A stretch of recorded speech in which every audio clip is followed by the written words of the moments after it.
Abois. Oh, oh. I left my food. Ooh. Hee hee. Hi. Hello. Hi, Vixen. Hello. Hello, hello, hello. Hello.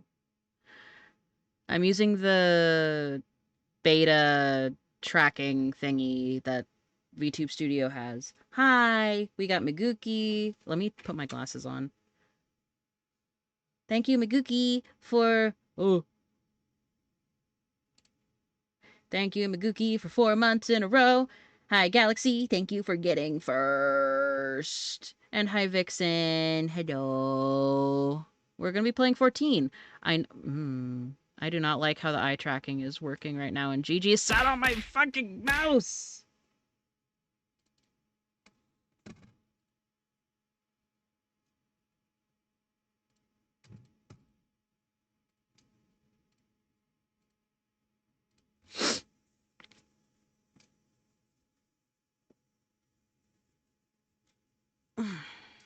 Miss Gigi, must you? Hello? Oh, God. Is it taking up too much resources, or does it not want to work? Oh, it just doesn't want to work. Okay. Fuck.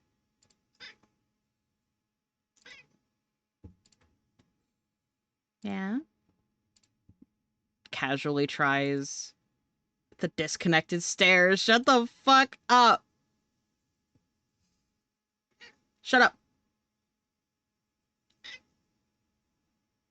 Oh, wow. The frown is really powerful on this one.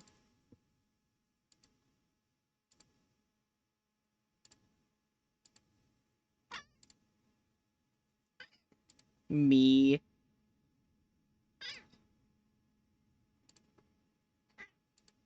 Me. Me with dealing with this fucking tracking. What is that? They brought up the worst approximation of a face I have ever seen. And it thinks I'm frog blinking because I have my... It thinks I'm frog blinking. I'm putting this in the Discord. I'm putting this in the Discord. What the fuck am I looking at? Welcome back, Maguki. I'm putting this in the Discord because what the fuck am I looking at? What am I looking at, gamers? It's just going in general. What the fuck am I looking at?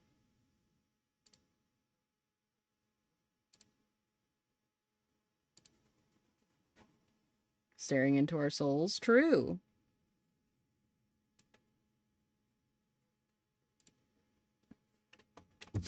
I do appreciate how it's more sensitive, but this model was not made for that sensitivity. So it's a little awkward. But hi. I'm addicted. You're sore but tired. 420 for a deadlift is really good. Anyway.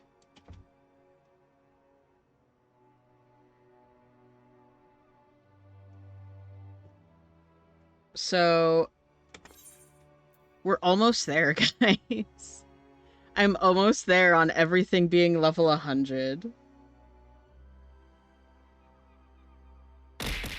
Thank you for the self-care again.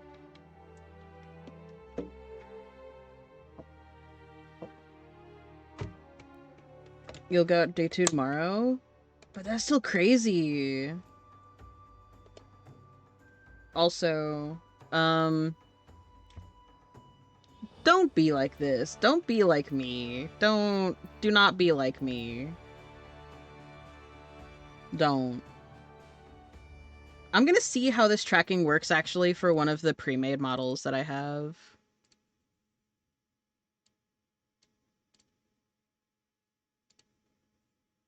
Sen, get in here.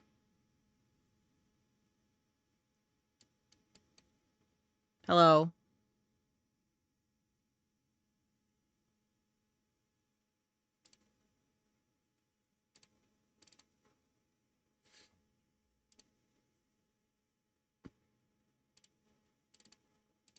Hello. Don't be like me. What gay?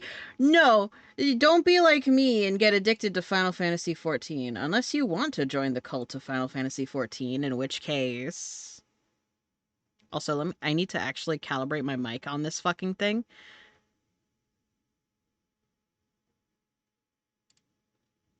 Oh. Also, don't do the level 100 grind for everything unless you really want to put in the work for it.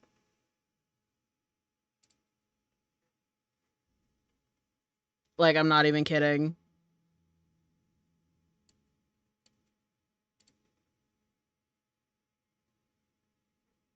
You spend all your money on Chainsaw Man manga. Well, eventually you're gonna run out of manga. Hi, Nitro. Hello, gamers. The mouth movement is not as sensitive on this as I thought it would be, even with my microphone. So I'm switching back to the one that I made. Uh. Hi, Wisp. Hello. Hi.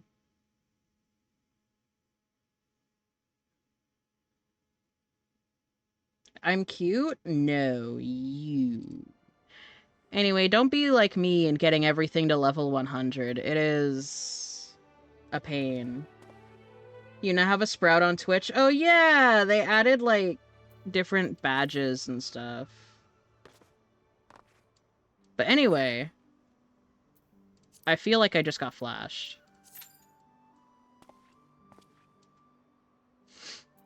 Also, don't be like me and spend a ridiculous amount of money on a hoodie.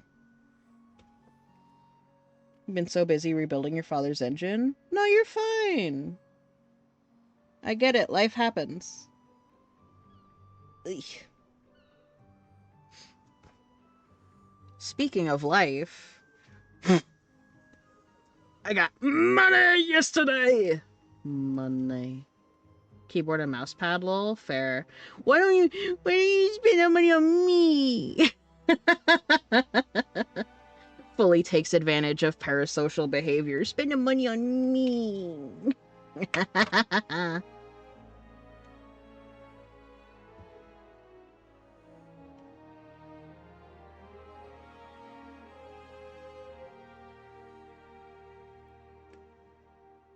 Something up my alley? Check photo booth? Something up my alley? Something for me?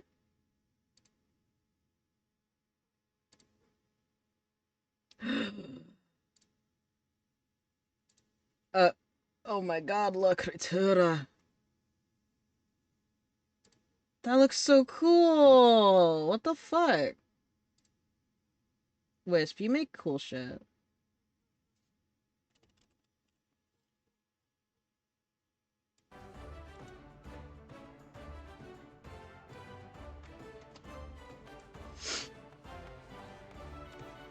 Oh, I should do my Heaven's Ward.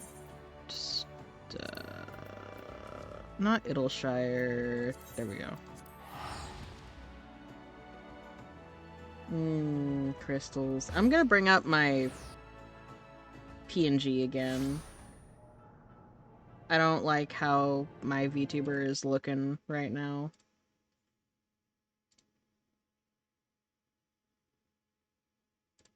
There we go.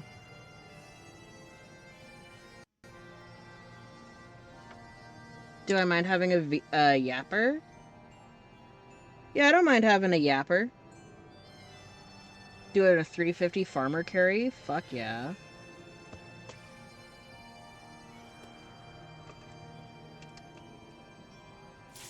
You're gonna be lazy in bed? Real. Real.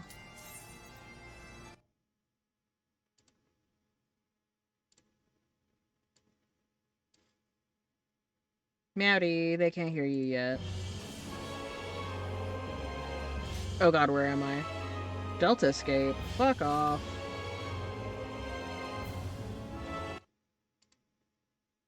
Good lord, you're large.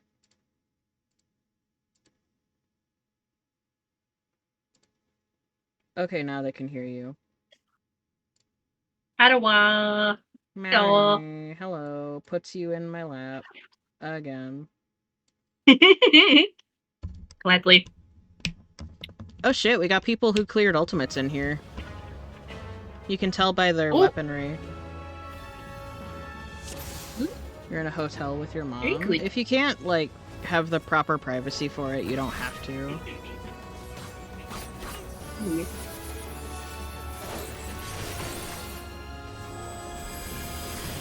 Oh! Menacing, what are you doing? Also, while I'm in duties, I shouldn't. Ugh. You're not gonna say freaky shit, so you should be fine. Yeah, but can you guarantee your parent doesn't do that?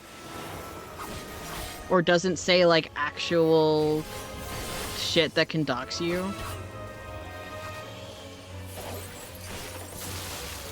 If you cannot guarantee that, do not get NPCs. Nah.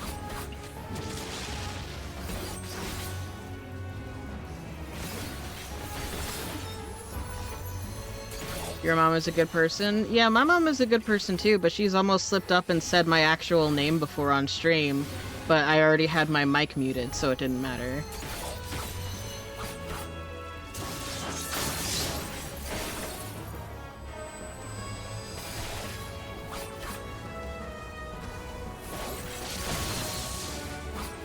Oop. Nah.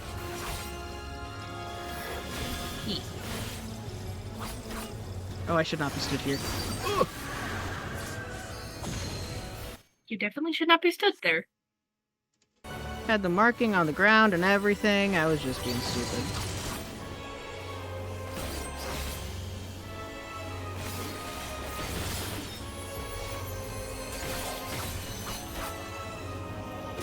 I know I said my next stream was gonna be art fight, but like 14, it calls to me like a siren song. Look at that affordable the fuck you mean affordable? Oh my god. Oh, I think they meant adorable. Oh, I see. A combo of, like, great art fight stream today. I might do art fight after I do a couple roulettes. Mm-hmm.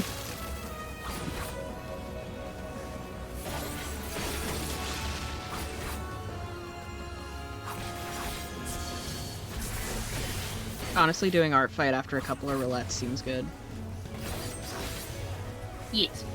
I might do a max level roulette. Uh-oh.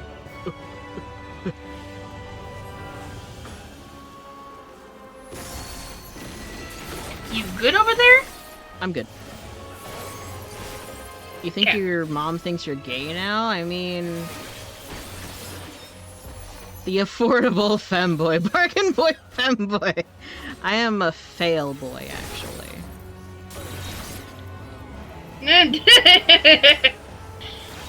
Wisp, you are a goober.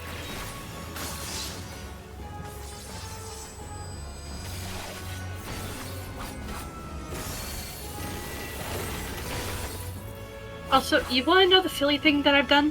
What? Pal World added, like, new hairs and face styles and everything. I basically made Venti in Pal World as my character. Like, not even intentionally at first. And then I did it who started my journey as a VTuber. Timu Femboy! I gotta have that pin. That shit's good. That shit's good. I need to mess with my microphone sensitivity. There we go.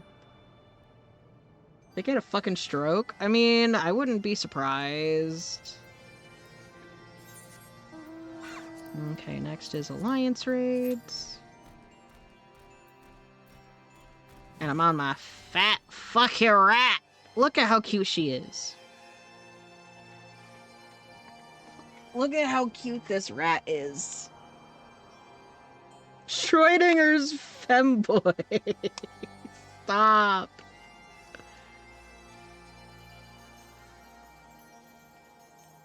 How dare you be funnier than me in my own fucking stream?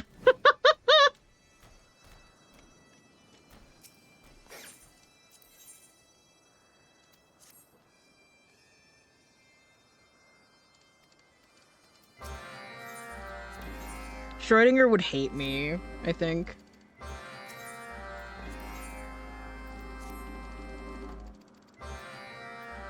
Timu femboy, clearly.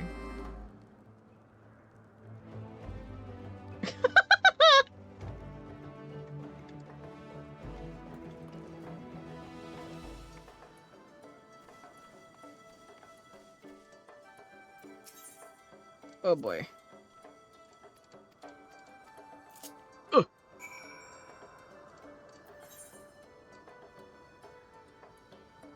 I have to ride this creature. Okay. I could have phrased that so many different ways.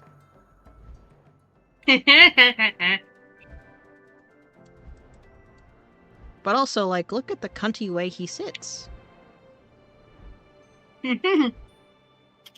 He sits so cunty.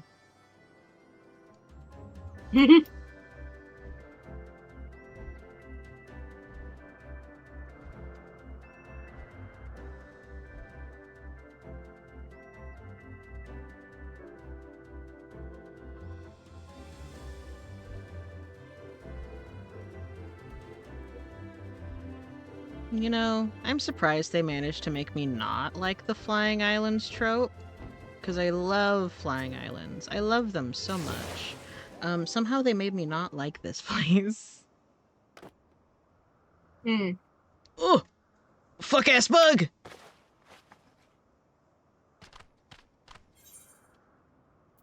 Did you just eat the bug right out of the tree? Dude, you're civilized. Put it on a stick. Use a utensil. Or at least have a napkin. Goddamn. But yummy, but nothing. Brother, use a utensil or have some napkins ready, something. You're still hungry? To be fair, doing heavy lifting like that is legitimately something that will just make you hungry. It will in fact give you the munchies. Doing strength lifting versus like anything else is always going to build practical muscle, which will make you hungry.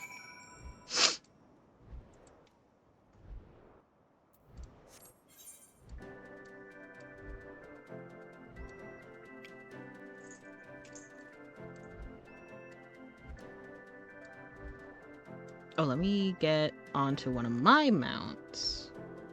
You just got some pizza? Share!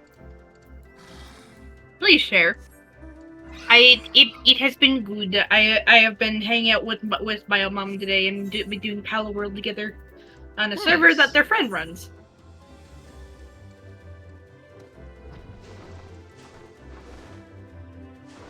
No one for me but Little Caesars. Little Caesars is really good. It's really good for its price range. People can dunk on Little Caesars all they want, but Little Caesars got you when you got the munchies and you don't want to pay premium at, like, Round Table or Papa John's.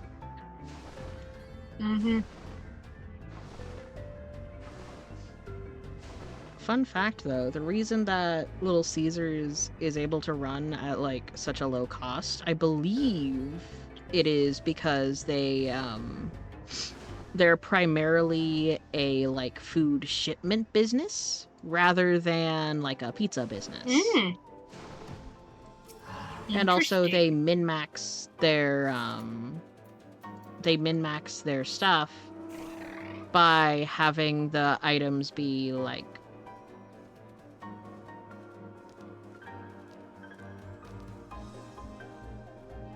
oh, fuck, what was it?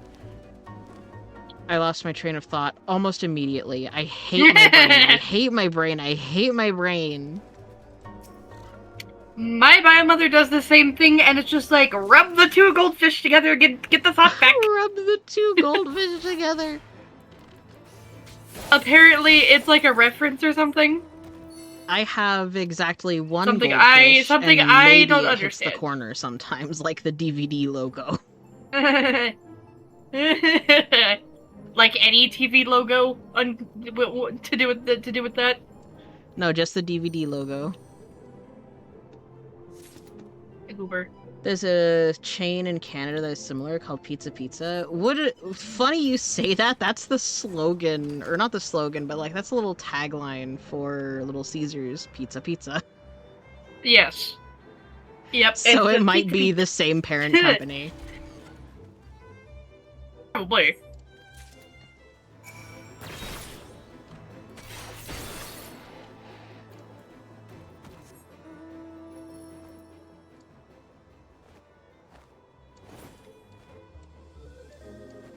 Man, I love these wings. They're so pretty. Yes. Also, I'm doing my best not to pay attention to what you're doing in Final Fantasy because that's spoilers. Oh, to be fair, this is like optional side content. It's not main story stuff. Though this is like the next expansion for you, so understandable. Yep. Pretty scenery, though.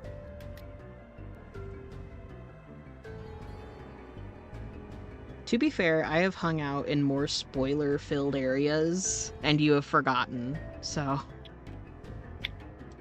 Yeah, that's true. I have goldfish brain memory. Me too.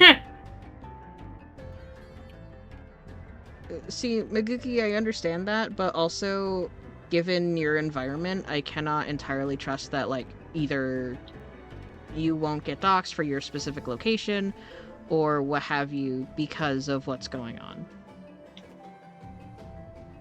Yep. 'Tis a safety measure.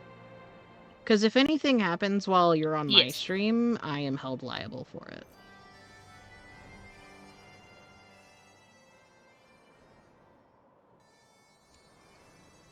It's also why I generally discourage talking about specific ages in, like, various things, because sometimes Twitch will take that as, like, oh, you're talking about your age? Blah, blah, blah, blah, blah. Don't worry, you can afford it. No, Twitch would hold me liable for if anything happened, not you.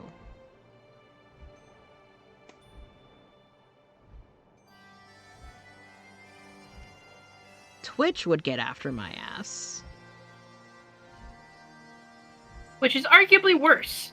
Because, like, I'm well aware that I'm probably towing the line with some of the things that I talk about on stream.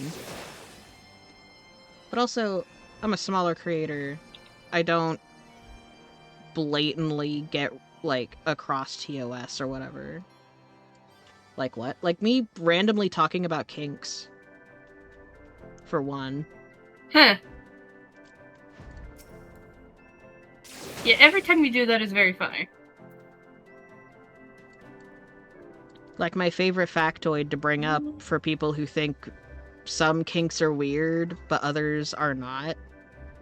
Or like some people who think some of the more vanilla stuff in kink areas or fetish areas is like extreme.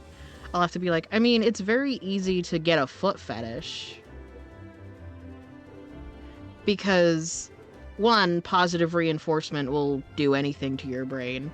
And two, the area for arousal in your brain and also the area for, like, association with feet is suspiciously close together.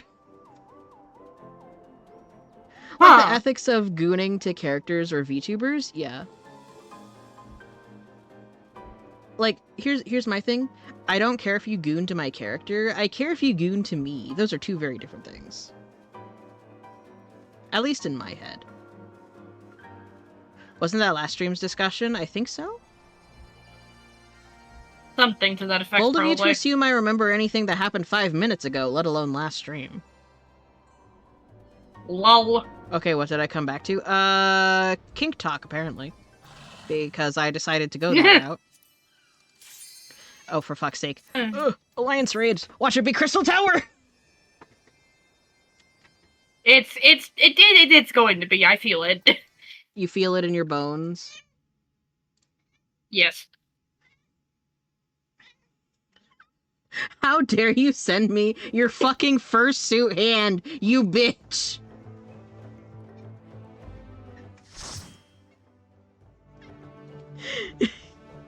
Hi, Gigi. Don't step on my wire. Ow. It is Crystal Tower! Fuck you, game! I knew it. Oh, we've got a kitty. Could goon to your character pretty easily. Boy, do I have the sight for you. Oh god. That's my fucking bear paw? Wait, that's not a fursuit hand? I'm... Okay. Okay. Why is there a fucking gnome-looking bitch? Elaborate blue sight. Smiles.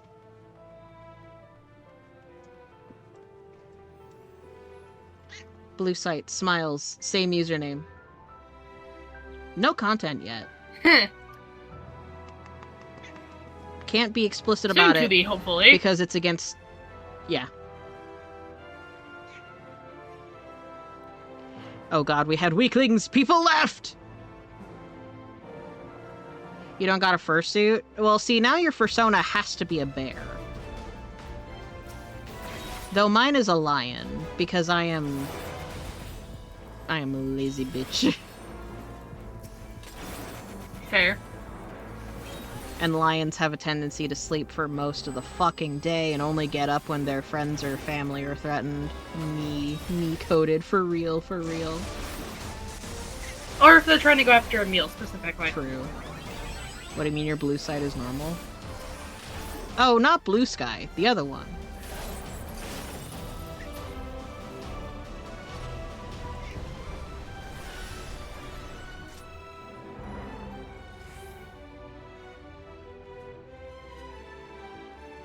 Hi, Miss Gigi.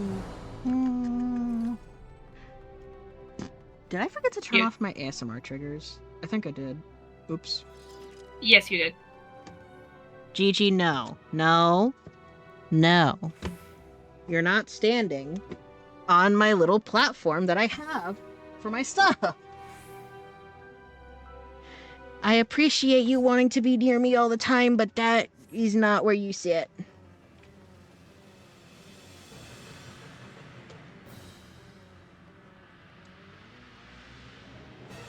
But yeah, for the...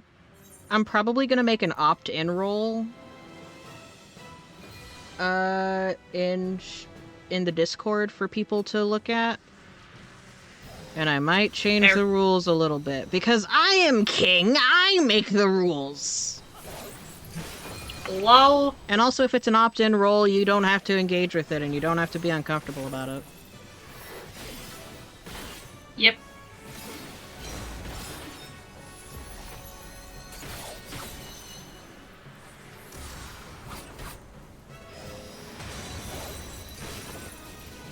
I might just shove it in, like, the Patreon/subscriber area, and just have it be a separate, like, role that gets access to it.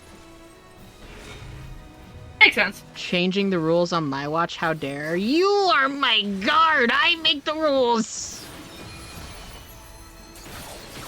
That, and you don't have to, like, mod anywhere, really.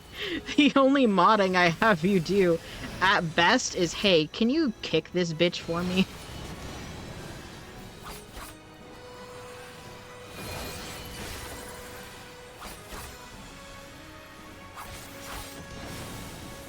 Do you? Do you know what I mean now? It was a very involved process to get approved, I'll tell you that much.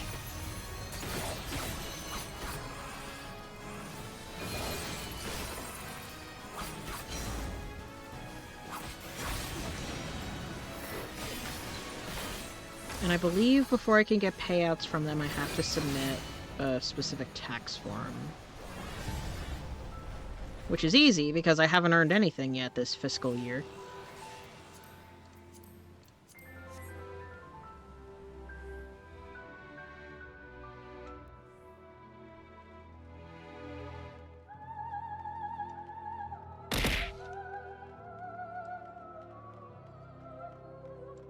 Thank you for the self-care check, Vixen. But yeah, basically Vixen! I'm gonna be doing that for, like, if I feel like doing doing spice art, basically. Spicy stuff. Any interaction with me? Absolutely not. However, you can ogle my characters all you like. Hi, Vixen.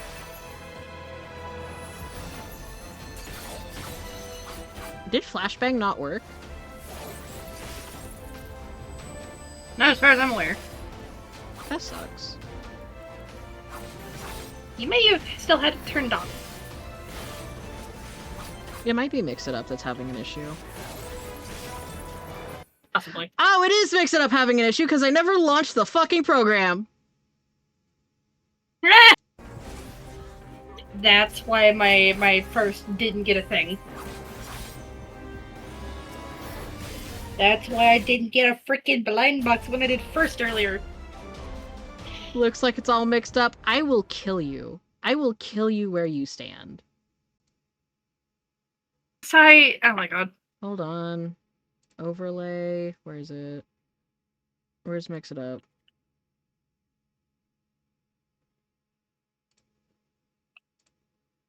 Refresh.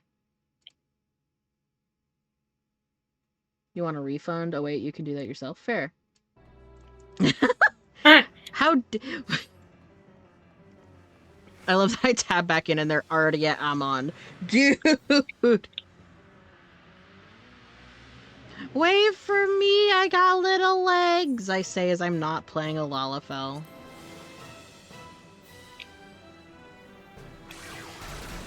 Oh yeah, Wisp, while you're in there... Oh, that's not Amon yet. Wisp, while you're in there, do you think you could, like, do a mass refund of everything except for the firsts? Because that actually has to be tracked. Fair.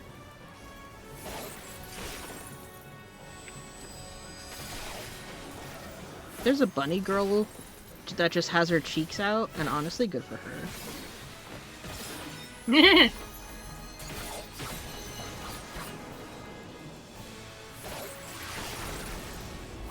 I got fucking shark teeth. The fuck are you talking about fangs? I got razor blades for teeth.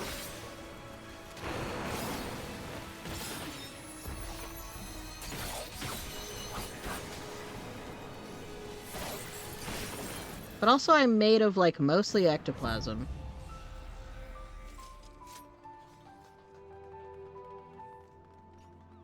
Most of me is non-corporeal.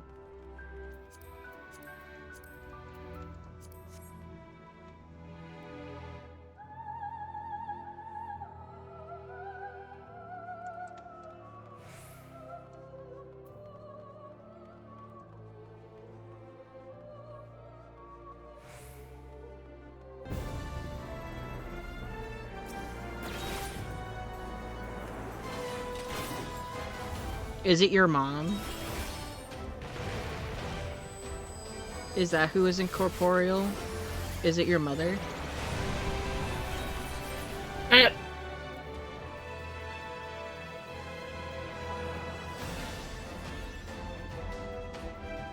IDK. I thought you were setting up for a fucking muscle man joke.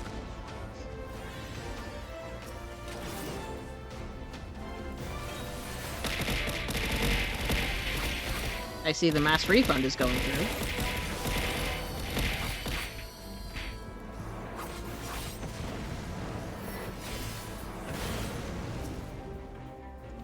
Oh, because I figured it out, you stopped.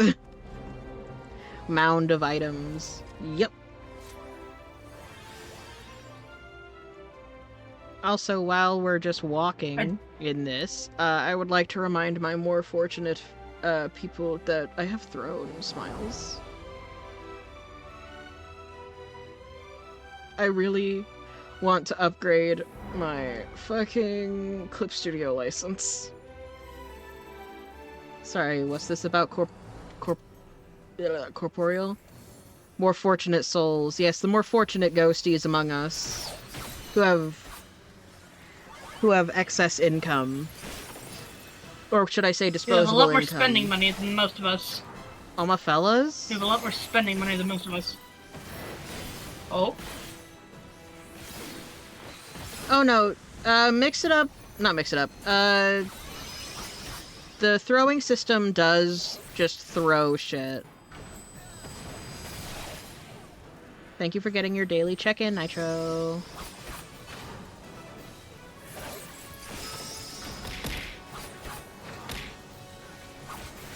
But yeah, just you want spending money and they wanna buy some of my Clip Studio permanent license, I would greatly appreciate it. Cause I'm on version 1 and they're on like version 5.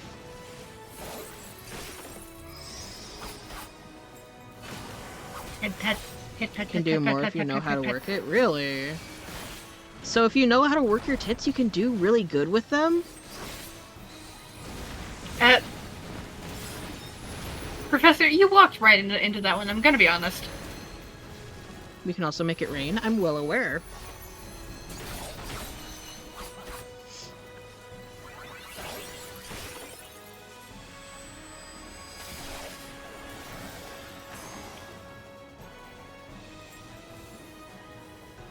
Man.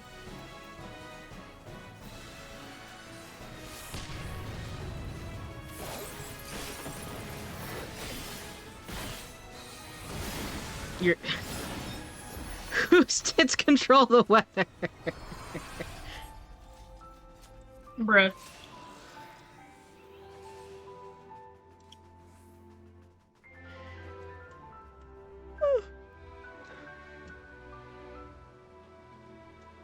You walked in with open arms, you know what you're about. True. Tits are very nice. Fair enough. And by that, we both mean the Twitch integrated throwing system. Smiles. The throwing system. The throwing system for Twitch. Why not both? Because one is TOS, the other is not.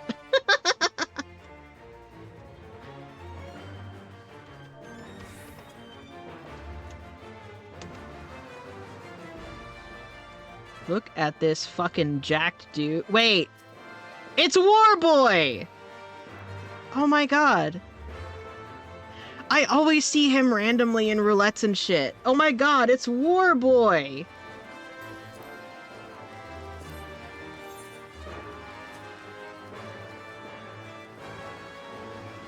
Garlean Masochist. Battle Gimp. Beware of bacon bits. Hello, Warboy.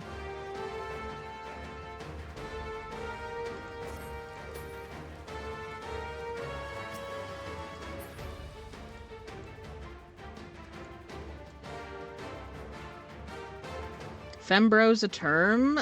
I have no idea. It sounds like it could be a term. Probably is one, yeah. Why is your aunt curious about whether Fembros is a term?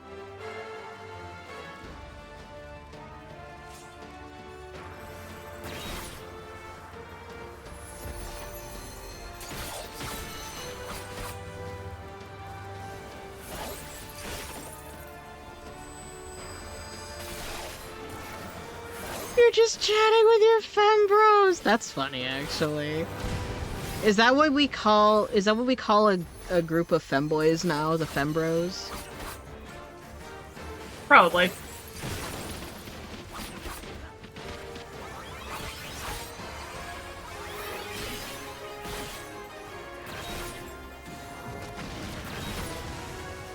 Sounds like a fembo wingman. True.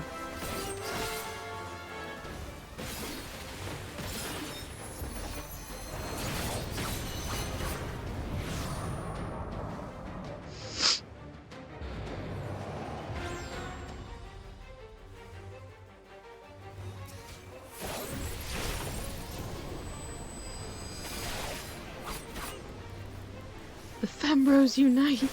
My god. Oh my lord.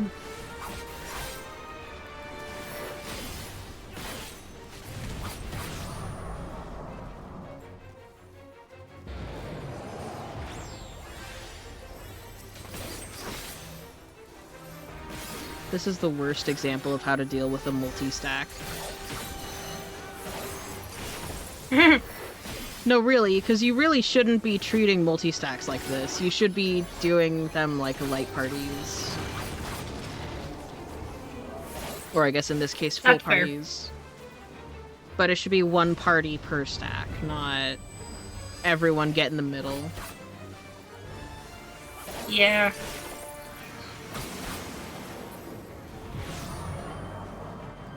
A frat house filled with femboys who go out to party and hype each other up. This is just whenever someone draws not notorious, but like well-known femboy characters together.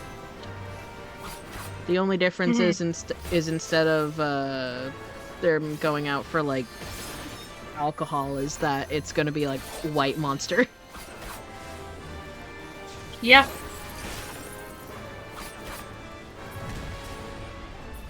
Which I hate that I immediately fall into the stereotype, because when I was doing night classes at my college, I would get the white monster, the big one, from the from the vending machine. I mean, fair. If you know what you like, you know what you like. Fembro ghosties? Oh my god, my Fembros.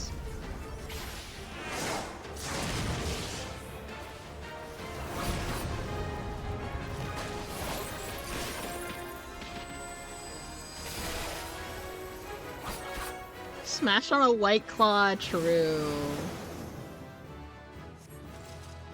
Because they're sugar-free. Yeah. I don't do Monster anymore. I just have coffee concentrate. And, I forgot to calm someone. I have coffee concentrate, zero sugar, like, Starbucks, like, creamer, and whole milk.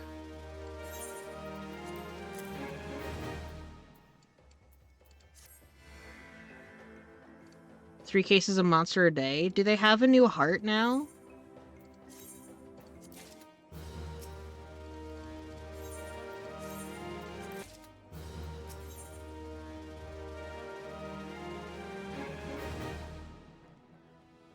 You need to transition ASAP. You want a fat pair of titties? Are you genetically disposed to having fat tits? If not, I will give you mine. They're like a D cup. No, really, they are. They just look smaller, relatively speaking, because I'm fat.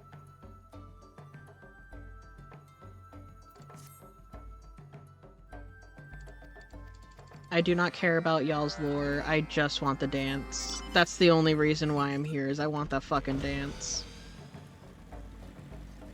You don't know how they're alive? My friend... I know Link used to drink a lot of energy drinks. I don't know if he does still.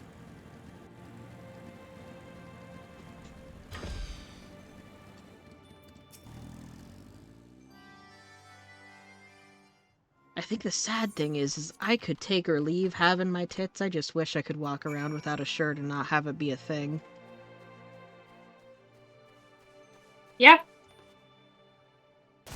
That's like a society problem, though, mostly. Yeah, but also, when I run, I don't like the... ouch of it, you know? The sensation, yeah. Yeah, that's the other thing about it, is the sensation of running with them is not it. Yeah, that I can agree with. That's why the most that I do is jogging, and that's it.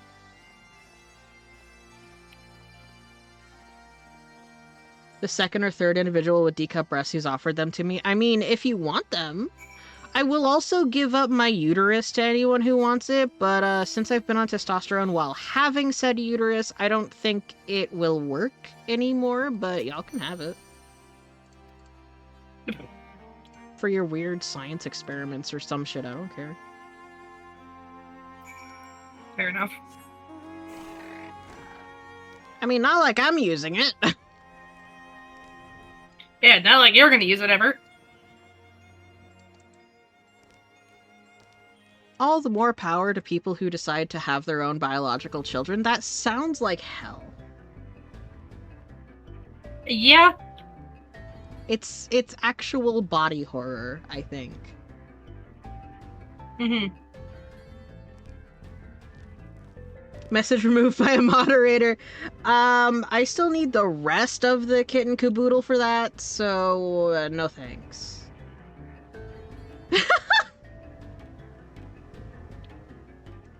You do enough weird stuff, you don't need a uterus. To be fair, you can get them from, like... Wisp, you in particular can get them for your weird experiments from your roadkill, so... Heh!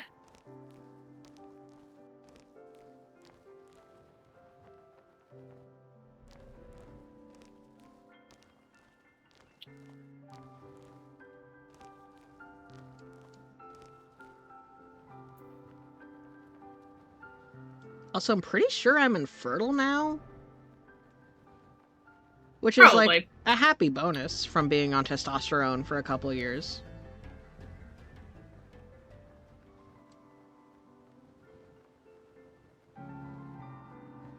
And I need to reweigh myself, because then I can be like, hey, HRT doctor, can you get me in touch with this person again? Thanks. I want these tits gone! Yes. Pretty sure giving body parts is against the law. I mean, if it's not observed or, like, watched over by a doctor, yeah. But if we're just talking about it and then we actually get a doctor to approve and everything, then we're Gucci.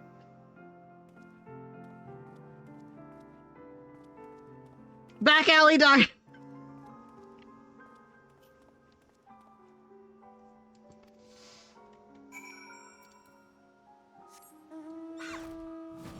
Gremlins. True. A lot of you. You want to be infertile with feminine parts? Fair. I am still, unfortunately, fairly attached to the lower half. It's the top half that gives me issue.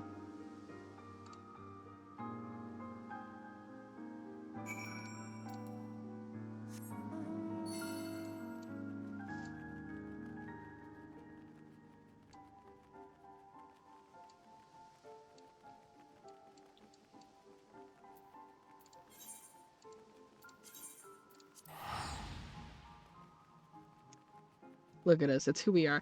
The chat reflects the streamer. Galaxy is an anomaly.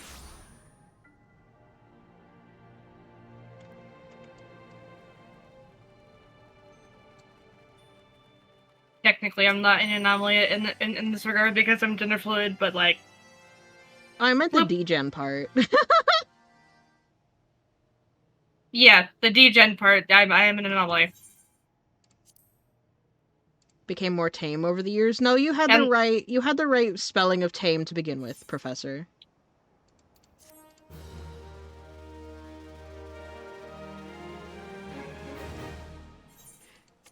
So you want a coochie rental?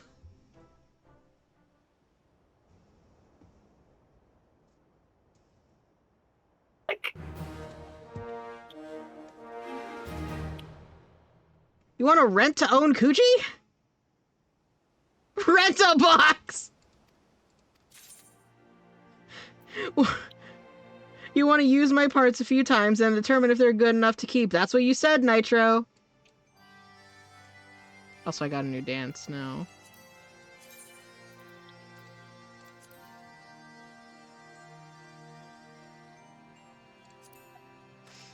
Look at this fucking idiot go!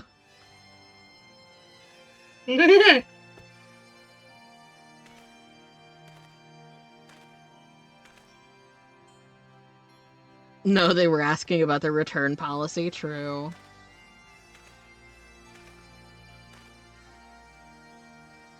Hold on, there's the Moonlift dance too. How do I get the Moonlift dance? Moonlift dance. How do...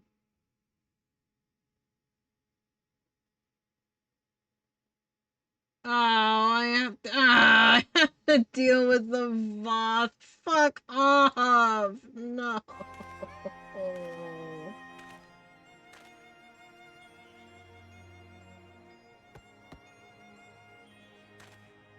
Ah, okay. Okay. I was making a funny. But fair enough, fair enough.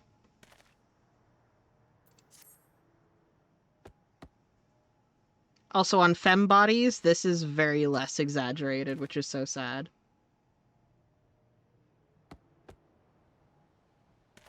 Yeah. Good word.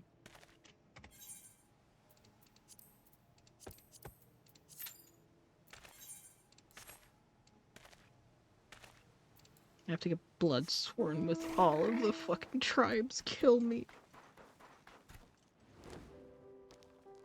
I don't even like the boss. They're fucking ugly.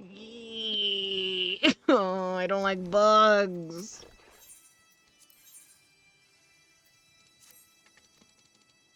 Pit, pit, pit, pit, pit, pit, pit, pit, pit, pit, pit, pit, pit.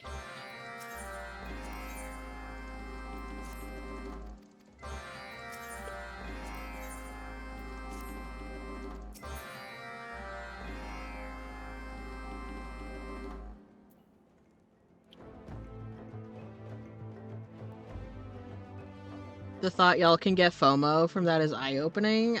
Yeah.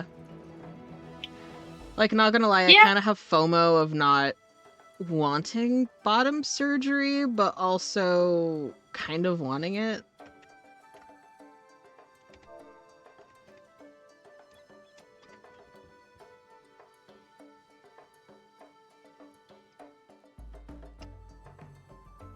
FOMO is fear of missing out.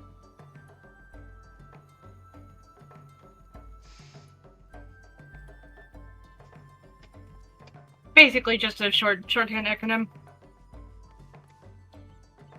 What a kid. They are a zygote. They make strap-ons! That's not the same! This is not a conversation Definitely we should not be the having same. on Twitch, actually. Mm-hmm. This is not a conversation we should be having on Twitch. This can be a conversation for the other site. Oh, Tossies. Yep. Oh shit. Hello, sir. How many times do I get to teach you this lesson, you ugly bitch? Yep. I don't like this character. I don't like them one bit. Why drive a car? You have a bicycle. That's the argument you're making. True. Though also there's like a big distinction for like understanding, I suppose, depending on if you're on the ace spectrum or not as well. Because the weird thing is my thing with missing out isn't necessarily about the like intimacy part. It's it's so fucking dumb. It's so fucking dumb. I now promise you it's so dumb and it's probably gonna be fucking clipped. I don't want to feel insecure in a bathroom.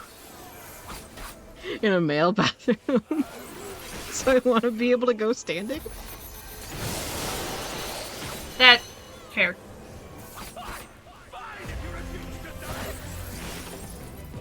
Like, that genuinely makes honest sense.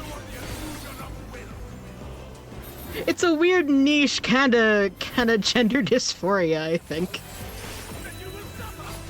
And I know there's like stand to pee like packers and stuff.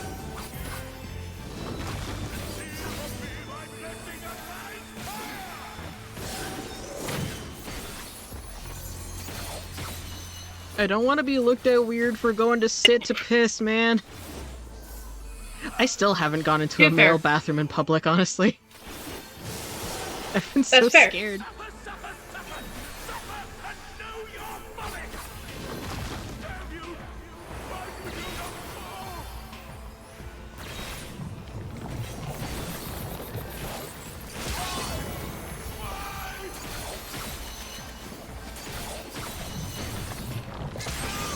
You have something I want, Nitro.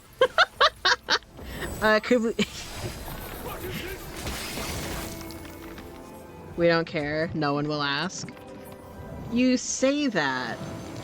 but some people are just that evil or weird. Also, ads are starting. Lol. Man, y'all are missing the most fucked up part of the fight because of ads. That's hilarious.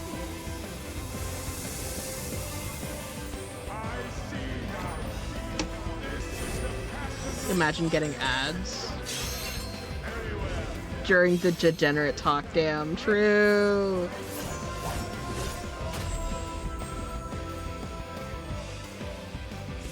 He looks so different. Yeah, so, through events in the story, bro gets corrupted big time.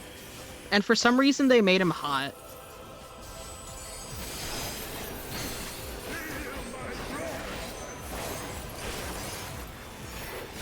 You're gonna go get food? Adios. Bring me food! I'm very hungry. Someone go on my treat stream and get me food. Yeah. Your ghost demands it. Go get food. Go get food for me. Lol. AMAB? AMAB stands for assigned male at birth.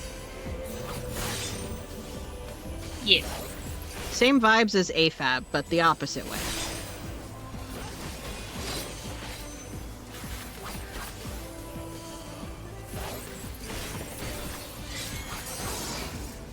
Cypress actually taking notes.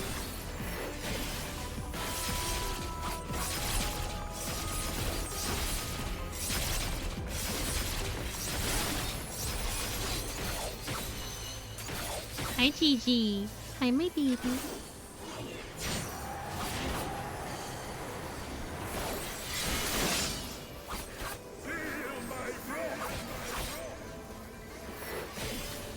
Gotta learn the terms. True. I look away and I'm hit with so much vulnerability.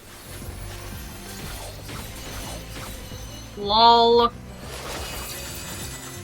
Just last week you learned what egg cracking meant? Was that like the same stream where we were talking about trans jacks?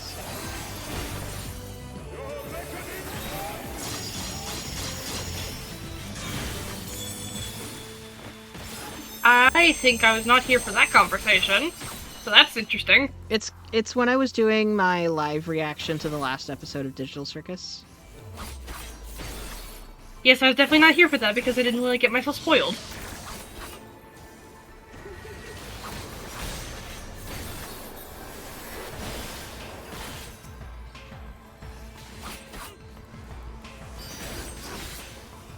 You were not there for that? Boy howdy, do I have the YouTube channel for you. If you go to youtube.com/GremmyArt, you'll be able to watch the edited down VOD. Shameless plug. Seamless.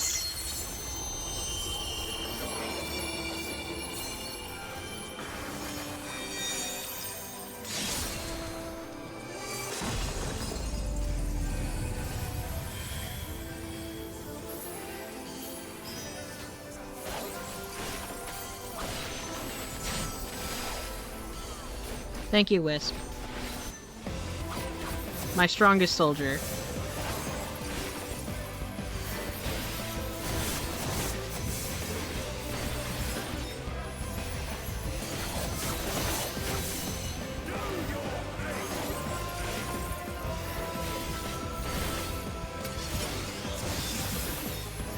Your only soldier. This is true.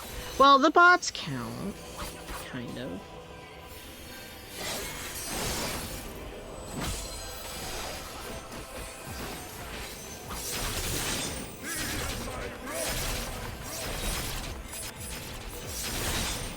Rude ass bitches. I'm over here, goddammit.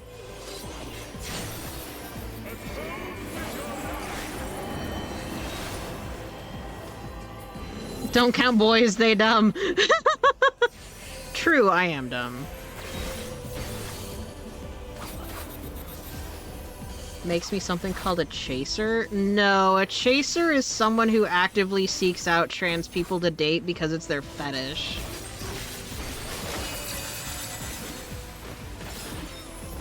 There is a very narrow difference there. You being willing to date a trans femme is entirely different. That just means your preferences don't exclude trans femmes. Mm-hmm. You were lied to. It's possible they were saying it as a joke.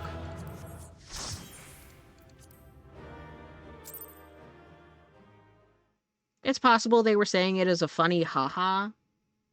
To be like, oh, Professor's a chaser, haha. But generally, there's like two, like, the Venn diagram of people who are attracted to women and also, like, attracted to trans femmes is not a circle.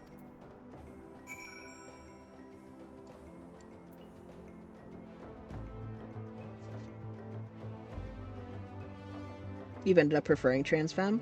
That's fair. That's a perfectly fine preference to have. The moment you make it to where it's like, oh, I only date these people or I only date them because of XYZ, that's when it becomes a fetish.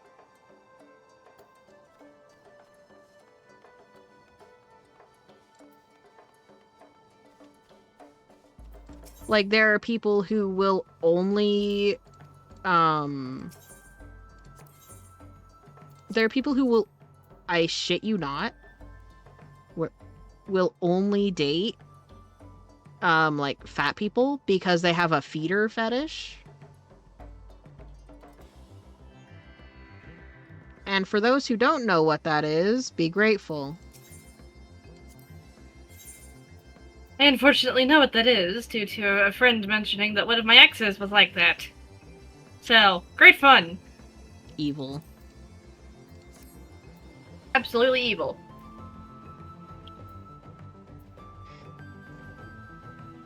You know what feeders are? Yeah. And, like, here's the thing. If that's your thing, just be upfront with the person that you're talking to about it. Feeders? Okay, so people don't hide it behind other things. Yeah, so people who are feeders have, a fetish for getting people so fat that they can't, like, move anymore. Think the people that end up on 600-pound life. They want their partners to look like that. And they get sexual gratification from making their partners get that big. That's what that's called? Yeah. Oh boy. Feeders typically end up in relationships with people who are into weight gain as a fetish.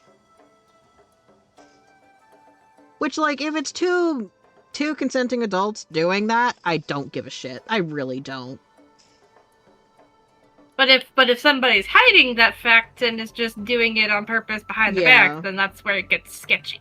Yeah. Like, IRL, I have a preference toward bigger women, but that's because I like to eat. I like to eat good food. And want to share that hobby? And I want to be able to have someone who will chow down with me for a lot of food. And it's funny, because that's a similar reason to why you'll see, like, gym bros dating big women, because they can keep up with the food intake. Makes sense. The feeling of being dependent on to the point of harming the partners. Feeders mainly do it by feeding food. You can eat and you're a twig. Yeah.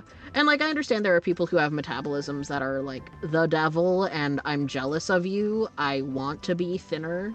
Just a little bit. Hit pet. Hit pet.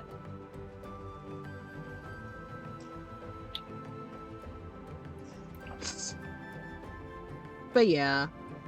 Like, chasers typically in any form are, like,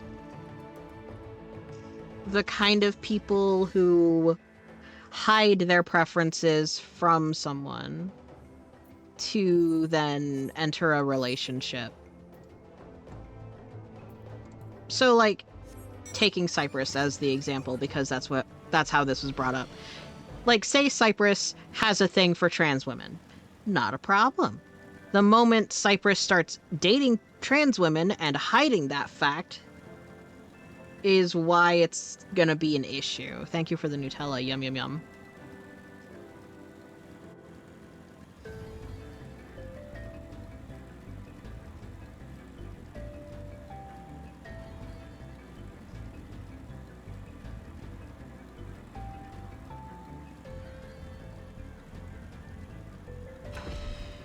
Where is my quest objective here?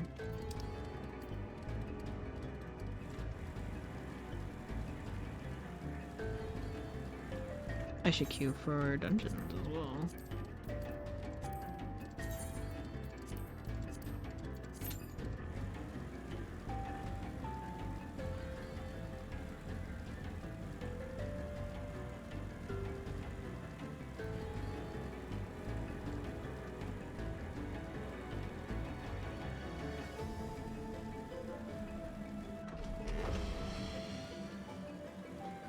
Where is my quest objective? What the fuck? Oh my god, there it is.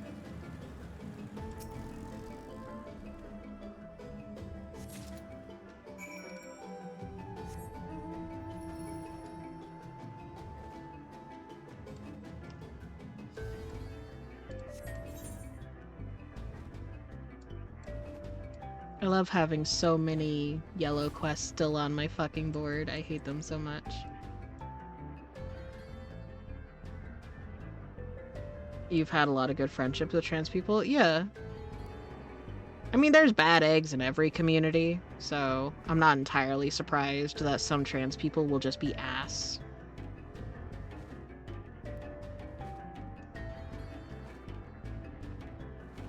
There's something really funny that, like, backfires. This is just something that I think about sometimes.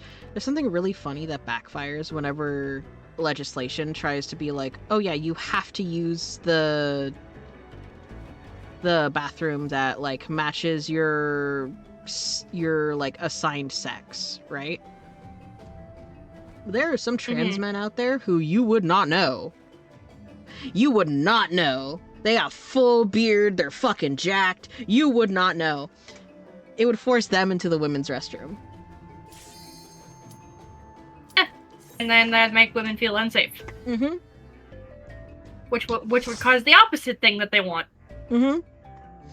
And also, those kind of laws also, like, target just butch women in general.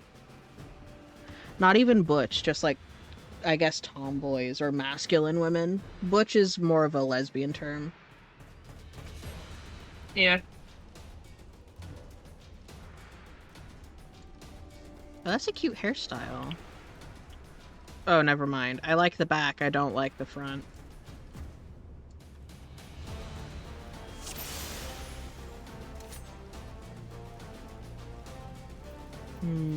Egg. Eats boiled egg.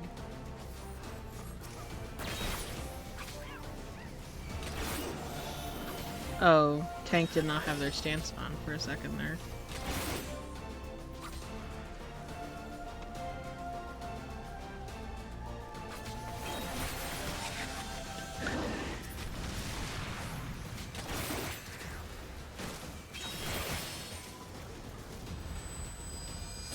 Back looks good, front. Oh god, who cut your hair? True. There's a select few kind of characters where they look fine.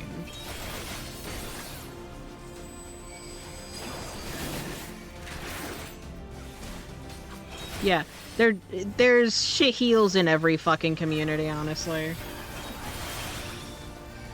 Yep.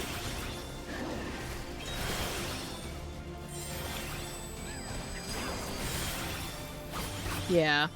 I will never understand why people are like, oh, I'm this, you have to be nice to me. And it's like, no, that's not how that works. That's most definitely not how it works, buddy.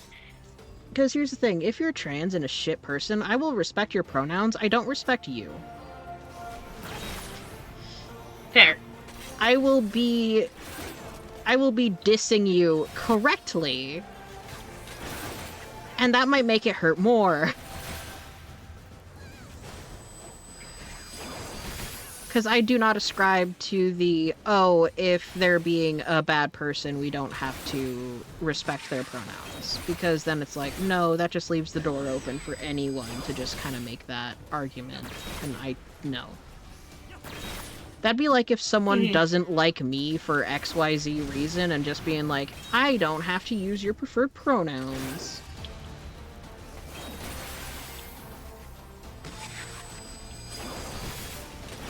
Trevor the puppy kicker did not get a pass when they became Lola the puppy kicker.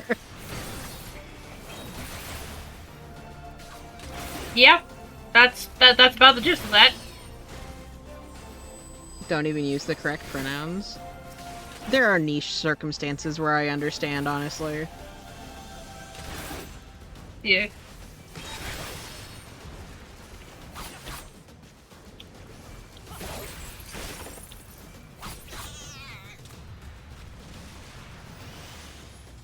I'm just sat here like, by and large, I don't ascribe to the they did awful XYZ thing, and thus we are allowed to misgender them.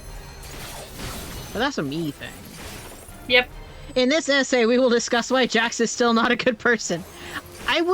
See, here's the thing. I would have been fine with Jax taking up that much time in the finale if they weren't trying to make me sympathize with her so fucking much.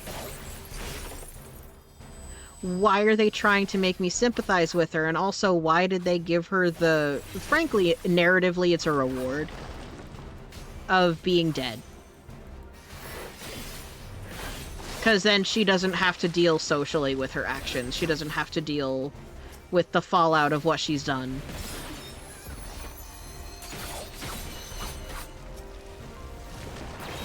It's dissatisfying from a narrative standpoint.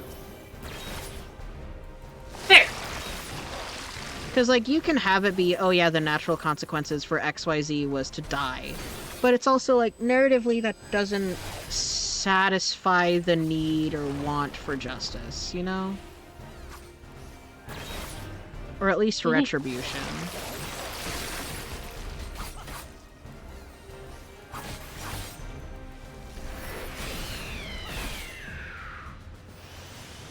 Also, why do we know more about Jax than our actual main character?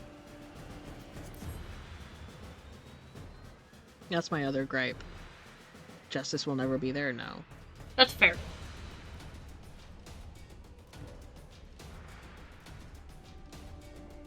You can tell Gooseworks got burnt out after the third ep.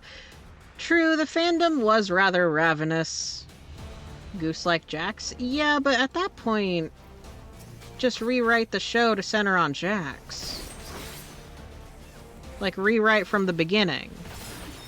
That's why I don't necessarily enjoy how Glitch does their stuff. Because they'll treat their pilot as episode 1, or rather their episode 1 as a pilot. Where the pilot should be showing the average day-to-day instead of an introduction. A pilot should not have to do the heavy lifting. I understand the model, but I don't like it. That's fair. It also, because as a side effect of that, it kind of locks their writers in boxes. Where if they discover they like, say, with the Goose situation, where they find out, oh, they actually really like Jax as a protagonist rather than Pomni. And that's fine. That's fine. I would have preferred a better Jax story than the mediocre Pomni story we got.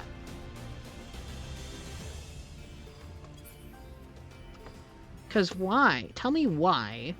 Pomni is acting like Jax is ooh soft little baby bean, and it's like, no. That is not what she is, and you know it.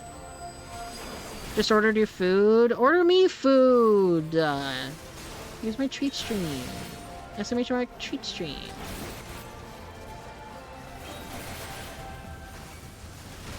It should be there at least.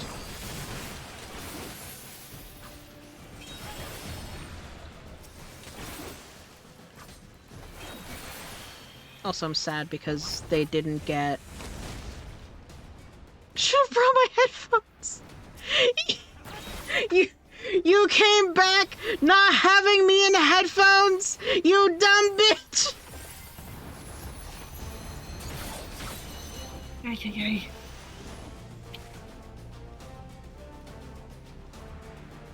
Can never get behind someone who fumbled 4 baddies. Fumbled 4 of them! 4 baddies! How do you do that? Consecutively!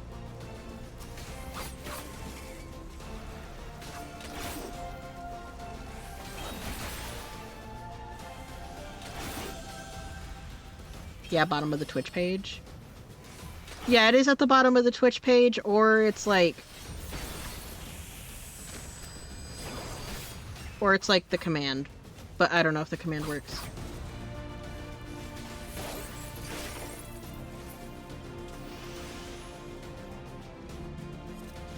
Okay, it's not.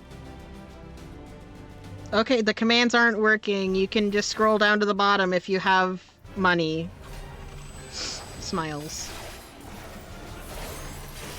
If you have disposable income and you want to purchase me food, pretty please. Should I just make it to where if you give me a certain amount of money, I will shut up for like 5 minutes? No, don't do that. How much is 5 minutes of my silence worth to y'all?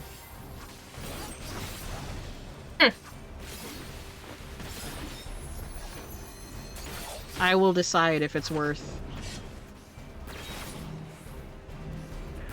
$1 per minute. Too low.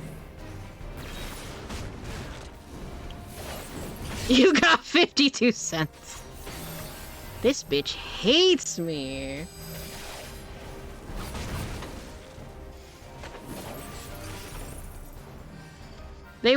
All of them were like, I can change him. I can fix him. Uh-huh. And then Jax was like, no. See, I could understand Ribbit. I could understand the Ribbit fumble. I really can. Because the fucking trauma, all that shit. After one person fucking dying because you ice them out, that should really be something to, like, re-examine yourself, I think. Yeah. And then, like, it happened again with Kaufmo. You spent it on a TTRPG starter? What TTRPG?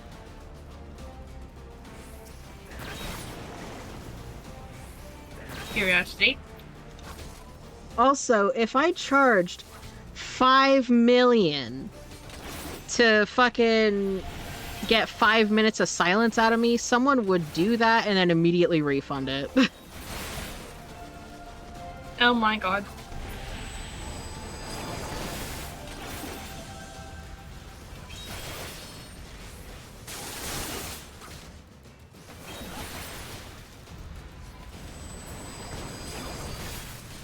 Oh yeah, there was... One of the episodes was very, very heavy-handed on its implication that Ragatha was going to abstract. Very heavy-handed that if something did not change, Ragatha was going to abstract.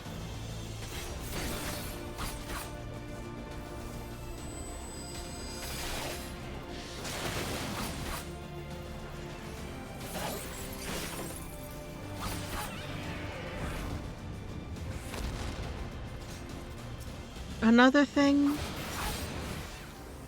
You're my closest friend. Since when? Since when?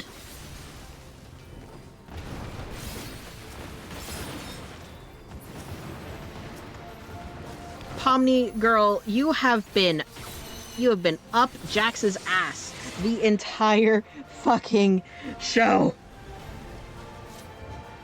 A GoFundMe to shut up. A GoFundMe to make me not stream for a month. That would be torture for me, by the way. I would miss you way too much for that. You already miss me a lot because I don't have a set schedule. Yes. And you being gone for an entire month would be torture.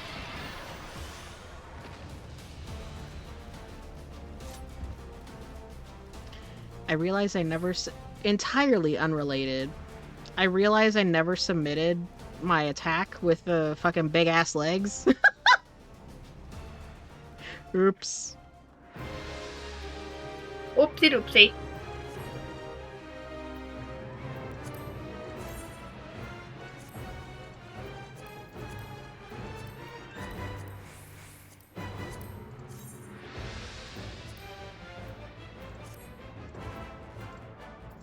Me hunting for glamours to wear during your Heaven's Ward arc. Yeah. Hmm. Oh, this is a cute outfit. What outfit is that? Heavyweight. Oh, it's the heavyweight set. Okay.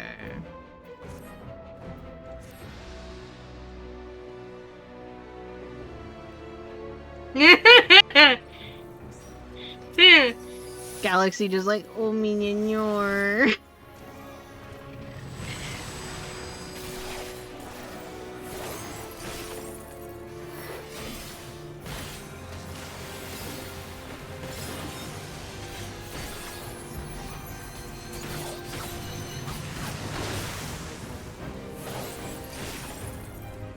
But then whose chat would you talk about? A rent-a-box? I don't know, man.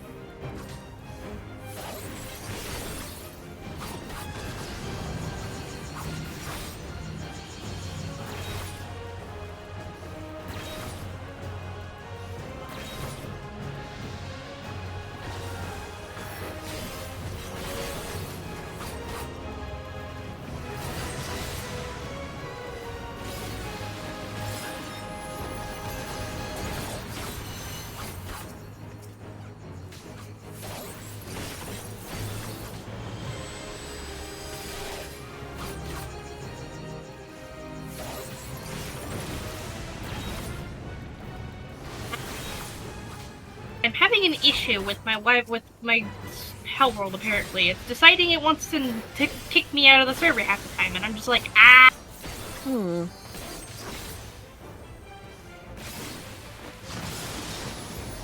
Over here, I'm over here just like, scrim.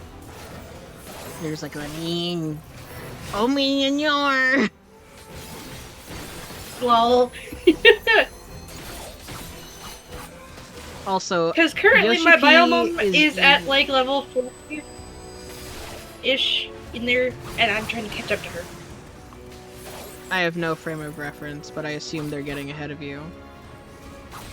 They're ahead of me because I'm currently at like maybe level 30 at best, and they're like, I think they're at like level 50 exactly now.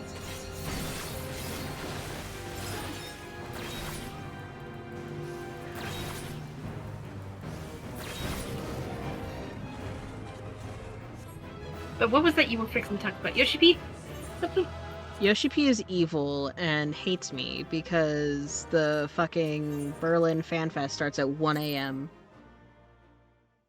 Ah, yes. 1 a.m. I saw PDT. that. You were not happy about that, and I can tell that much. Yoshi P is evil and hates me. Pet, pet. Pet, pet, pet, pet, pet, pet, pet, pet, pet, pet, pet, pet, pet.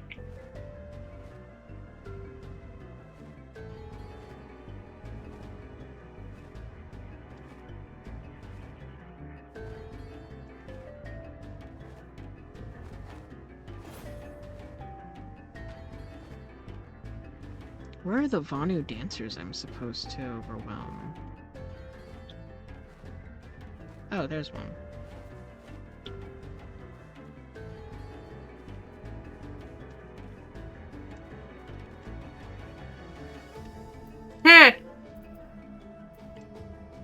Ah, yes, the classic autism rant.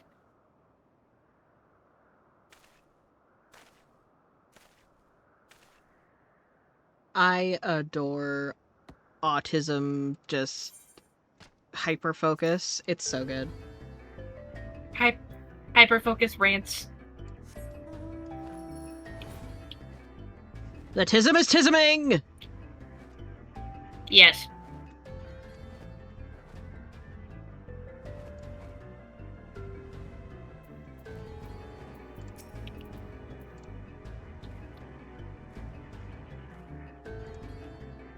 I'm undiagnosed, but something ain't right.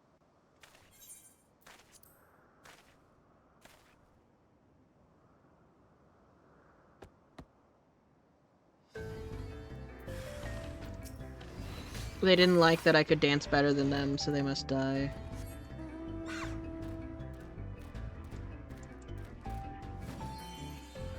Diagnosed with shit ain't better.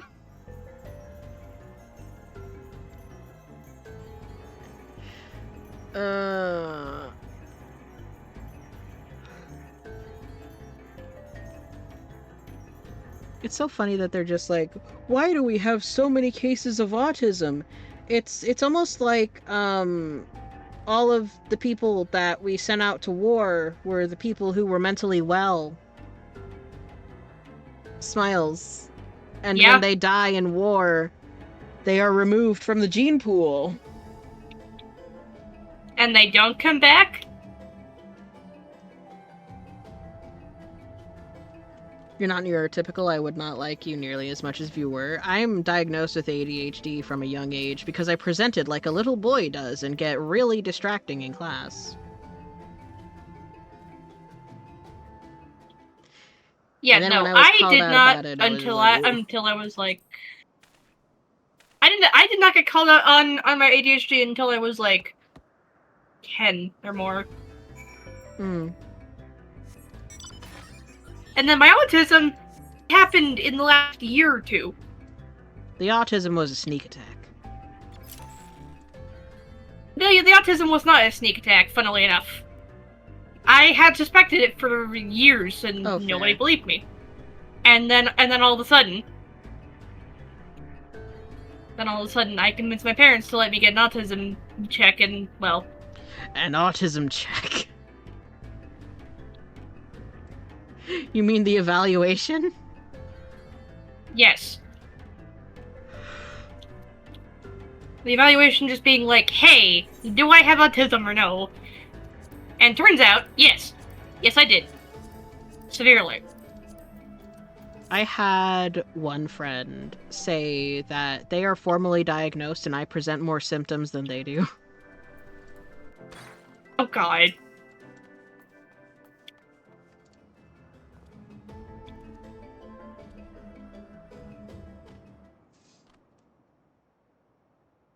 Of a cane rant, but it's neurotypical? No. No. Don't curse me with neurotypical cane.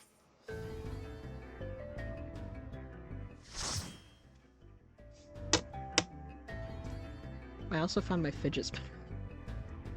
The most autistic thing I can have, my fidget spinner.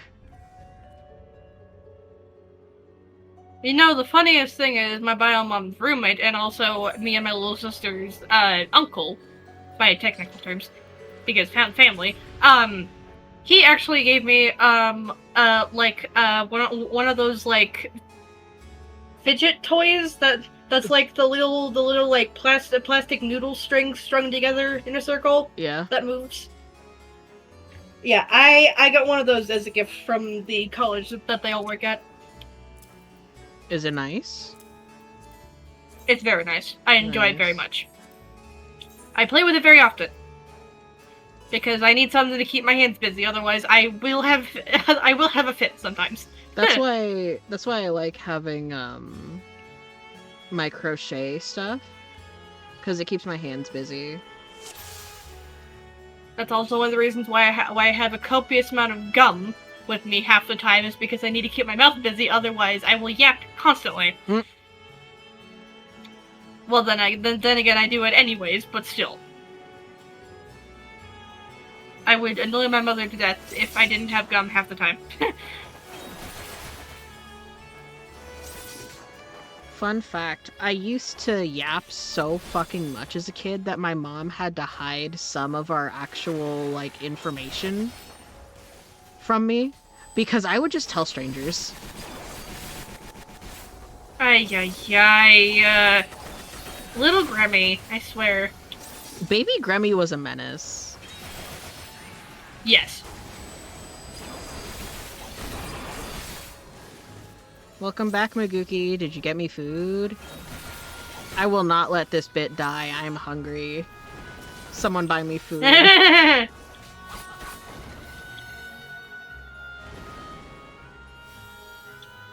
know damn well See, I the technically McDonald's would, order but ain't I fucking have gone no yet. money. 0 survival instincts. I did not have survival instincts, no. Hmm? What were See, you the saying? funniest thing is, I would. I don't have any money myself. That's fair. You ain't no simp? No, I know you're not a simp. I've had a simp before. I haven't seen them in a while, though. I do hope they're okay.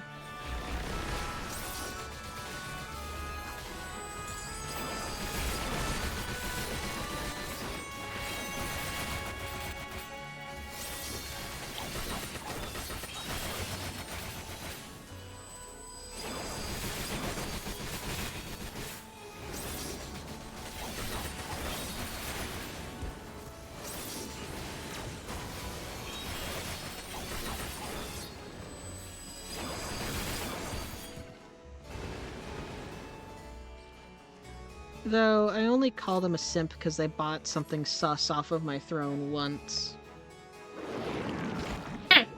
There's too much personal information when it comes to ordering you food. That's why TreatStream exists. It's all entirely anonymous. I have preset meals and stuff in TreatStream that you can purchase from.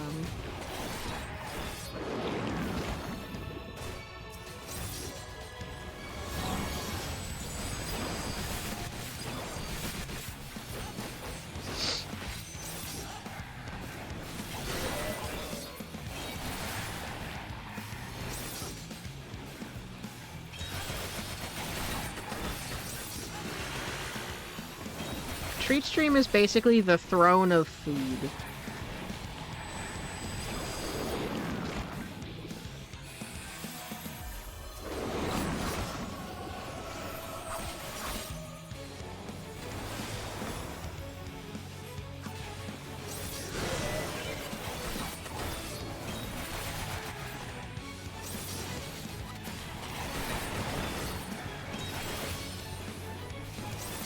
To be fair, between this and getting art fight set up, I could go make myself food.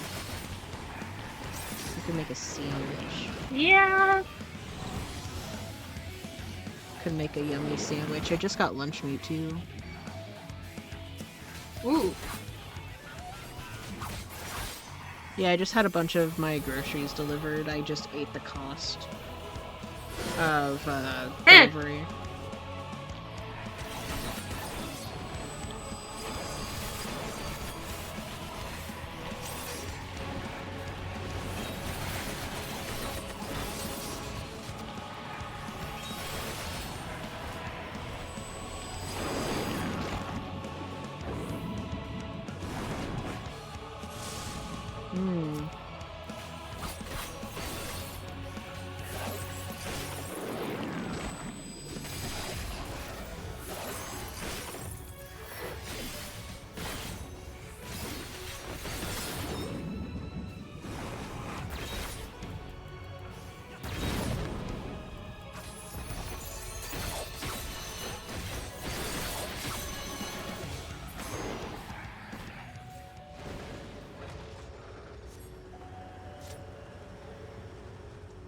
This place is so cool.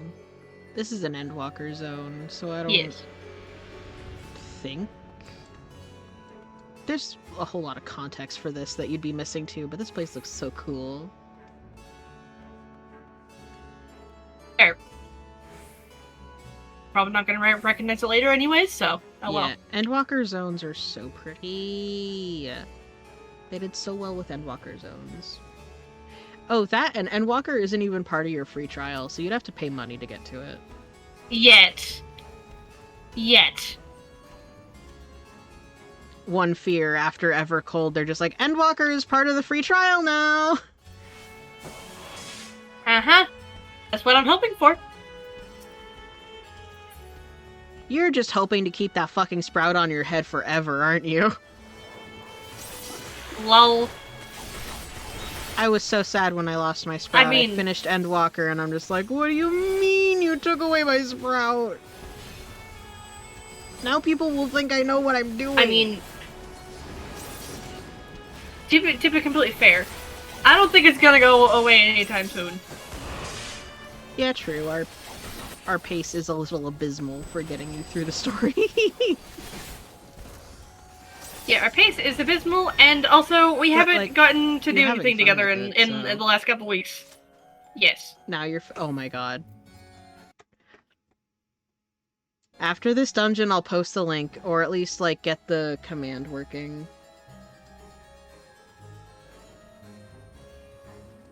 I was doing it for the bit. You don't have to actually buy me food.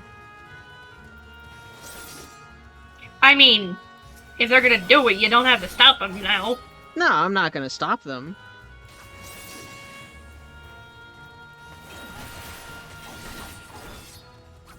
You mainly just curious? Oh, fair, fair, fair. Fair. I'm just a little preoccupied. Hi, Gigi. You scared me. Not the Gigi spook. The Gigi jump scare. that's an even funnier name for it.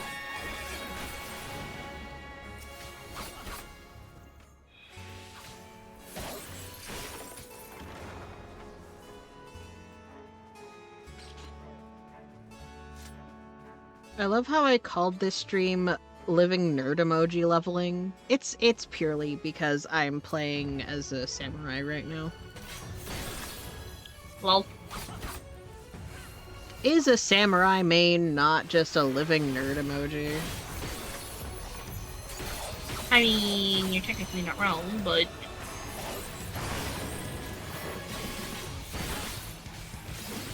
It's okay, I raided with a samurai main once. They were, in fact, the living embodiment of the nerd emoji, and they were really cool.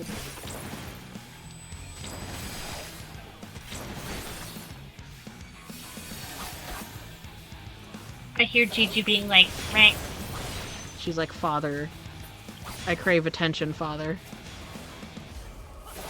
Yep, and she's not gonna stop bugging you until you give her attention. I know this.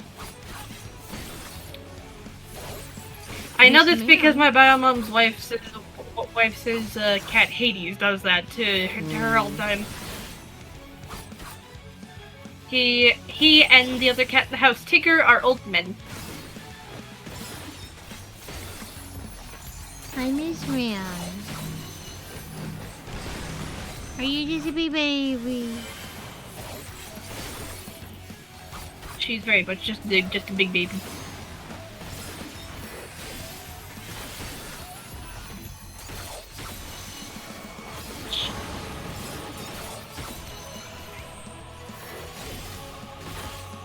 Owl. Yeah? She's being cute as can be.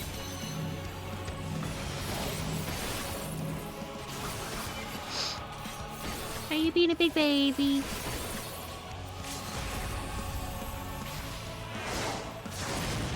Second boss down.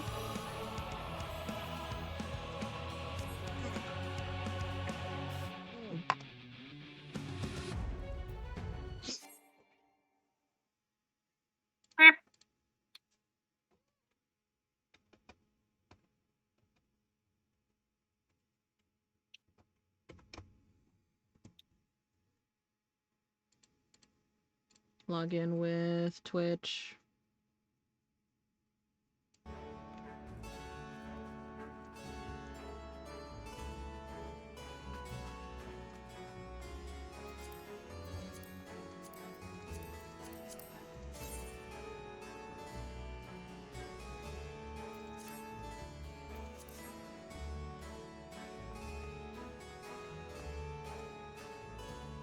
Please. Get squished, you cute nerd.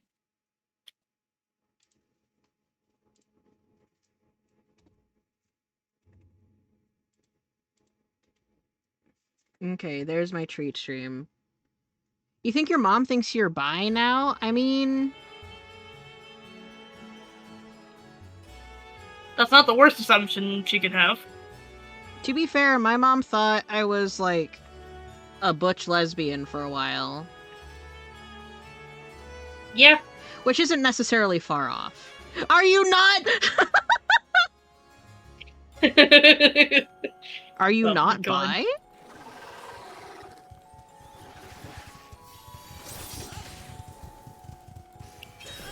That's not the point. I mean, it's not bullying, it's an astute observation.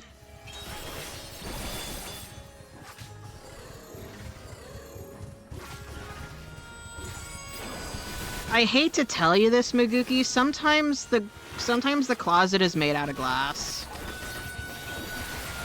Yeah. I knew Link was trans far before he knew it. Gigi has gotten really close to my screen and is watching me play my game. Aw. Hi. So one of the funny things is my bio mom recognized that I was bi and all that sort of stuff before I even So noticed. Link became Zelda. Other way around, Zelda became Link. Yep. Fun fact, when we met IRL. Like, we met as children IRL. We were in elementary school when we met. He was so proud of having a friend that was actually a girl, finally. Surprise! Neither of us were girls. Surprise. Surprise. Surprise. Trans beam. Bop. Trans is your gender. Miss Gigi, what?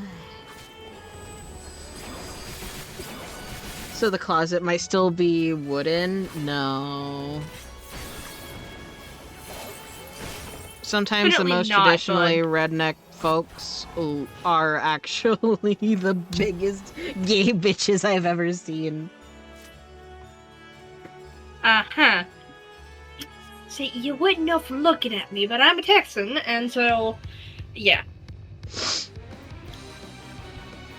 Because I don't wear the stereotypical Texas hat.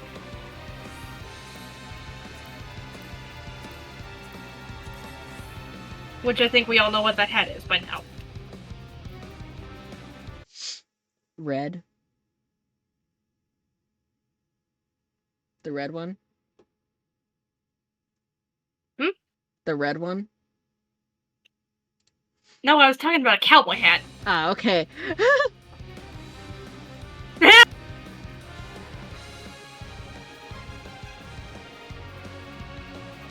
I mean, I could get cowboy hat That was PNG and just put it on top of Galaxy.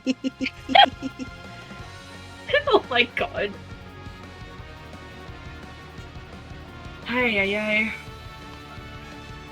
I understood. To be fair, stares directly at Texas. Yeah, those people have been mostly gotten to other states at this point. There's a lot more blue than there used to be. I sure wish people would realize that the left in the United States is a whole lot farther right on the global scale than people realize. Yeah. Like, we're not many even... people realize that, and then they're just... Yeah. And they're just like, huh? And I'm just sat here like, the socialists in Europe are, like, doing so much more, or wanting to do so much more than what people are doing in America. America is heavily conservative country by comparison. Yeah, something I dislike about this place. And honestly, I really wish that the US would start switching to green energy more and more, because goddamn, the fact that we have gotten so set back so far. It's because we allow companies to be involved with our politics. which genuinely they should not be. Yeah. In the same way that there's a separation of church and state, there should be a separation of economics and government. Mm-hmm. Even our left is even your left is economically right. Yeah, I'm aware. Yep.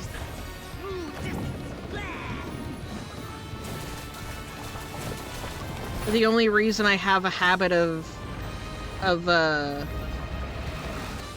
there's supposed to be a separation of church and state. You are correct. But the main reason I lost my train of thought. Oh god. Where did it go?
Give it to the red mage. Ooh, this is nice. Give me that. Meh.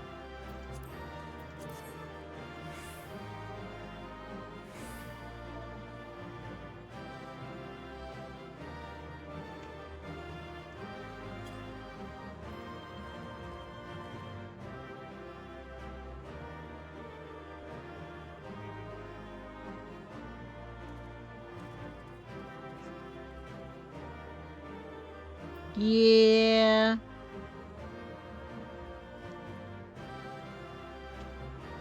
I think the thing that fucks me up the most is the healthcare thing.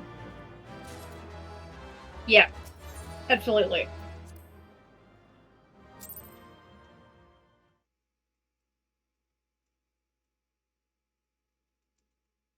Canadian redneck. Lumberjack. Nah. I'm so sad that didn't fill up one of my wondrous tales. Evil. Puts on level 100 warrior.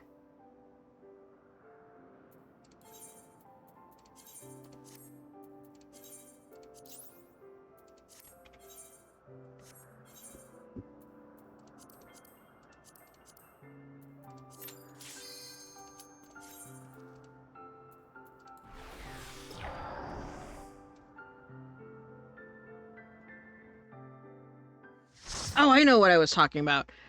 The reason that I vote generally blue overall isn't, like, a party allegiance thing. It's a, this pack of leopards doesn't want to eat my face.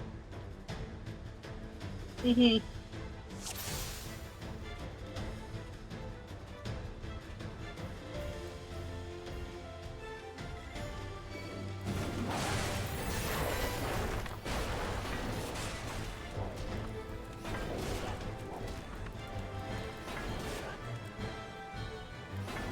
We should play Minecraft. Maybe. I only really feel a hankering for playing on Hoshi's Realm, and I don't think she's open to new people on it. That's like a friend thing. That's fair.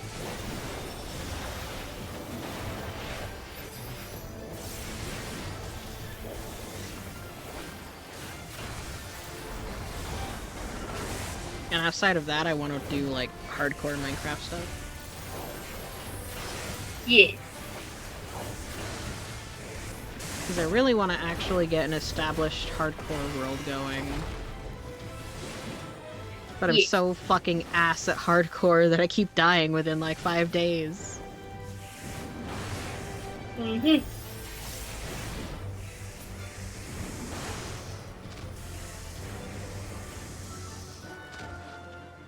Also, I think, Nitro, you told me how many mods you have, but also I'm frightened.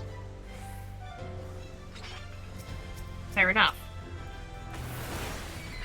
Also, for the time being, I shall be poofing. So I shall see you in stream chat, and boop! Yeah.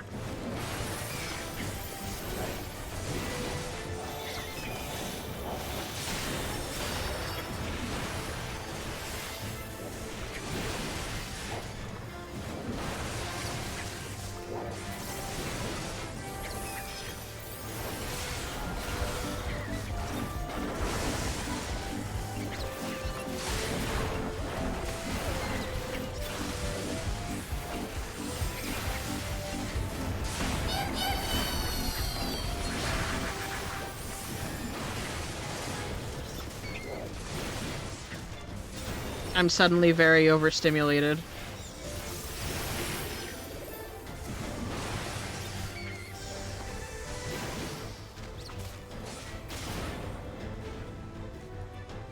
That was overstimulating. He dropped a 200-pound keg at a competition.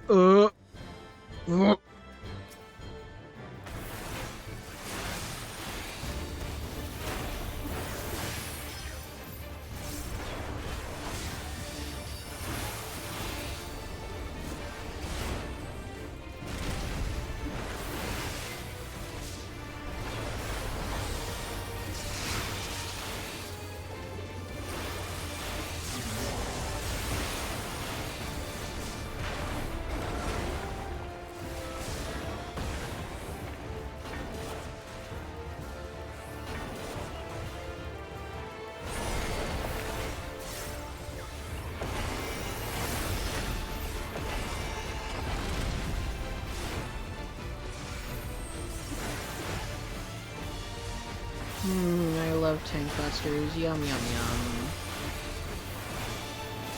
Delicious. And nutritious. Good for my bones.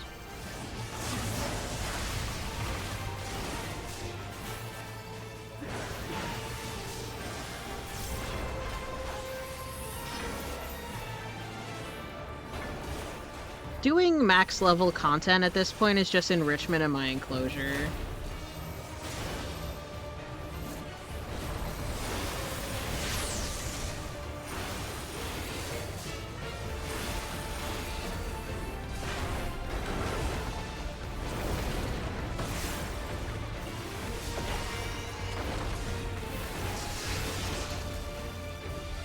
I am just getting enrichment in my enclosure. My hiding spot! No! And the healer. Oh no.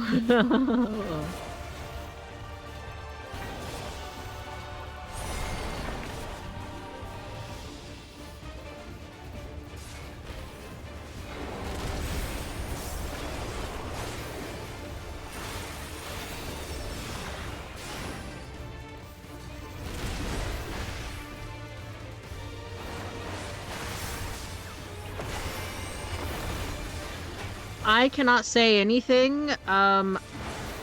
Some games I have doubled their file size with my mods.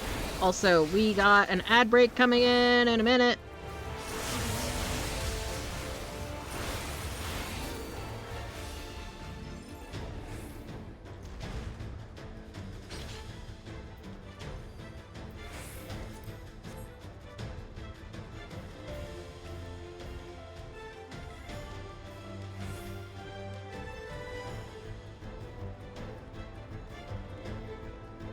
You think you broke the stim thing? It keeps saying error?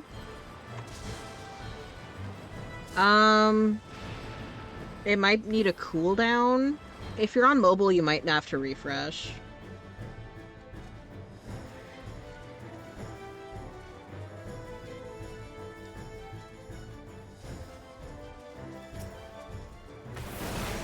You will never know my main!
think I already have these. Yes, I already have these.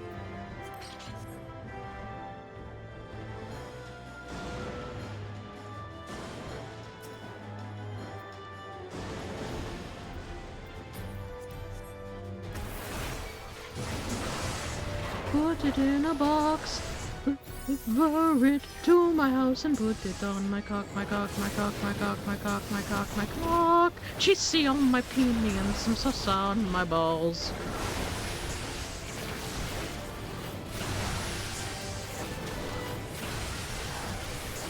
Haven't heard that one in a while.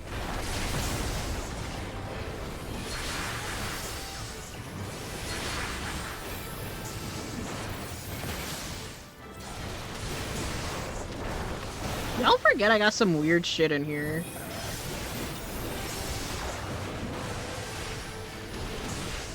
A non-audible for us? Uh-oh.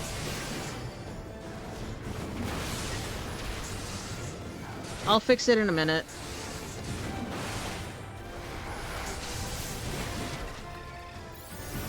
Oh, it's because I muted a bunch of sources when I did ASMR.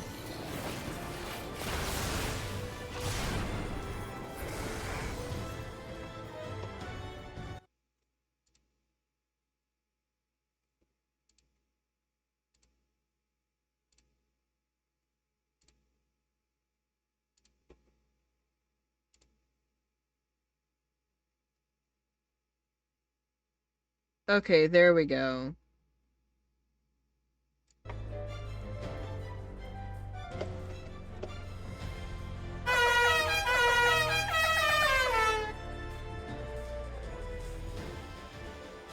Did that work?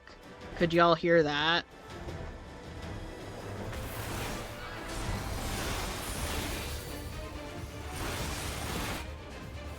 You bitch.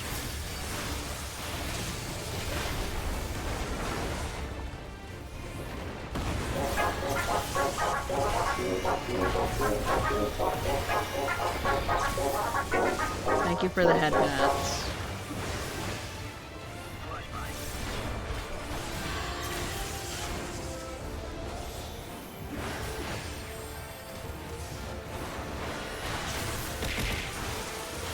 And thanks for the self-care check. I will do that once I'm done with this boss. And I probably will go make myself some food after this roulette. Head pats are kind of off. They're in the general vicinity of where the character's head is at any given time.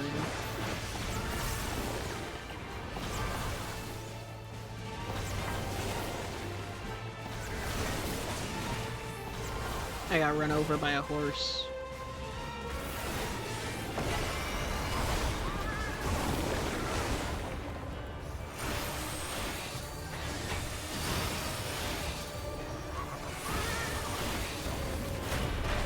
Because I have, so, Nitro, I have multiple PNGs, so I just kind of positioned it kind of where my head is at any given time. Whoop, wrong button.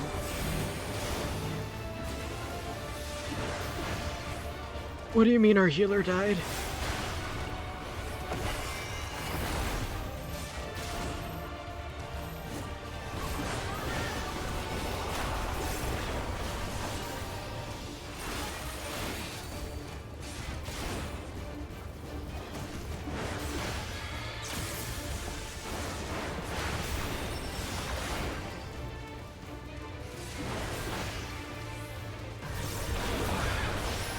That's also partially why I don't use Live 2D as much. Because I do so enjoy PNG Tuber.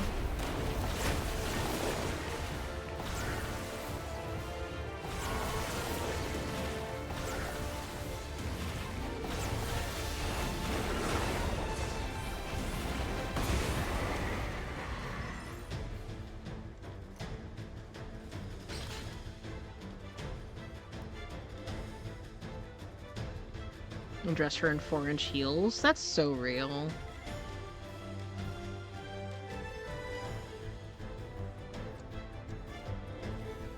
I should wait for the healer to catch up.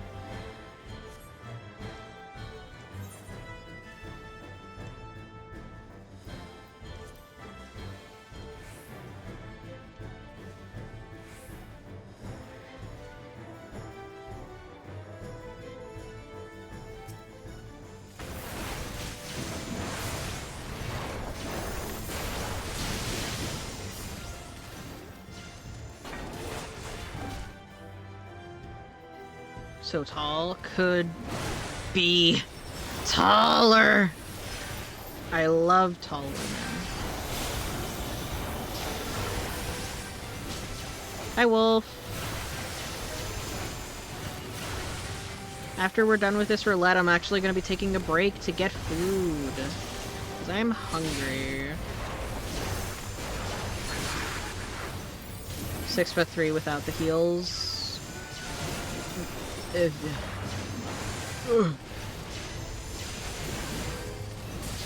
I love women. Could be taller. Make her POV of everyone be like when you lift a rock off of a bug.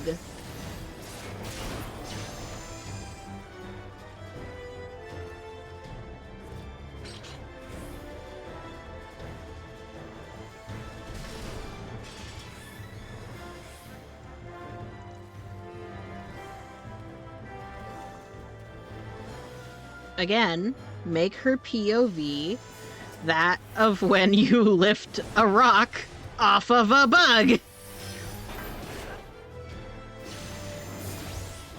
She's getting another inch of height. I mean, I wouldn't mind another inch, but you know.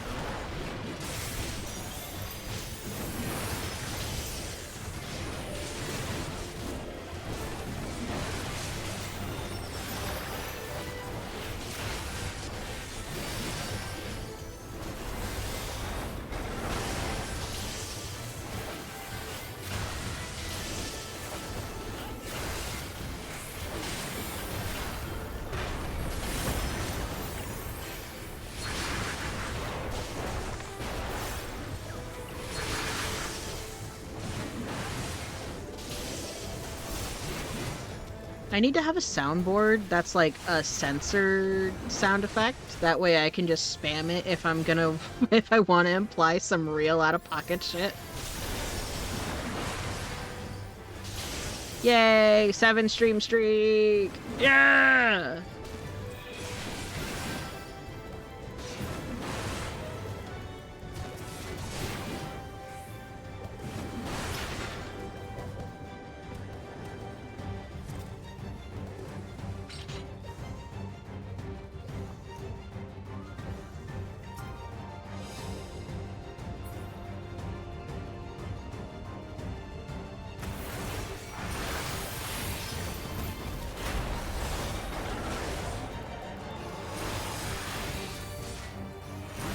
You cannot hurt me in a way that matters, Wisp. I like being quoted with dumb shit.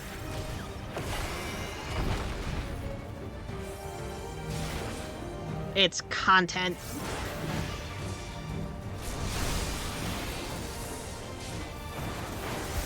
We were talking about tall women, Maguki.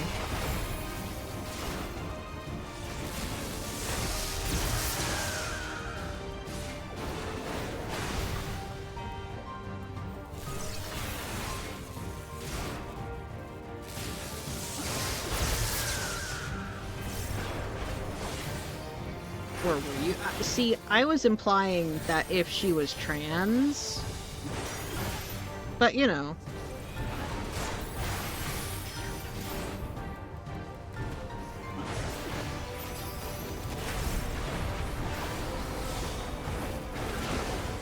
Shut the fuck up, Wisp! Not even Wisp! It's fucking Maguki! Wisp catching strays. Wisp is catching strays because I cannot read.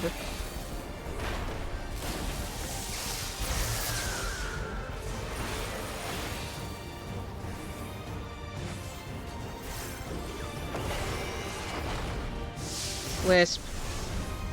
Wisp, I need you to time out Maguki for like 5 seconds.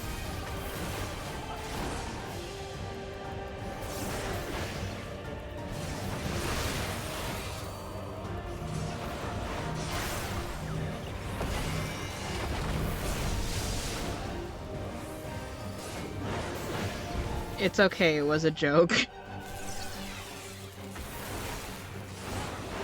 Oh! Oh! Ah!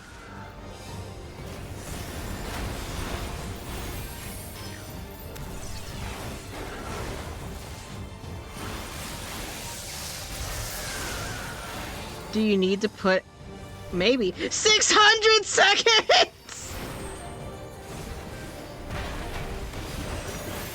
Maguki got sent to the fucking Shadow Realm. Holy shit.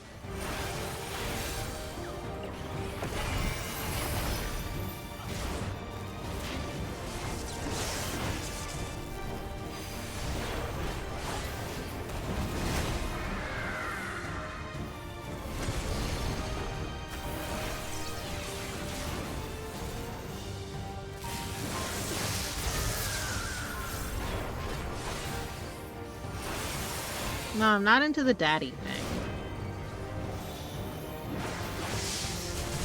Catching strays, you're not gonna be nice. Fair enough.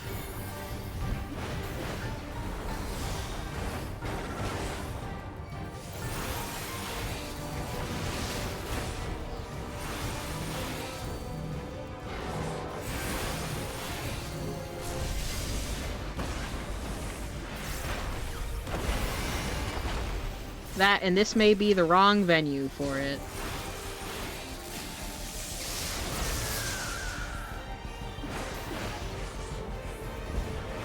If you're yelled at, you want it to be my fault. Damn. For real. If I'm getting punished or lectured for something, it better be for something I actually did.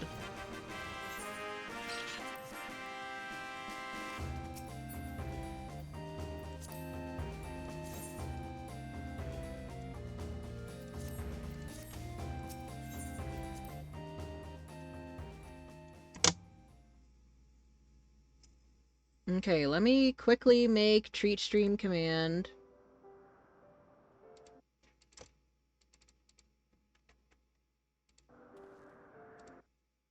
Commands.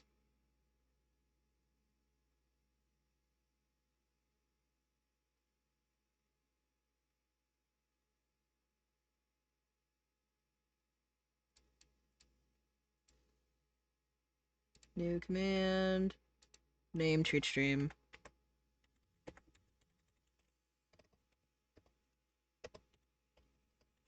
Treat stream, exclamation mark, treat.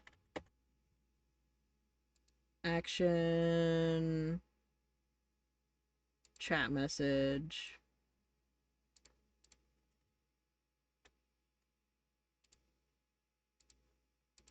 Buy Grammy a treat.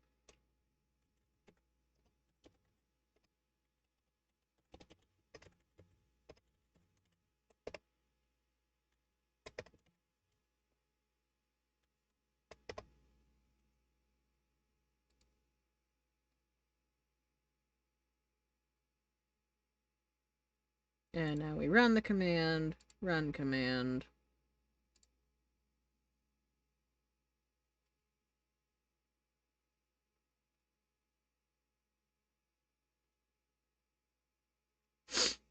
There we go.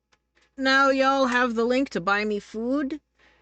If someone is in the process of buying me food, speak now, or I'm gonna go make a sandwich. You only got 30 Canadians, so fair. Treat Stream is a little expensive. It's because it's all like Uber Eats and DoorDash and stuff, so I get it. I would make them cheaper. I really would. But the bitches decided that they have a minimum for how much you're supposed to order.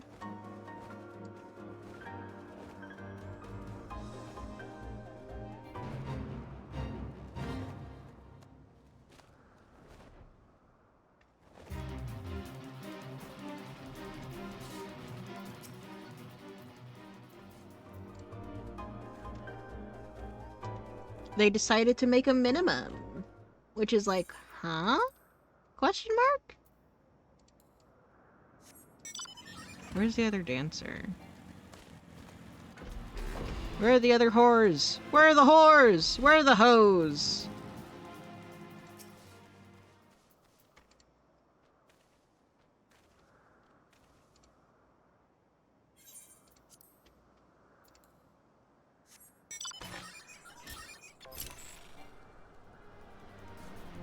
I'm also right here, I say as I ask where the hoes are.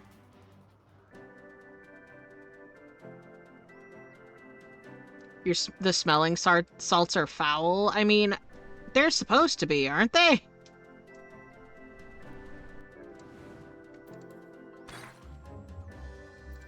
A hypothesis, if you will.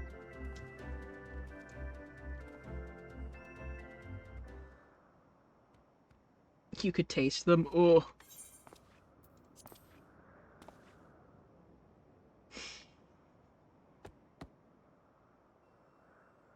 Just mind melts with nitro for a second.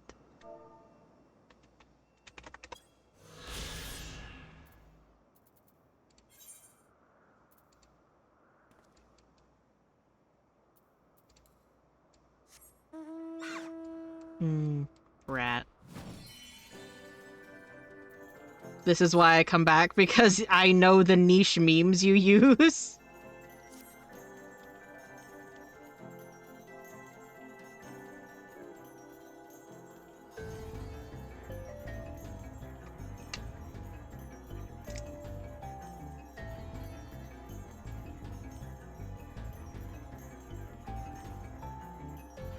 You like whatever's wrong with me. A lot, actually.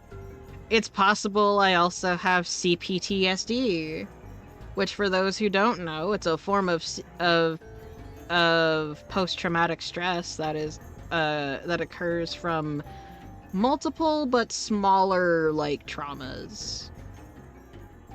So not a big T trauma like with wars and car crashes and things like that, but like smaller things.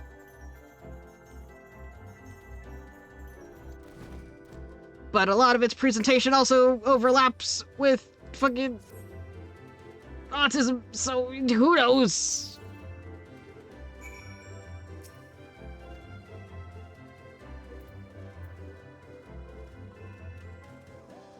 But you like the ADHDs.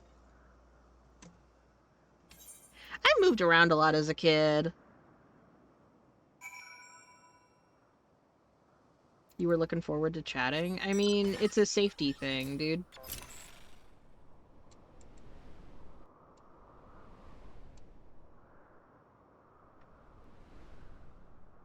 Can you also tell that I'm, like,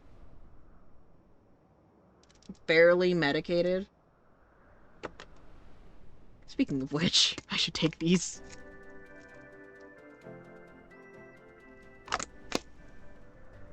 I should really keep up with my medicine. But it's not even really for my depression anymore, because my depression is pretty good. But, like, it's mostly to help with the focus.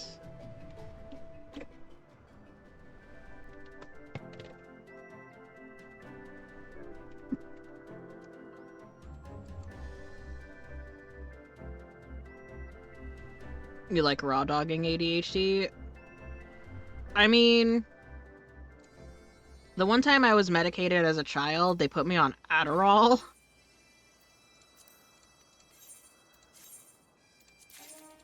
Which, of the things to put a kid on at the ripe old age of, like, what? How fucking old are people in, like, 2nd grade?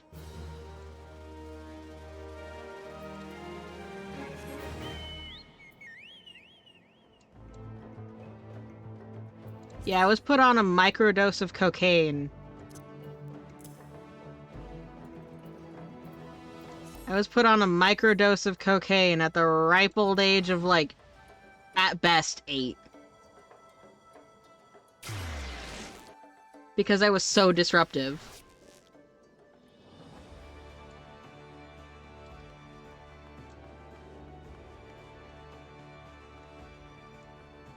You never got meds? I was so disruptive in class that that they basically threatened my mom that I would be put in the special needs course if she didn't get me medicated or in therapy. I was that disruptive in class.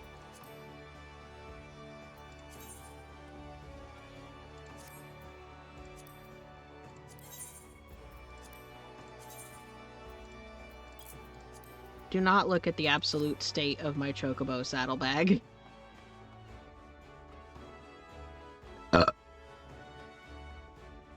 You think you were in a special thing? I was definitely in a special thing looking back on it, because at 1 grade, I had,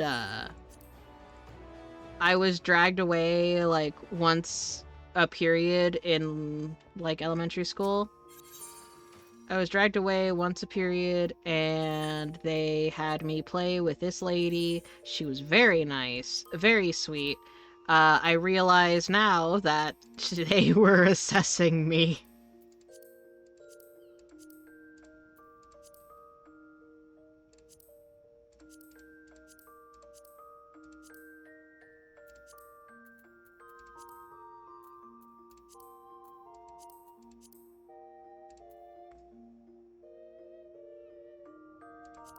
That class was awesome. I felt good. That class, I realize now,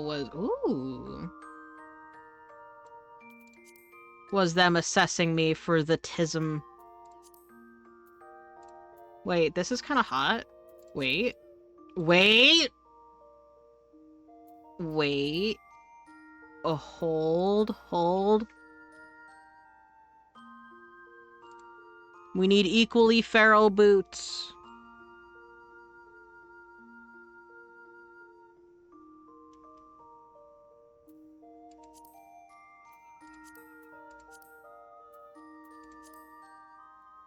Too modern.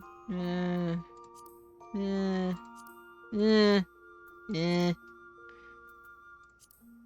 Yes. Look at this feral creature. You're looking disrespectfully. Sure, you can look at him like a whore. He is a whore, honestly. So, Rinha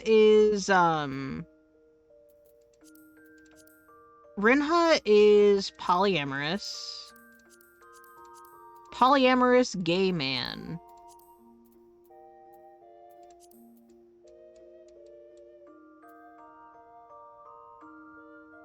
One of the horsies, this is true. He's also trans. He has given birth to 2 children.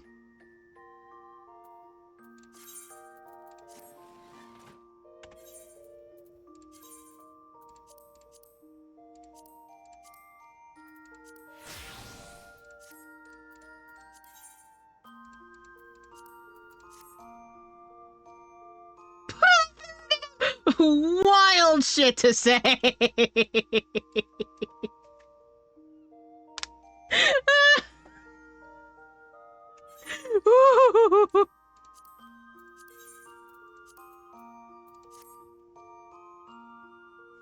You're lucky you found your headphones. This is true.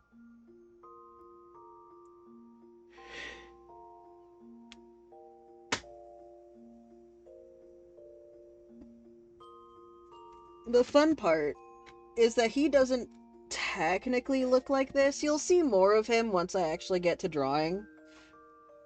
Which we are gonna do after I get food. This is just what he looks like in game. Let me put on his actual class. Hold on, where is it? Here he is, my boy. Here he is, my whore. So I know she's definitely... she'll be chill with it, true. Rinha already has 3 kids. He already has 3 kids. One of them is adopted. But here he is, my boy.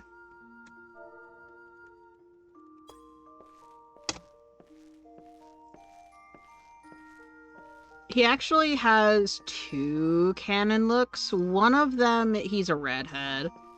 Family tree into a forest! Jesus Christ! I know exactly who I have to draw to get your attention. Damn.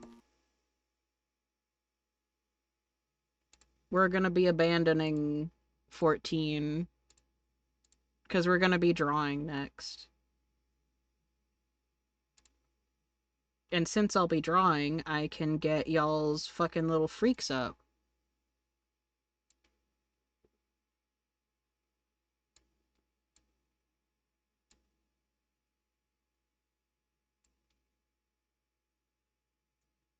Because you're fun to hang out with. That's cute. I forgot what I was drawing, and I get flashbanged with the canvas.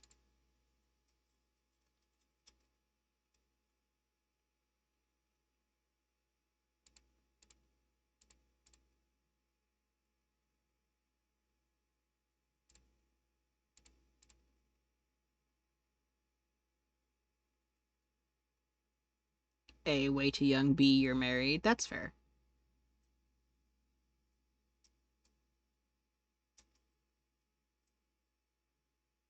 You you haven't had attention since May. That's so sad.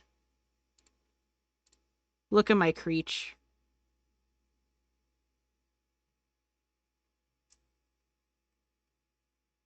Look at my creature.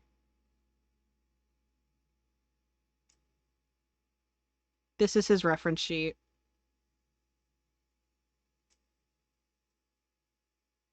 Saw those on your blue sky.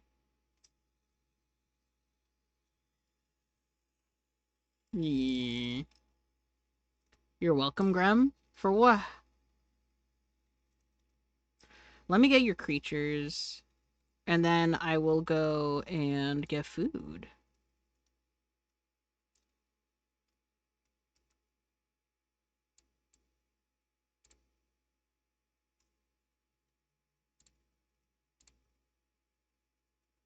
Wrong canvas.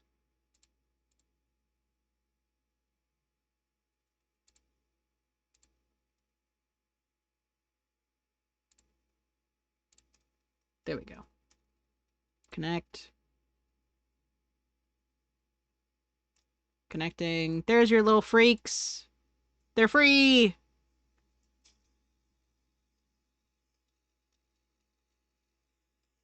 Okay, let's get music going, and then I can skedaddle.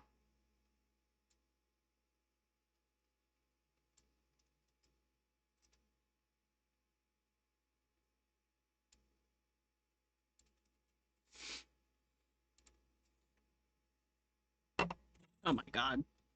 Instead of doing anything, y'all are just like, kill. Hi, Gigi. Hi, my baby. Hi, what are you doing? What? What? What? What? What? What? Ah, what? What? What? What?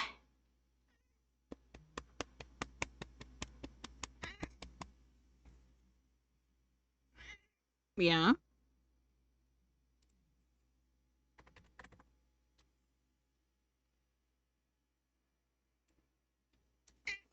Ah?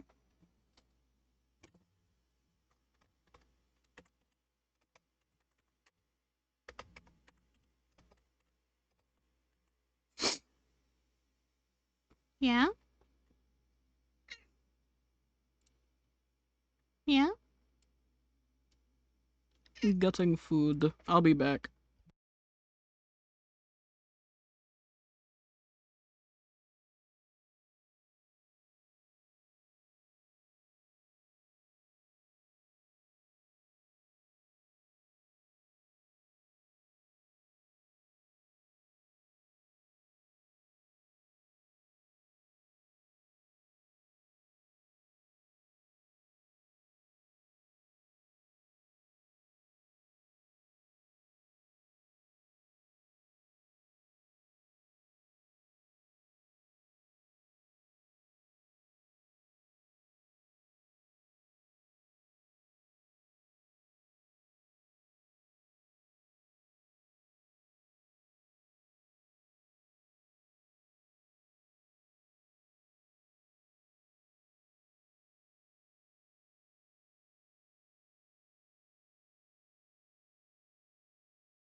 The horse used the elevator.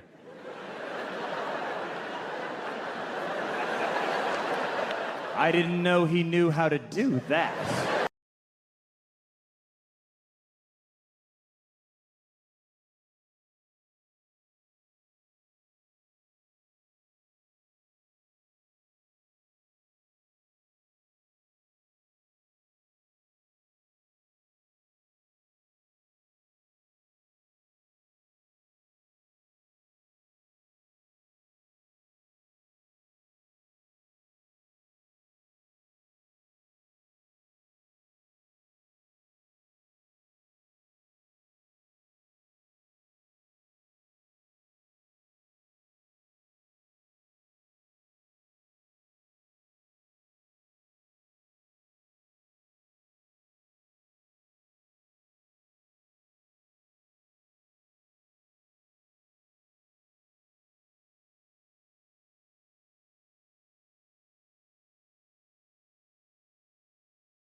God boy, God boy, God boy, God boy, God boy, God boy, God boy, God boy, God boy, God boy, God boy, God boy.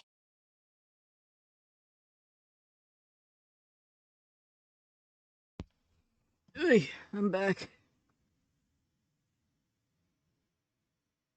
Just as I missed the good boy spam, what the fuck?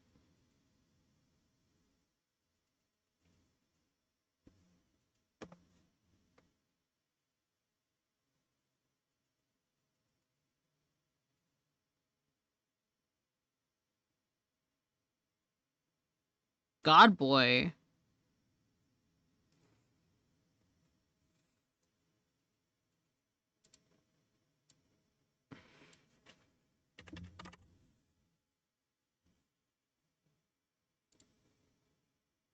Anyway, I have two, count 'em, two peanut butter and Nutella sandwiches. I accidentally got the uber tiny thing of Nutella, so I'll have to get more soon.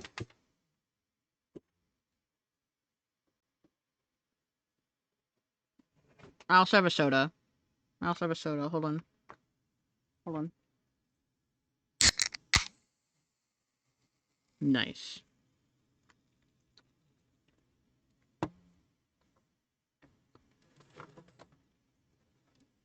Big bitch activities have commenced.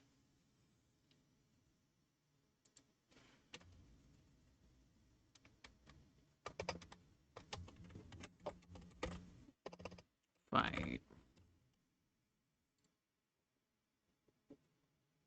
You were saying... Okay. Unfortunately for you, that means nothing to me. That means nothing to me, Maguki. Unfortunately for you, that means nothing. You know what you sign up for by being here.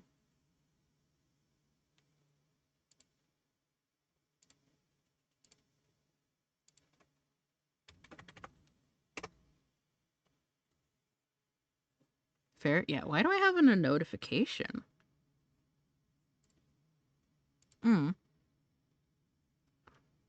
Hmm. Oh, followed, that's why.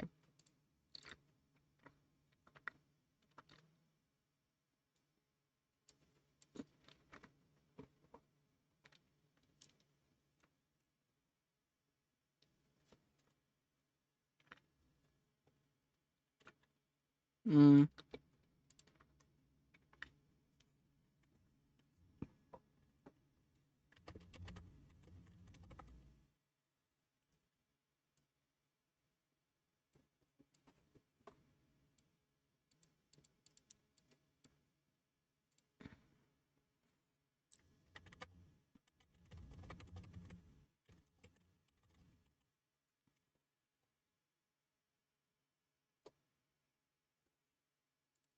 Main image.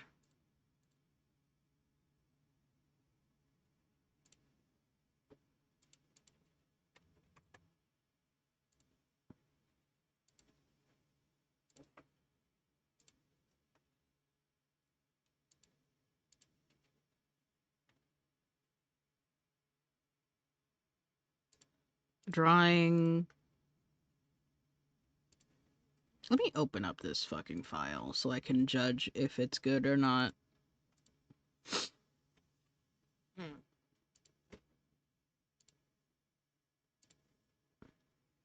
Yeah, that's a sketch.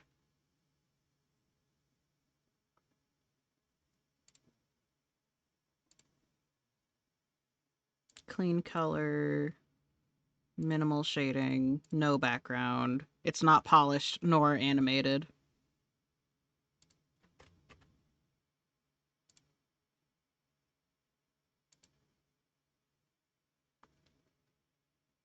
Full body, theoretically.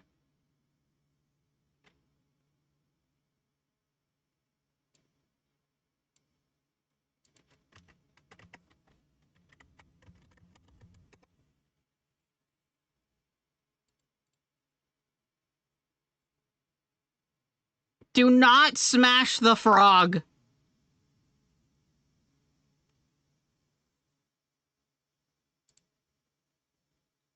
Cool, it got me 20 points. I'm not here for the points, I'm here for the funnies.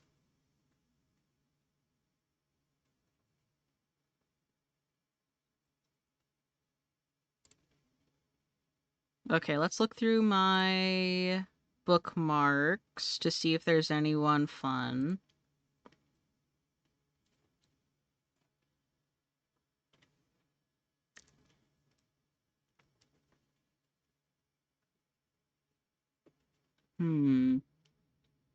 One of the characters that I really, really want to attack... Oh, I drew this character. I can remove them from my bookmarks.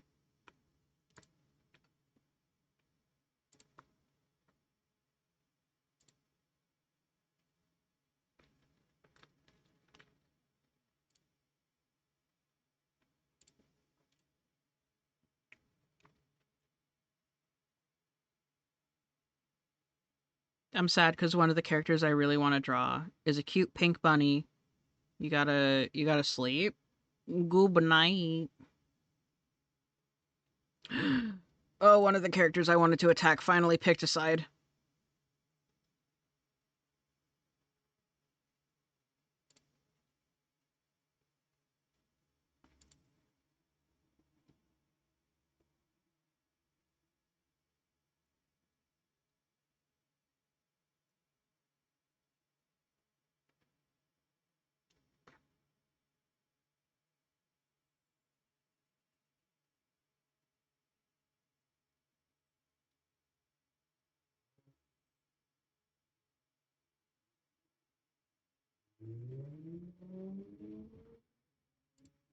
Where are...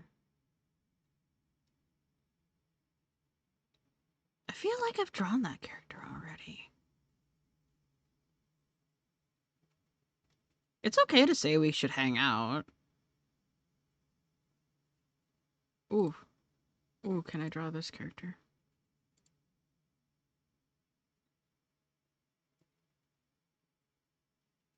Oh my god, they're so hot! Wait!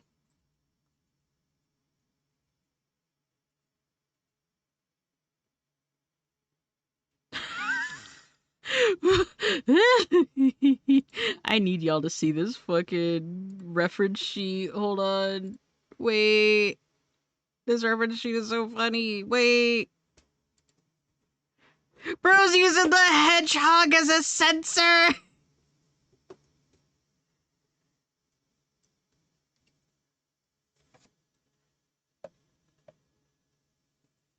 Their character's hot though.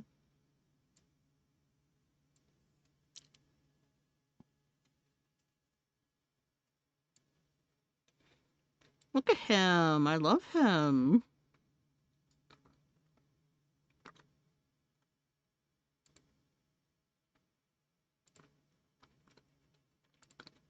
What are your canon classes, sir? Mm.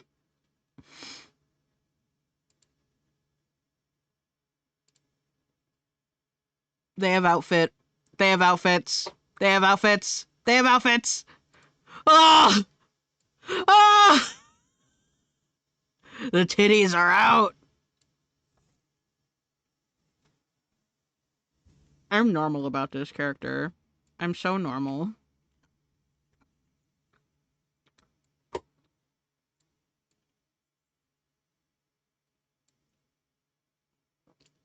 I'm so normal about this character.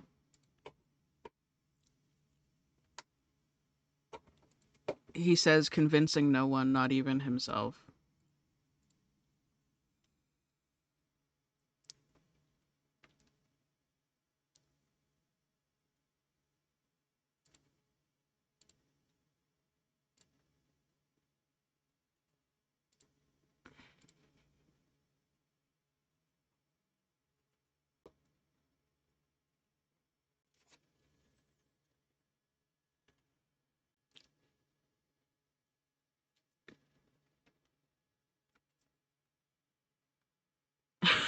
Jesus Christ, Nitro! This is a very good song for for what we're talking about though. Bro is 6'7".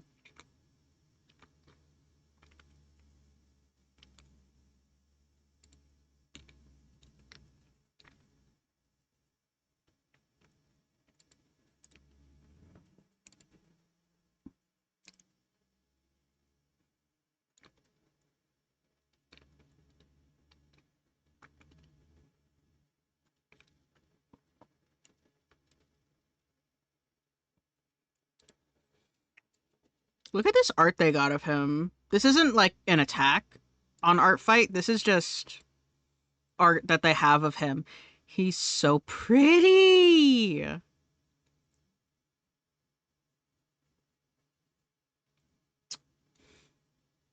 Goes to look at their character permissions.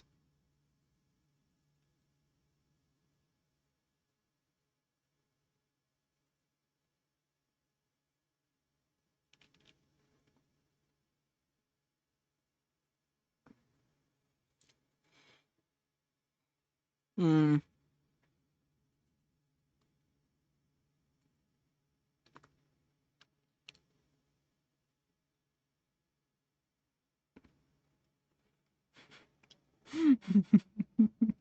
There's no specific permission against sexualizing him.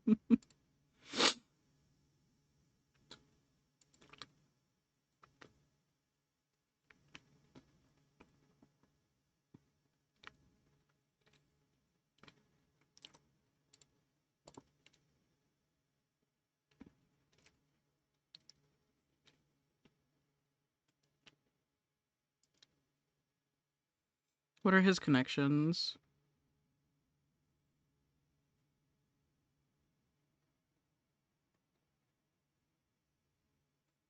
He does not have a romantic relation.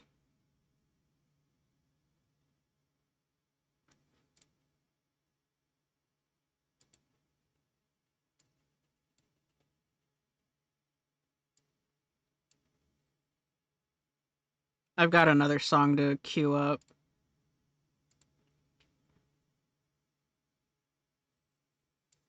I'm unwell about this character already.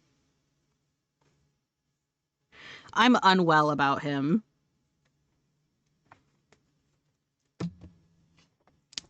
He's so pretty.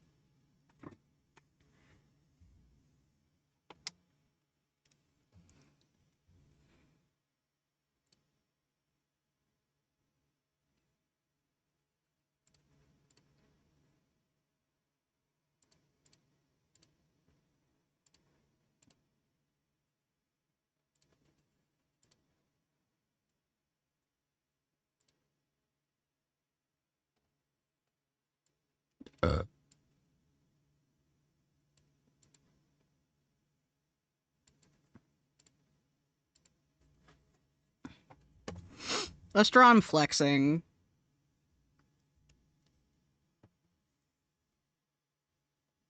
Wait, the theme this year is supposed to be shoving them in bottles.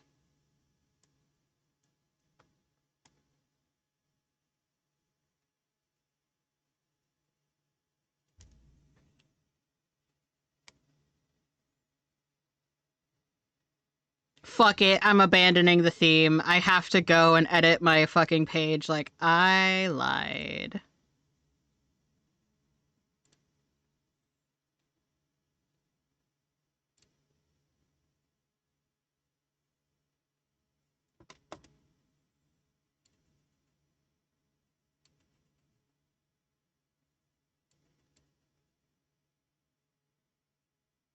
Time to swap to the blue site! No, this is... I don't have anything set up on there, one.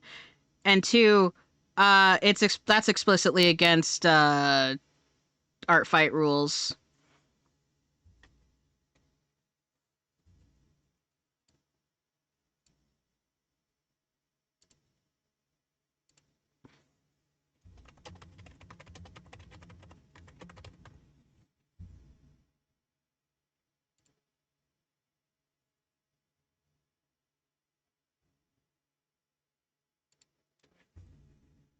That you can't... Hi, hi, Shep. That you can't tell, but if you zoom out, he's really small and actually trapped in a bottle right now. He shoves him in a mason jar.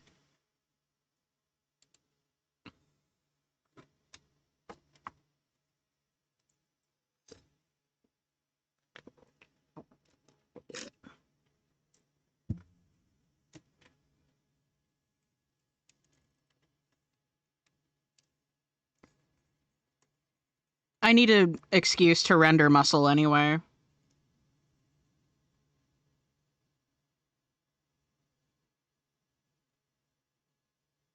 Let me look up a good, like, bodybuilder flex pose.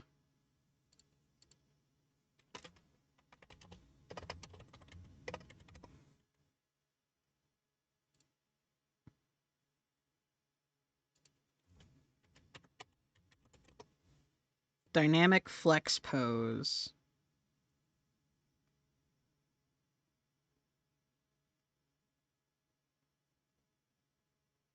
Oh, I know. Flex pose from behind.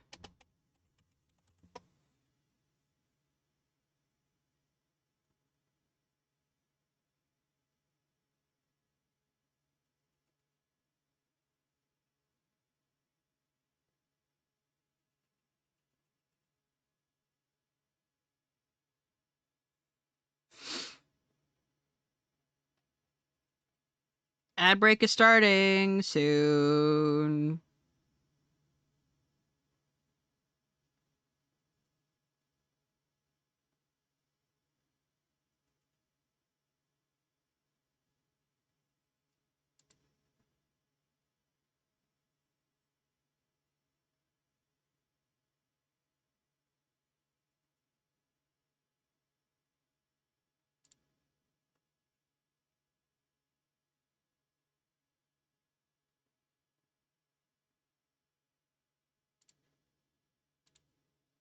Oh.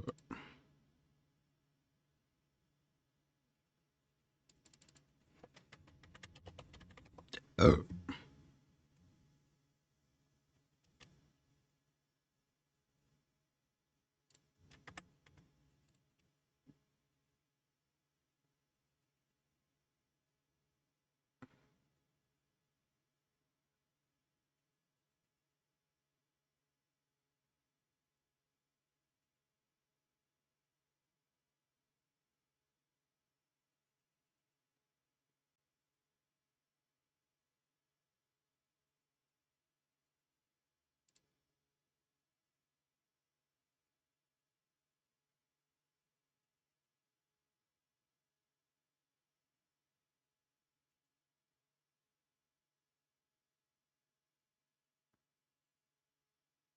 Would it be too much to put in the private description that I am unwell about their character?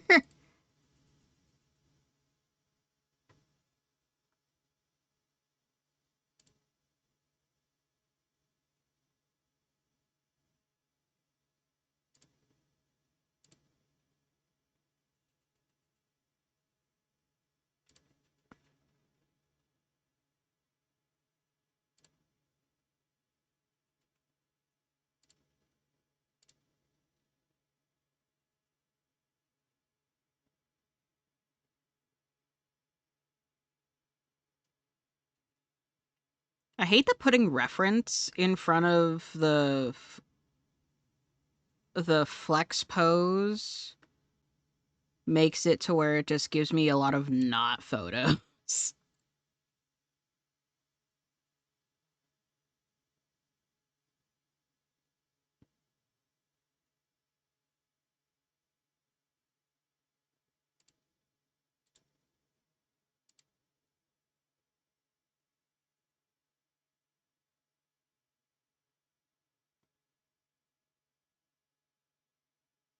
Okay.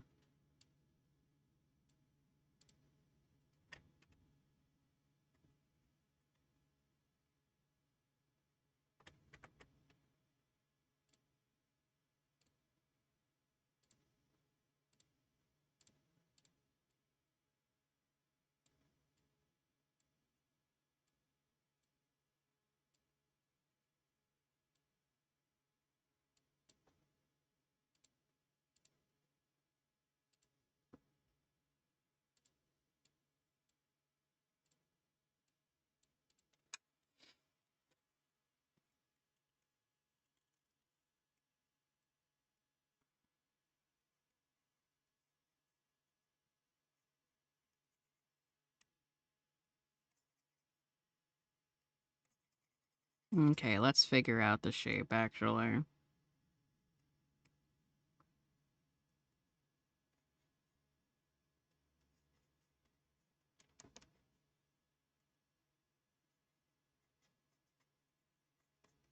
Thank you, everyone, for sitting through the ad break. Or, paying for premiums like Turbo or my subscription.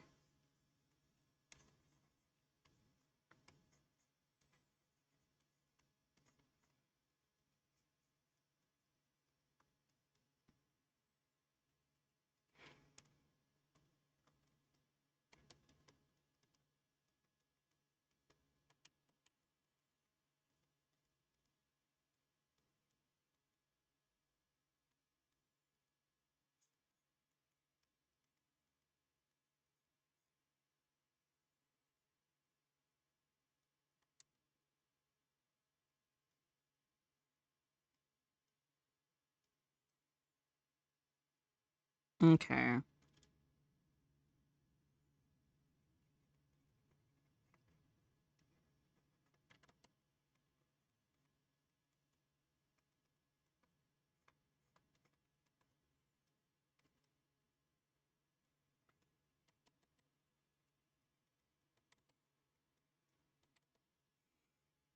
Does he have defined muscles? Are you on a cut, sir? Yes, he is on a cut.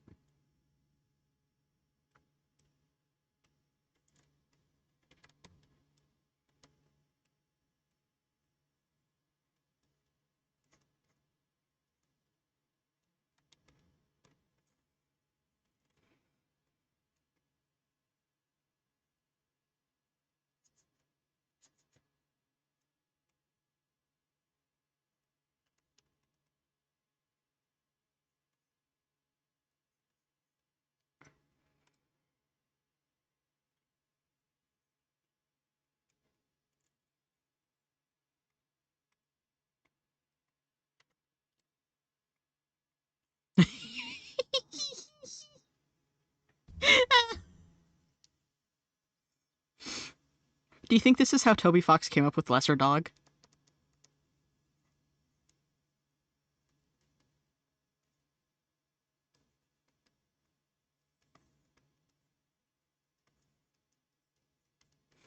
Speaking of Toby Fox, my favorite thing to flashbang people with is that he was someone who worked very closely with Andrew Hussey. No, I don't need melancholy stuff right now. Spotify. I need horny songs.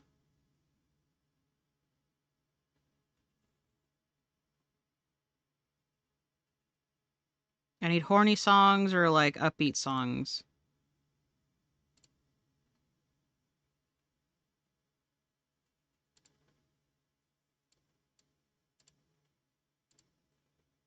With who? Eh? Andrew Hussey, the creator of Homestuck.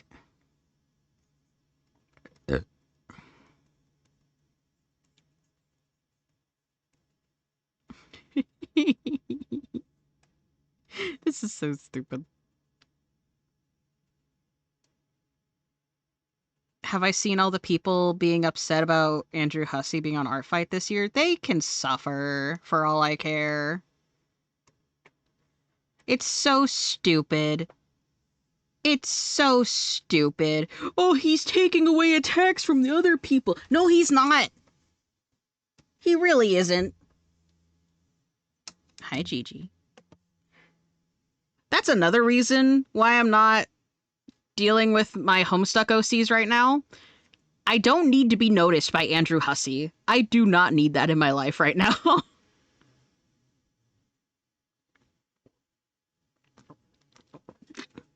Love Homestuck. It aged like milk and it was in poor taste even when it was written.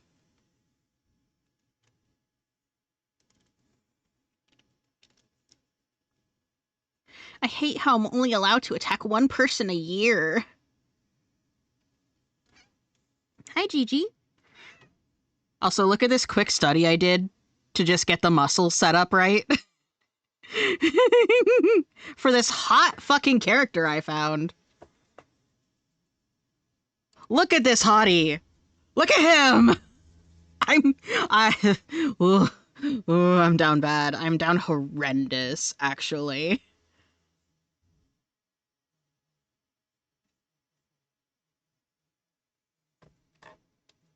I am down horrendous for this character, I fear.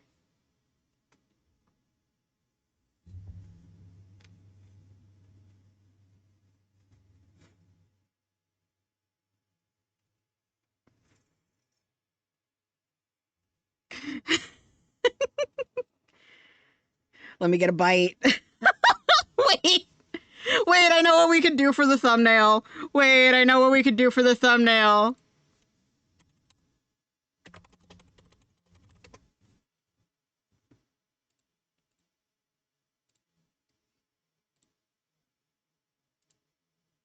I know what we could do for the thumbnail.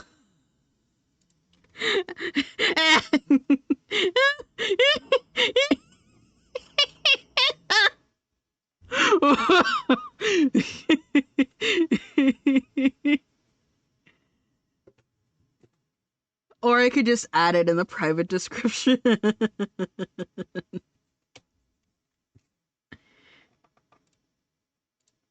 Gigi, I hear you. Hey! Fine, I'll get you. Jesus! Fine, I'll get you dry food. You little heathen. I'll get you your dry food. Clearly, I'm starving you. Is this what you wanted? Yeah? Is this why you were digging in my trash?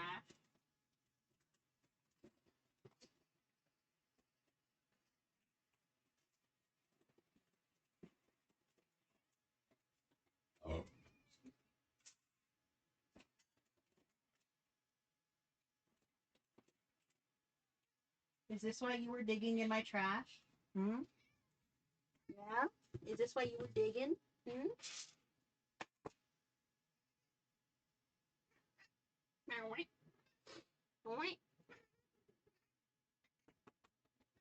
Eat your dry food.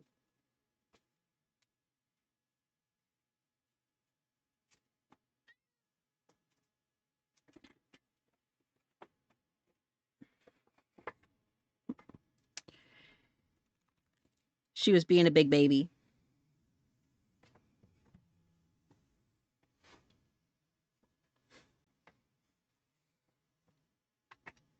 Nice. Yes, I ate, I bite, I chew. That's just what bad bitches do. We look like we bought a zoo.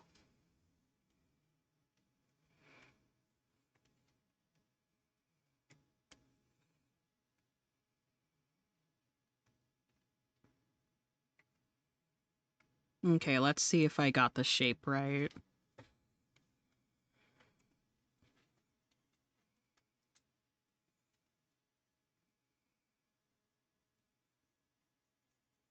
Peck 1, peck 2, the side, then the arm is right here. Neck connecting, neck. Center line, side of abs.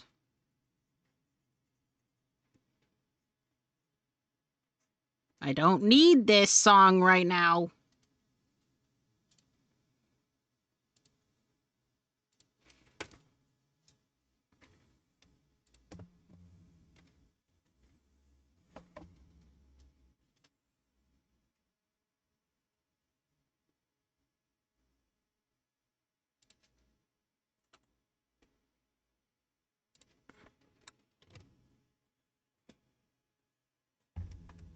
Angels of fire, divine, divine, divine, divine, divine, divine, divine, divine, divine.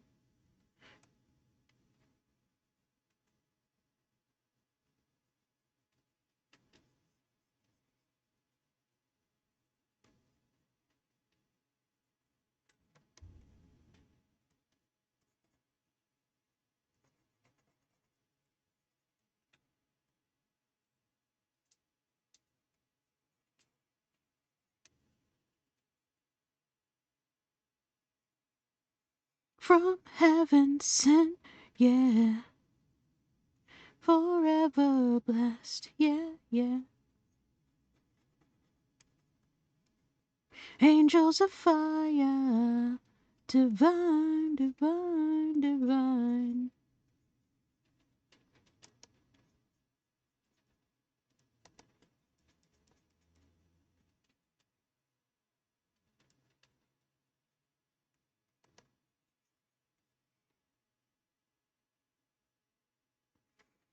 I know why I'm fucking up. It feels like the line of action isn't really there.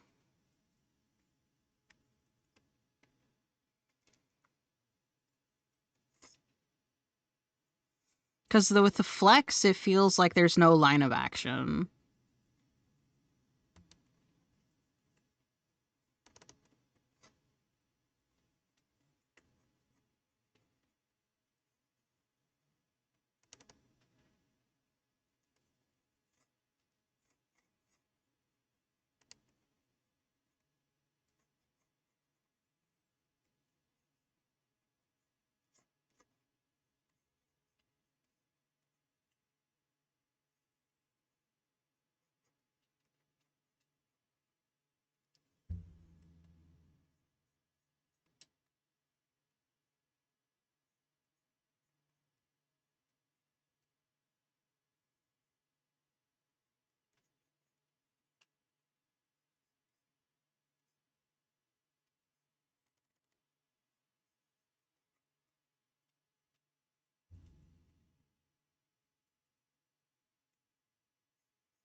I hope they appreciate that I'm holding back from whoring it up more.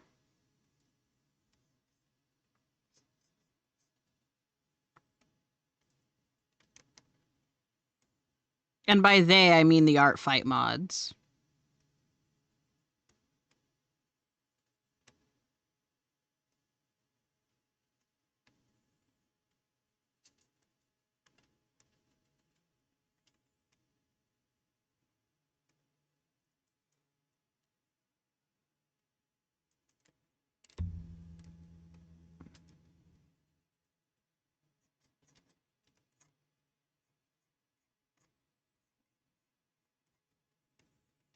I guess Spotify just wants me to go through my emo phase again.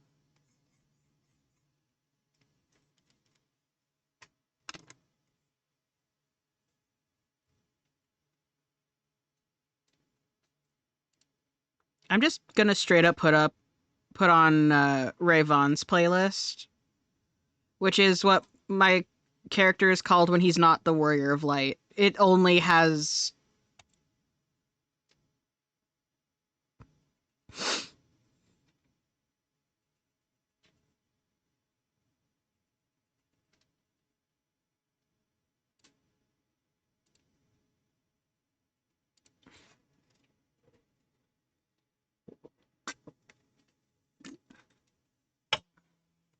one of a kind.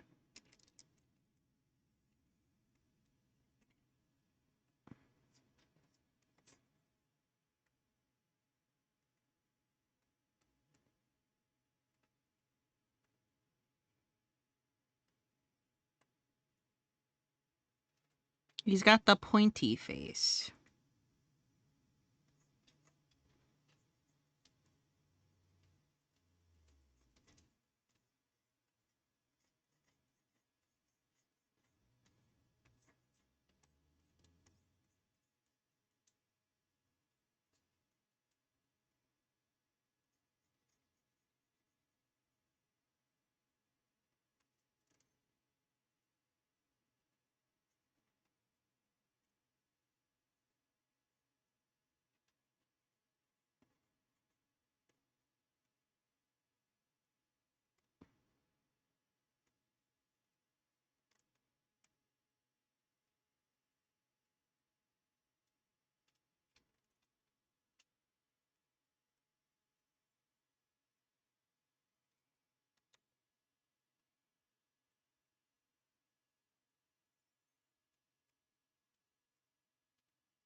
Fenty, Fenty, Prada.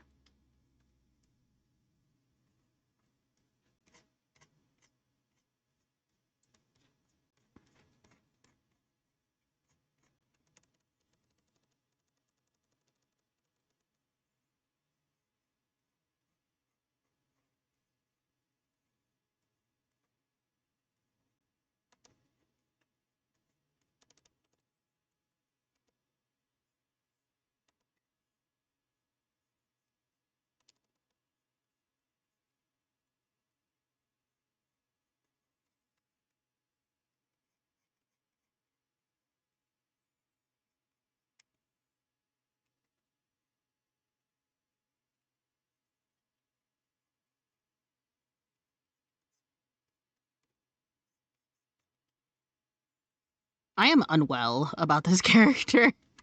He's giving such strong himbo energy, and I love that for me.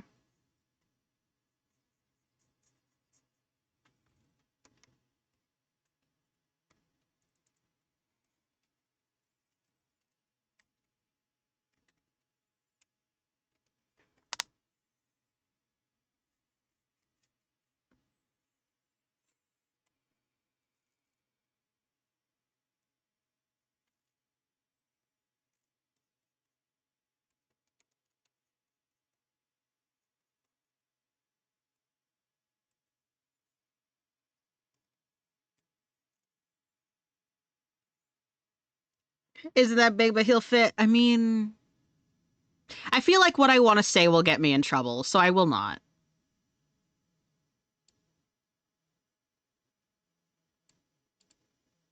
What I want to say will, in fact, get me in trouble, so I think I will not. I think I will restrain myself, actually. You're in good company. I'm aware I'm in good company. However, we're on Twitch. We're not on the other side. I cannot say what I want to say.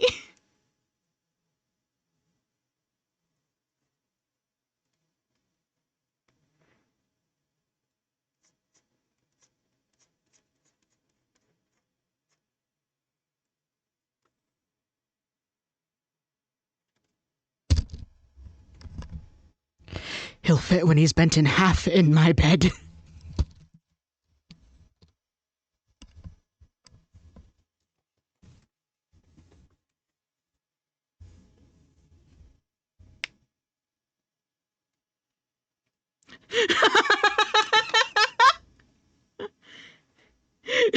Me and Nitro shaking hands, shaking hands.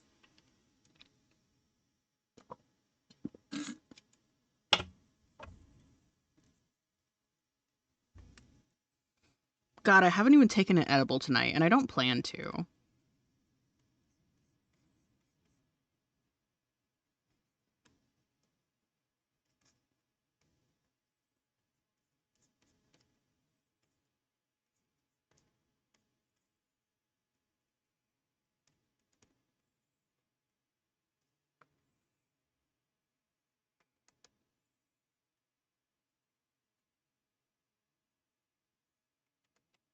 I'm stealing the fact that they made the martial artist shirt not have the front part, or like the body part, just the like little top. So like the martial artist vest can be broken into two pieces. There's like this piece, and then there's this piece, which is like separate. I'm gonna steal that this is separate, or just not put them in a shirt. On your girl's character sheet. Thanks for that. Yeah! You know who else I have? I do have a trans character, actually. I have a trans femme tiefling. Hold on. Where is she? There she is. There's my girl.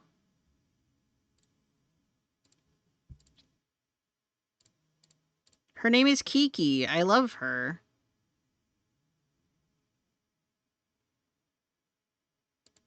She's great. I love her. There's another trans character that I have who's like Nobini. I need to redo her. Well, I need to redo their fucking thing, and I'm just sat here like, I don't care about your pronouns. I'm just gonna give you any all pronouns. This is old art. But look at Yuki.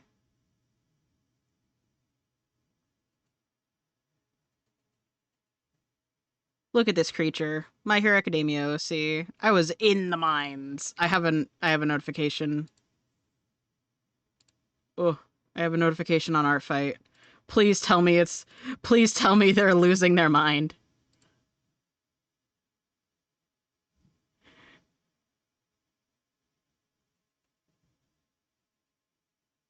Yeah, they love it!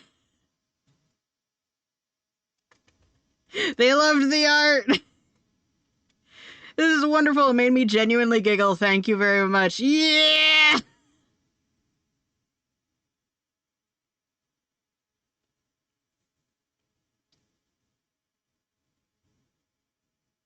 I love whenever people, like, are super happy about the art that I draw for them. That's why I do Art Fight. I live for people being like rah, rah, rah, rah, rah, in the comments.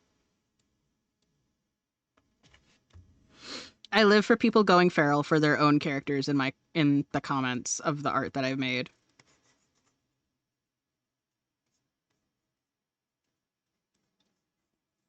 Just casually makes his tits a little bigger.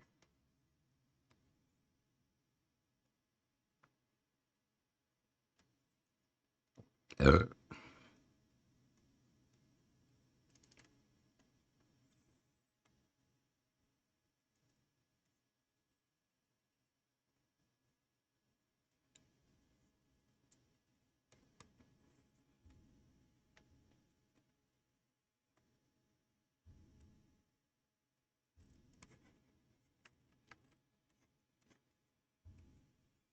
you think he knows how pretty he is?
He doesn't, not fully, but I do. I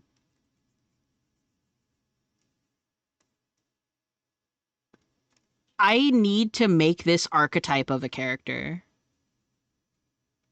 I need to make this archetype of a character. And I kind of have one. Kind of.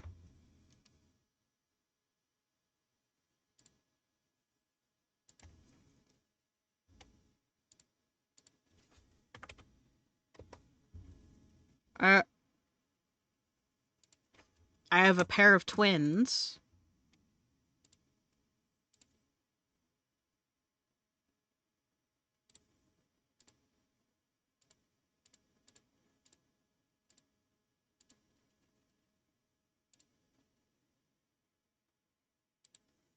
This is an older image. Don't.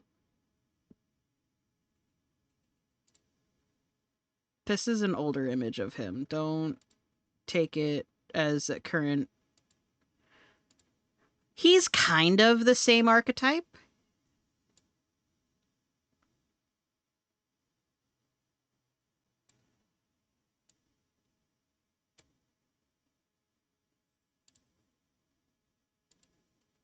Do you want to see his twin sister?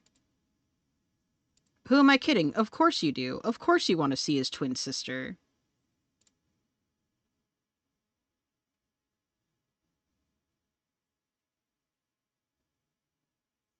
Which one of them's trans?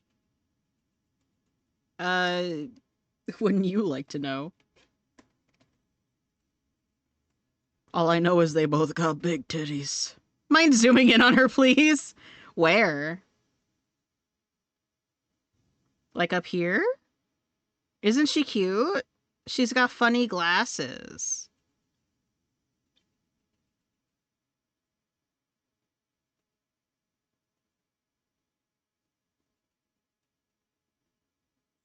They're both Asimar.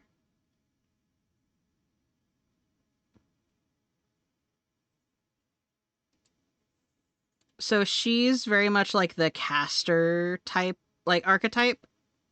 And then he's more the like bruiser archetype. Both at once, please. They would find it incredibly awkward. You cannot have both at once, unfortunately. I'm so sorry. They would both find it incredibly awkward.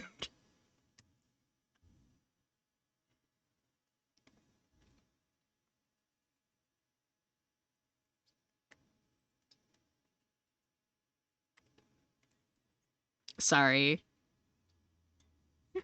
They're both just like, would they care if they found out that they both had a fling with the same person? Absolutely not. They would think it's extremely weird at the same time.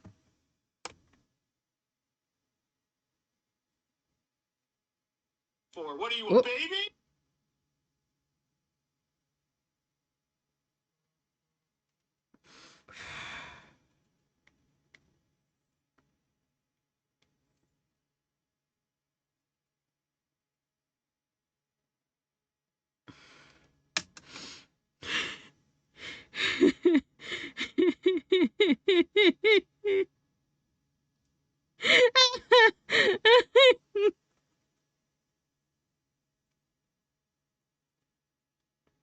So, Professor found a comment that I made on a Hear Me Out video. Hold on, I just sent it to myself.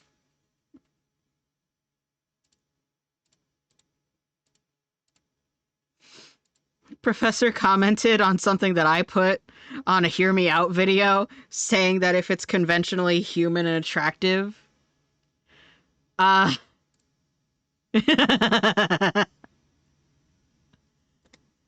got upset because they can't accept they're wrong. Astromancy Wizard got crit by a vampire rogue with an antimatter rifle, some extra mods, which instantly killed him because he was at 68 out of 80 HP. Body disintegrated a couple of sessions later. He got true resurrection as a.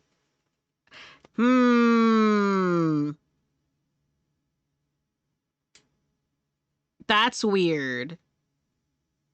I don't. Doesn't true resurrection just bring you back as you were?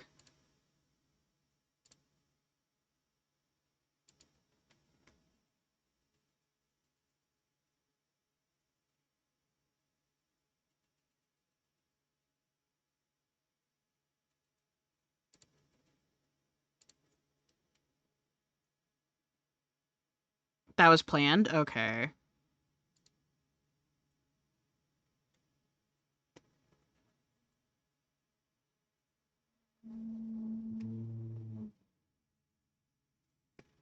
So what were they upset about?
When I'm editing my VODs together, I really should cut down on the thirst that I had for this character.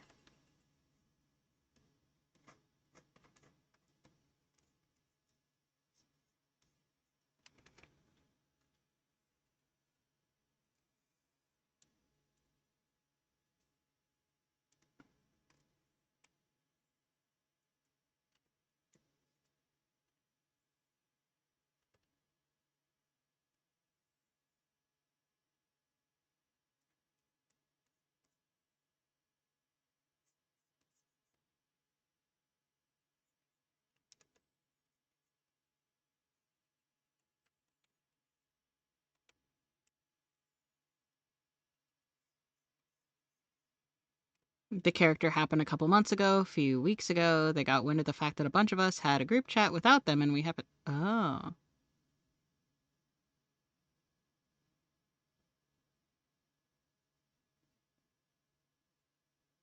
What the fuck? First off, having gripes about someone and not letting it affect your relationship with them is completely normal. That's completely normal.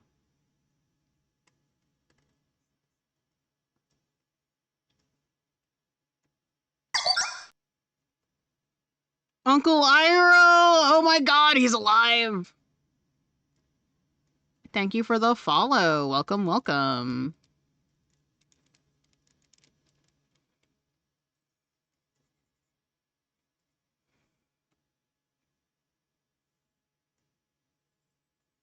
Why does his torso feel too short now?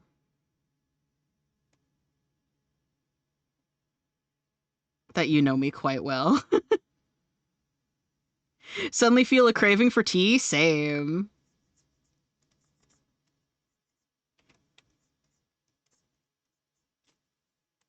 Uncle Iroh, can we get some tea, please?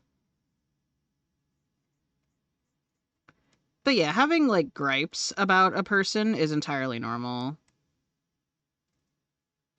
I'm beginning to think my reference sheet... Oh, wait, no. It's because I made the arm too short. That's why it looks like his torso is too short.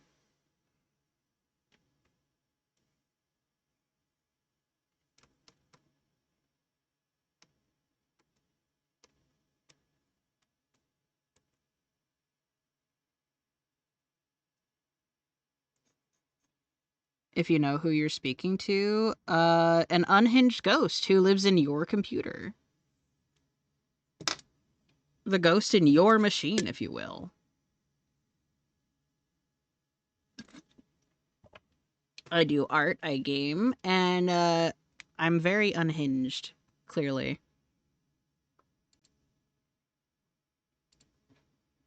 Because 7 minutes in heaven is all that I need when I get with him. 7 minutes in heaven, hope at the end that I'm not a virgin. 7 minutes in heaven. Taste the rainbow. I'm just gonna...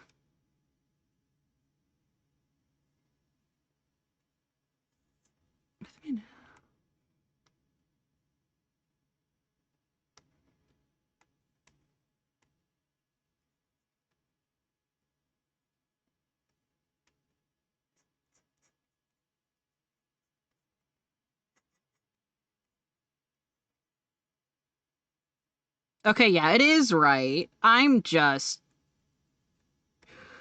not used to a big buff arm in the way of the rest of the anatomy. Okay.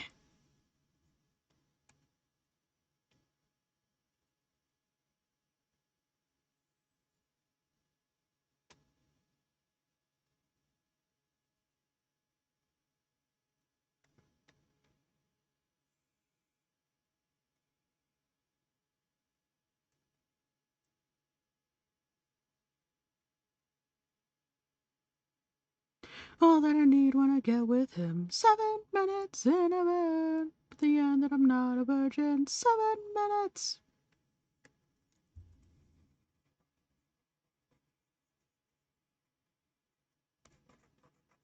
I would say Uncle Iroh is too innocent for this song, but bro fucks. Bro had kid. Bro fucks.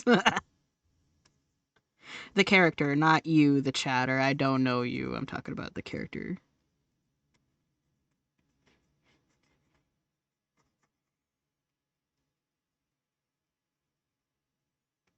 Because I know some people aren't really comfortable with someone like speculating on their sexual life or whatever.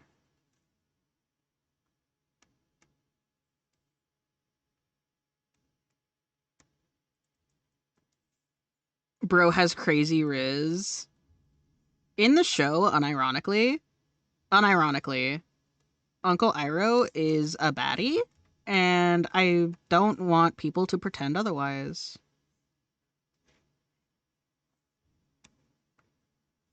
Prime gilf material.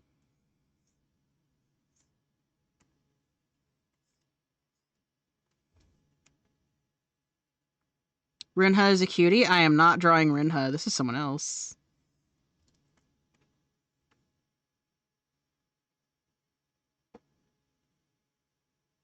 This is someone else's OC. This is this guy. He's very cute.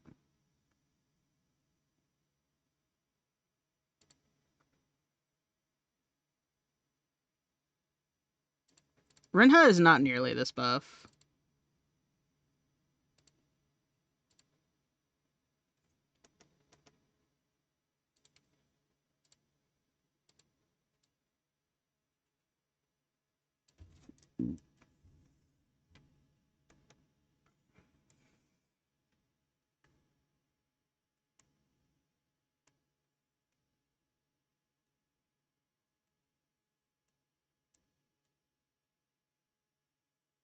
Rinha is still a cutie? True.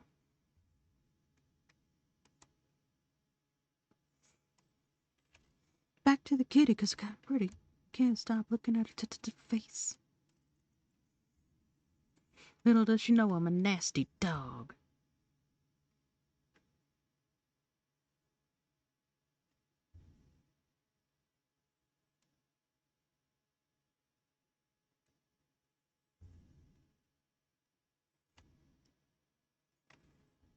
Yeah, close enough. For getting the sketch done. The animatronic characters here do get a bit quirky at night.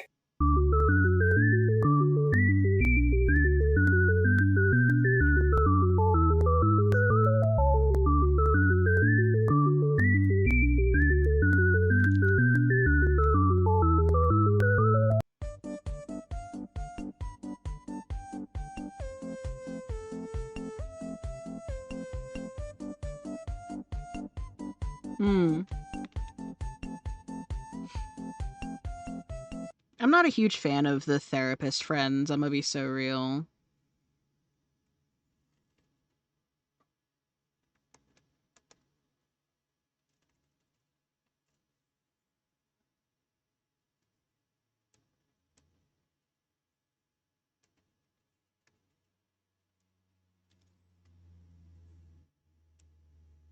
Okay, let's make it clear to Twitch that they're wearing shorts or something.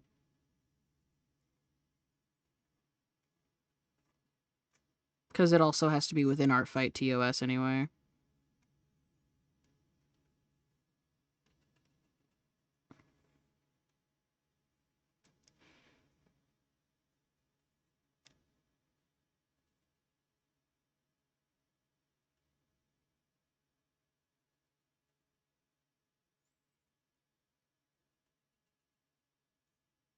Blamed a homunculus of you that they had in their head? What the fuck?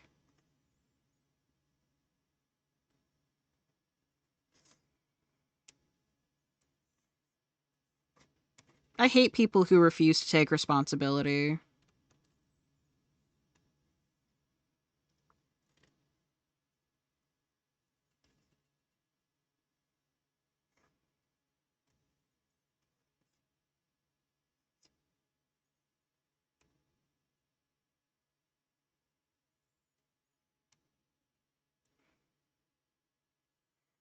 Like, here's the thing.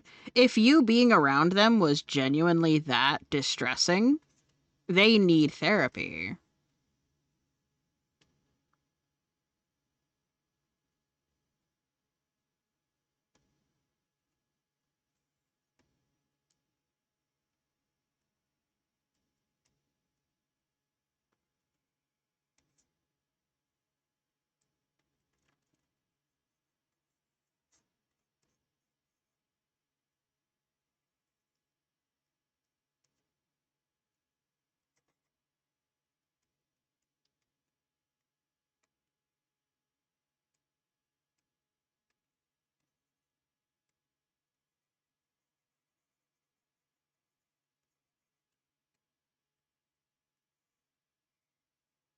like, I'm gonna be full offense. Full offense. If you cannot stand a bitch that much to where you're blaming some fucking nebulous concept like a homunculus that lives in your brain, I'm sorry, you need therapy so bad. Because there's a difference between, I don't like this person, or, I really don't like this person, and there's a homunculus in my brain that wants me to hate you.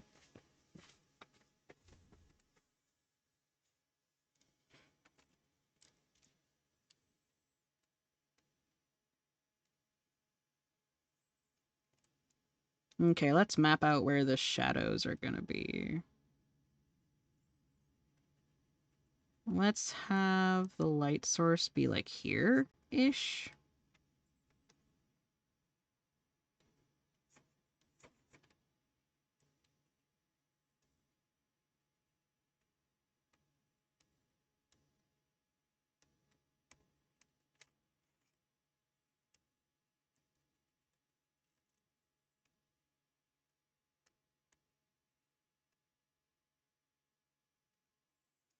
No longer a constant alert now that they're out of the picture. Yeah.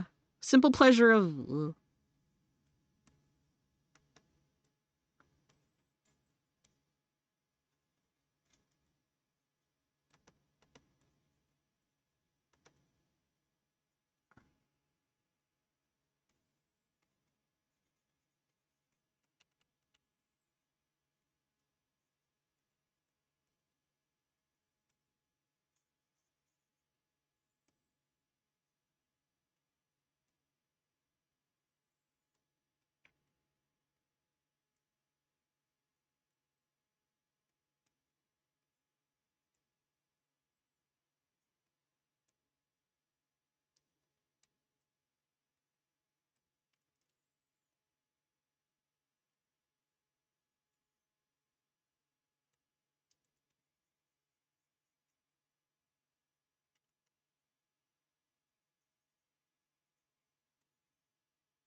One of the pieces of advice that I've heard from various, like, content creators and stuff that cover things like Am I the Asshole, that kind of places, is this is specifically from Oz Media.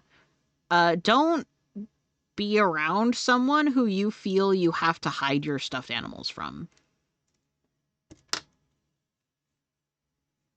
Essentially, don't be around people that you feel you have to hide a part of yourself from.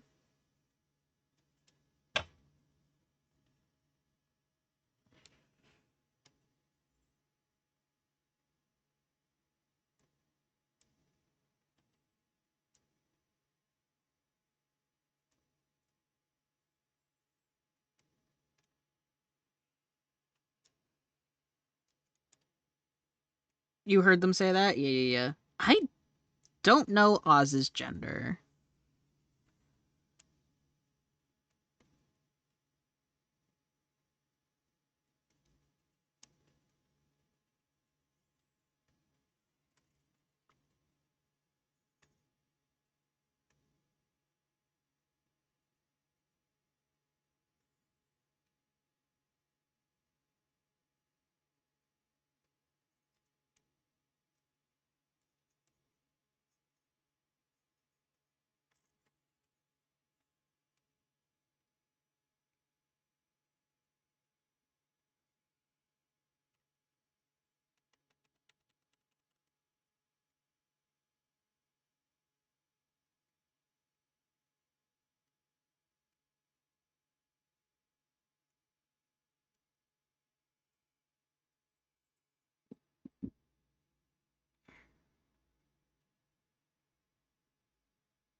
Throwaway joke was too good to throw away. Smiles.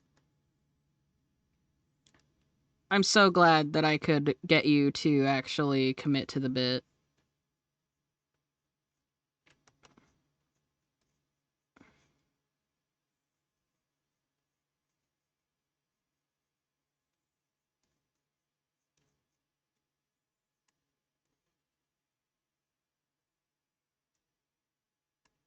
I make a throwaway joke. I immediately cause several trans girls to be blessed.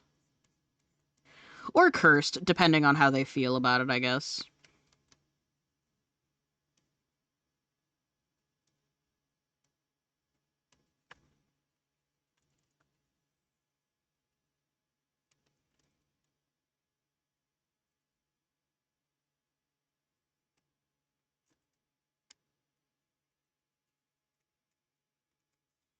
Do you have shoulders? Love, yes, you do.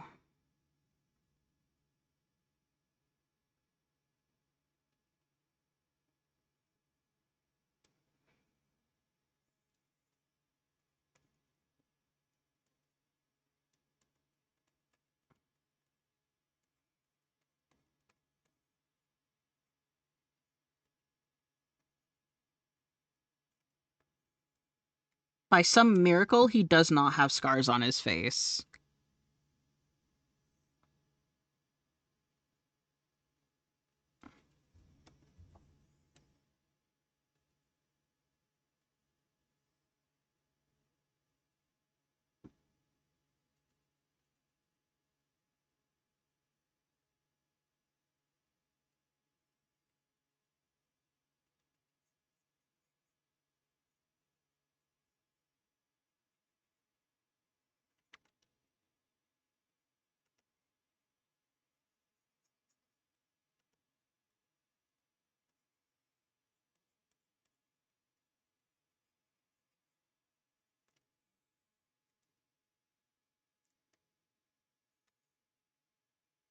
Oh, fuck yeah.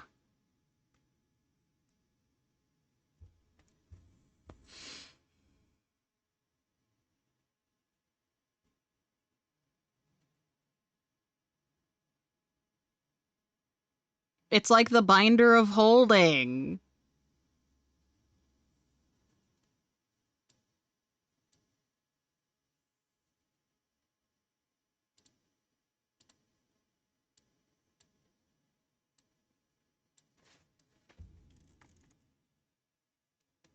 Also, let it hang, queen.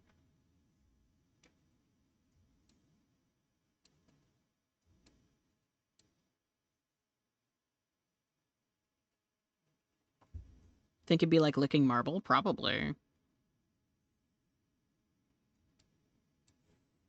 Do you think they know? Do you think they know people thirst after their character? Your foot is asleep? Rip. Oh 07. Also, I'm guessing the reason you wanted me to zoom in on my OC was because, big titties. I'm guessing you wanted me to zoom in on Valentina because of big titties. That's her name, by the way, Valentina.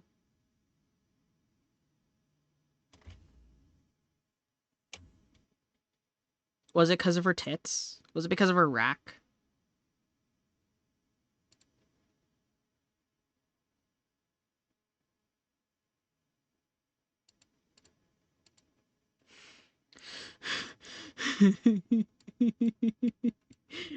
I still need this.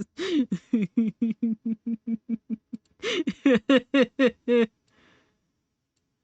very pretty. Just wanted a closer look. This sketch is killing me.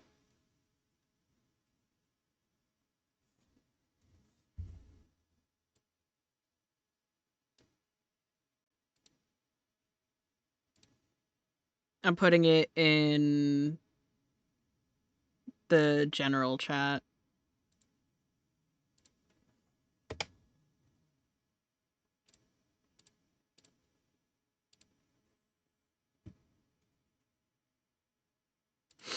I'll put it up on Blue Sky.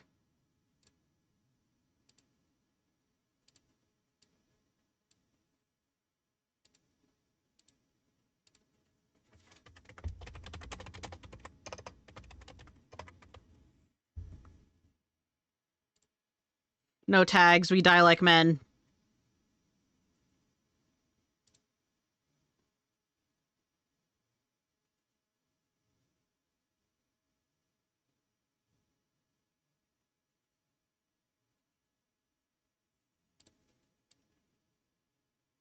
Closing in, I think what's it gonna be? Never had a choice, never let the ops win. Calm them nerves, got the whole world watching. Ready, set, go, and there ain't no stopping. Only one option. Light it up. Where did this person get the lighter colors? I'll use the lighter colors. Also, everyone keeps using like pink for the inside of Mikote ears. They're not pink. They're not. They're whatever your skin they're whatever your skin color is.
What if I just draw a little Rinha like right here?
Doug Dimmadome version? Oh my god.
Live Rinha reaction.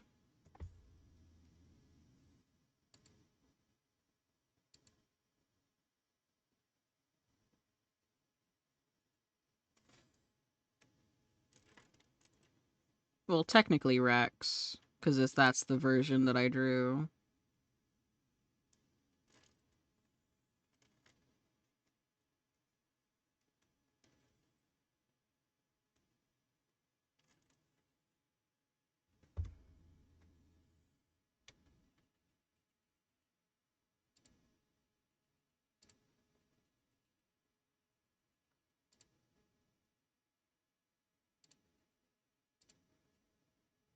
Okay, back to the Jams playlist.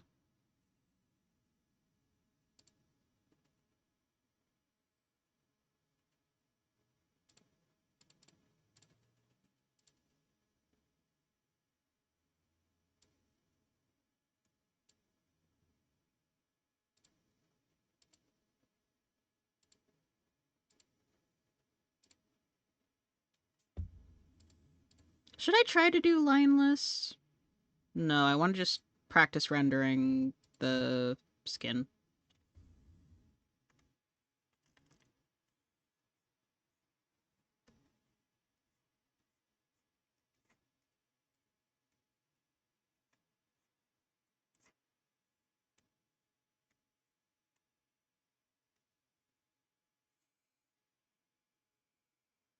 Thank you for sitting through the ads.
Why does adding laugh lines make someone look 10 times older?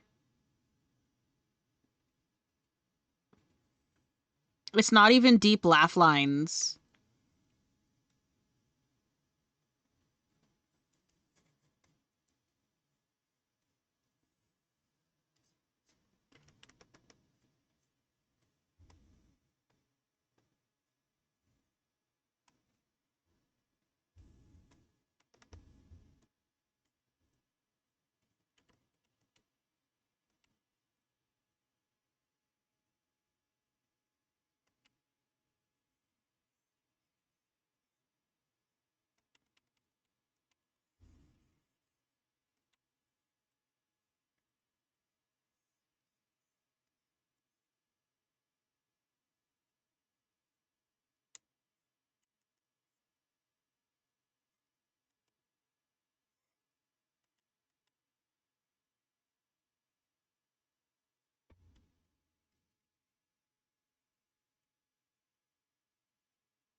I want to use a pencil, actually.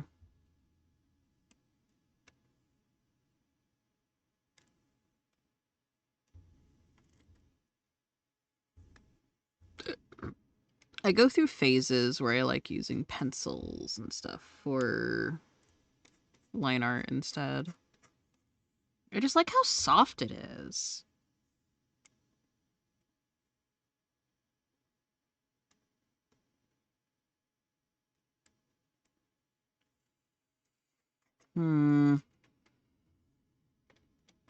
I wonder if my resolution is becoming an issue for how I want to do art.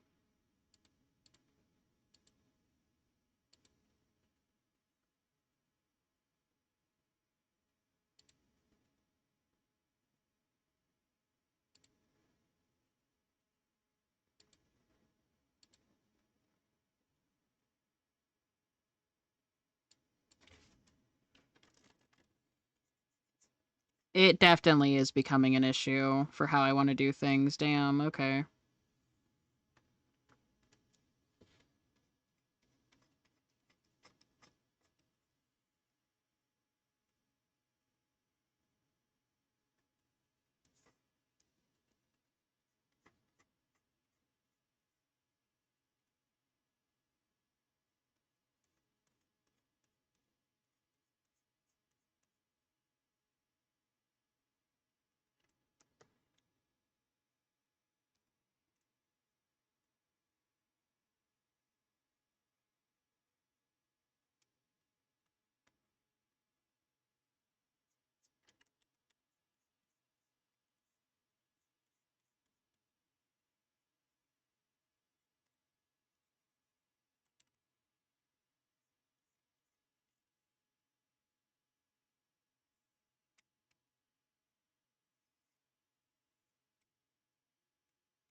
Again and again, my friend, you'll never see it coming.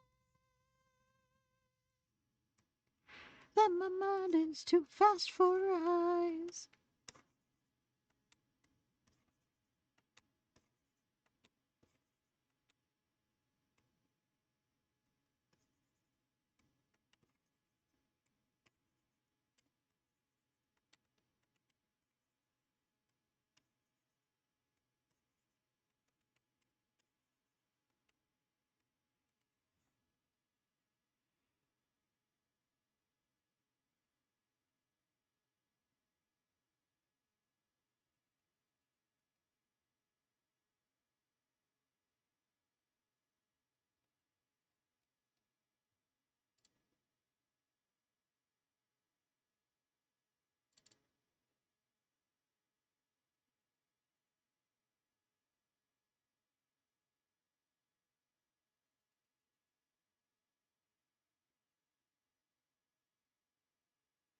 Hmm.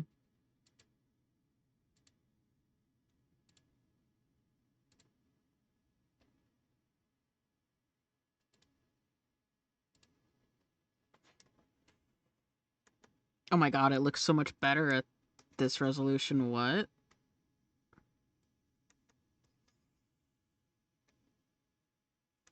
Oh my god, most of my brushes were made for higher resolution canvases!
I don't like this pen right now.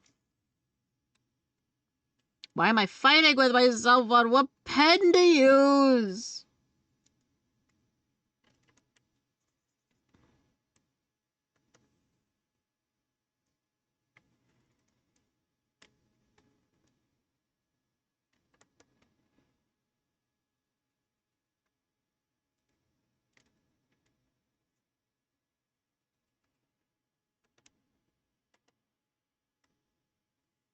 Old reliable colored pencil.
Why? Why do laugh lines make it look like you're aging them? Also, I need to listen to something more enriching.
Thank you for the self-care check.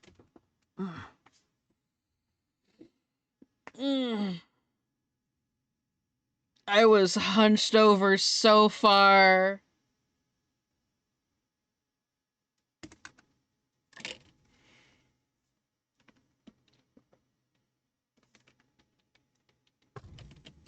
I want to finish this piece before I end stream.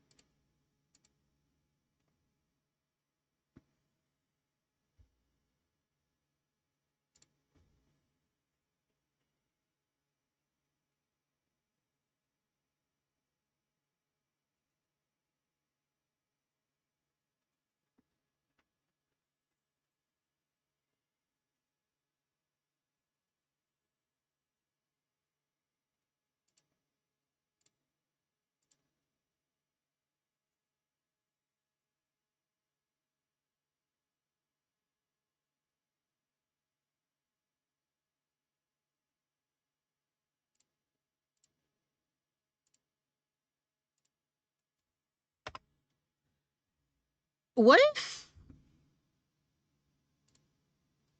Would y'all be opposed to listening to Oz Media? Would y'all be opposed?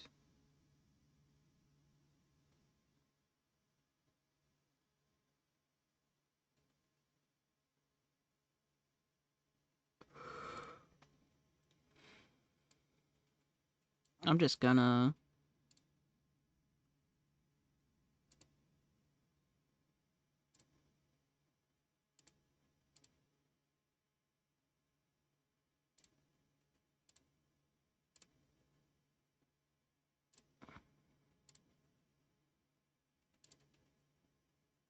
Where is it?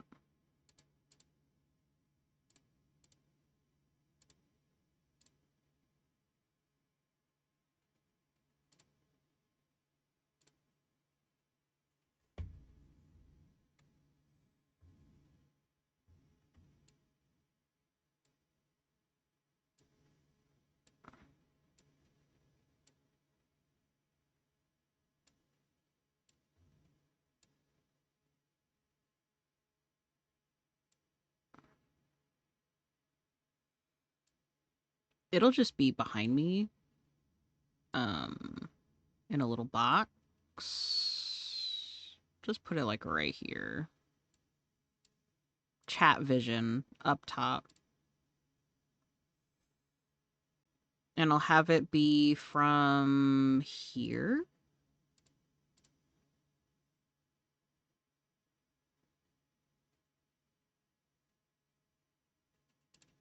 Or wait, I have a different audio source. There we go.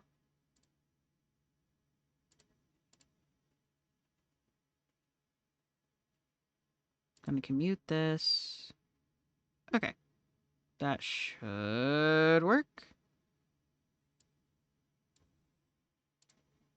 Welcome back, everyone. Oz here, and today I've got some r/oh no consequences. As per usual, I'll be reading you the post, giving you my opinions, and I hope you do the same down in the comments below. And without further ado, let's jump right into it.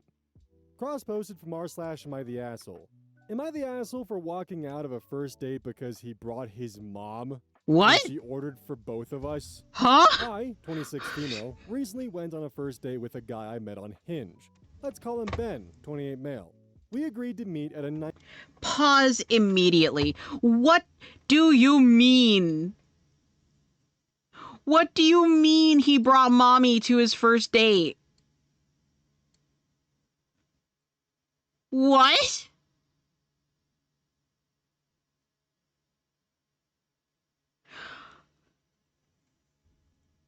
Already. Nice little Italian restaurant. I got there first, and 10 minutes later, he walks in with his mom. I was confused, thinking maybe she was just dropping him off. I don't know. But nope. She sat down and stayed. She smiled at me and said, "It's so important to meet the women my son dates." I tried to be polite. But then she ordered for both of us. She told the waiter she'll have the chicken parm, he'll have the lasagna. At What? that point, I stood up and said, "I'm sorry, but This feels more like a family dinner than a date. And I left. Ben later texted me that I embarrassed him and that I should have appreciated how close he is with his mom. His mom even messaged me on Facebook. How did she find me? Saying I was disrespectful. I've already spiked my stress levels. I have already spiked my stress levels. What do you mean?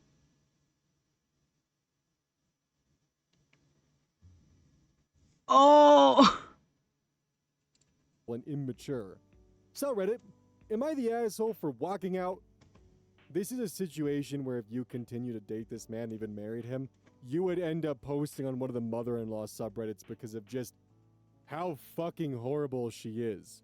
Like, whoever dates this man, the poor soul that ends up engaged to him and, if God forbid, married to him, is going to have one of the worst mother-in-law experiences imaginable. Like, she High has probably cortisol 100% Oz media. gaslit her son into believing exactly what he stated. That women find it impressive when you're this close with your mom.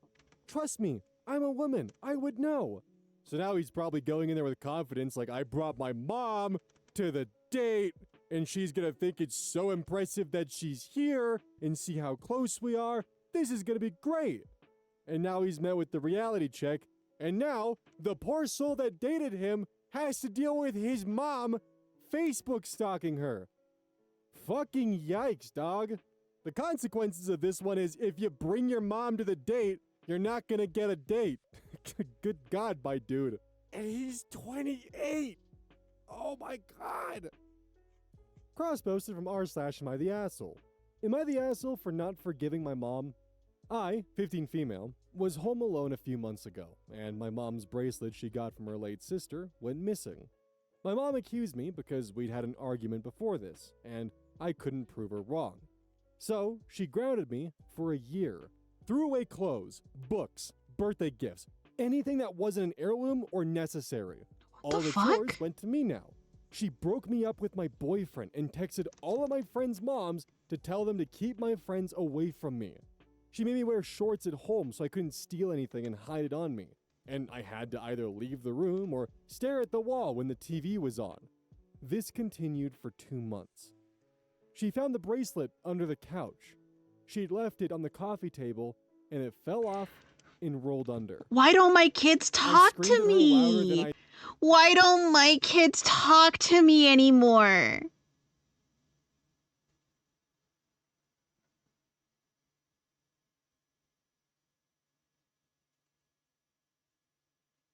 Why don't my kids talk to me anymore? I only made their lives fucking miserable because I accused them of stealing an heirloom thing. Oh God. I think I have in my life and ran off. She offered me anything, and I got several games, a pizza, and some new clothes.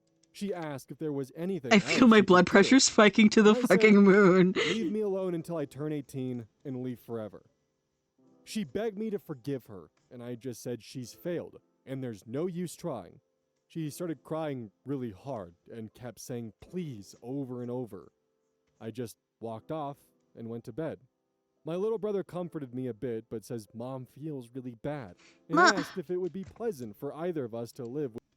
Oh, boo-hoo! Mom feels bad? Mom feels bad! Oh, boo-fucking-hoo! Oh my God! What do you mean? Oh, Mom feels so bad. She took away everything for the mere fact that she accused OP of stealing something. Didn't have proof. Didn't have anything. They didn't find the damn thing until a couple months later, and it was just under the fucking couch. Where do you look when you lose something? Under the fucking couch! I'm pissed. I'm pissed. With such bad feelings between us. I feel like my words hurt, and I've broken my mom. Am I the asshole? No. OP was 15 at the time. A teenager. Probably a freshman in high school. still dealing with emotions, hormones, and trying to figure things out. And rather than having a mother that's supposed to be there for their child, the mother was straight up just abusive.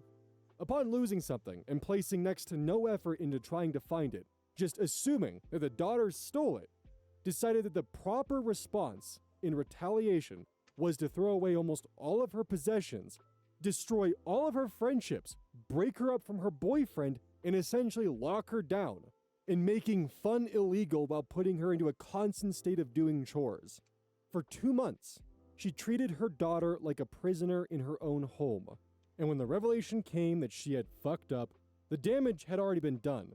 She purposely went out of her way to do damage to OP. Daughter that was could treated not be worse than a recovered. dog. She didn't take her clothes away or her birthday gifts and just simply store them away for the time being. No, she threw them away. Irrecoverable. She precisely targeted her friendships and relationships to where the damage done was probably permanent. There's no taking that back. It's done. And the mother probably knows Why this. is this That's the why video she's you so picked? It apologetic. was the one that was on my fucking For You page. It was the one on my homepage, okay?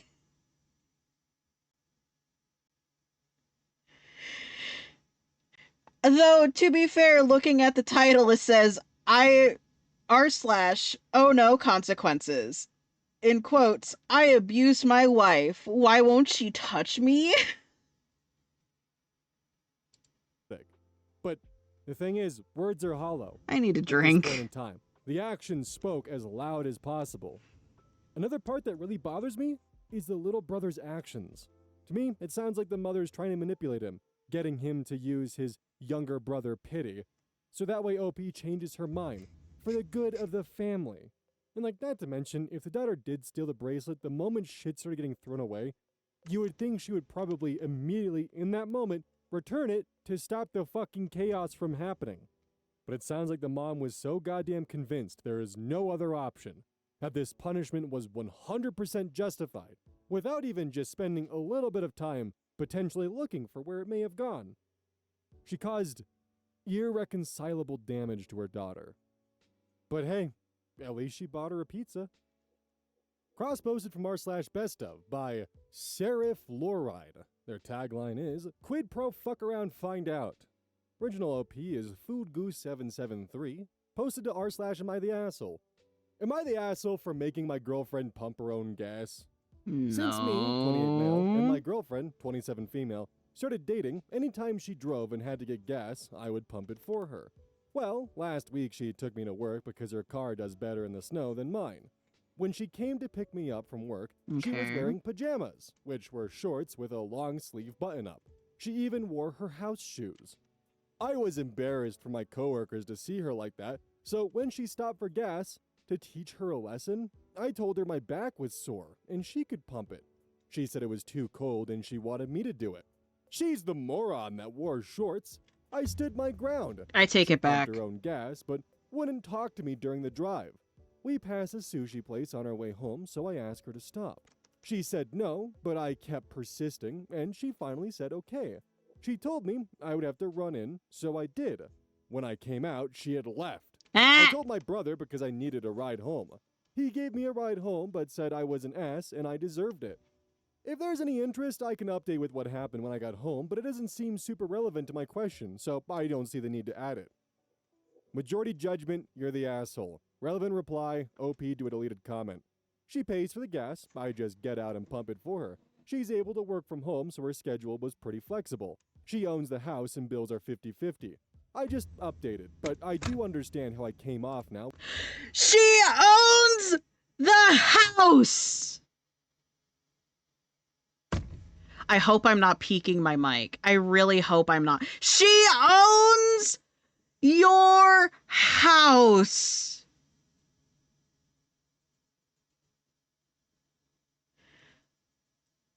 And you're treating her like this? Over wearing house clothes and fucking shoes to pick you up from work?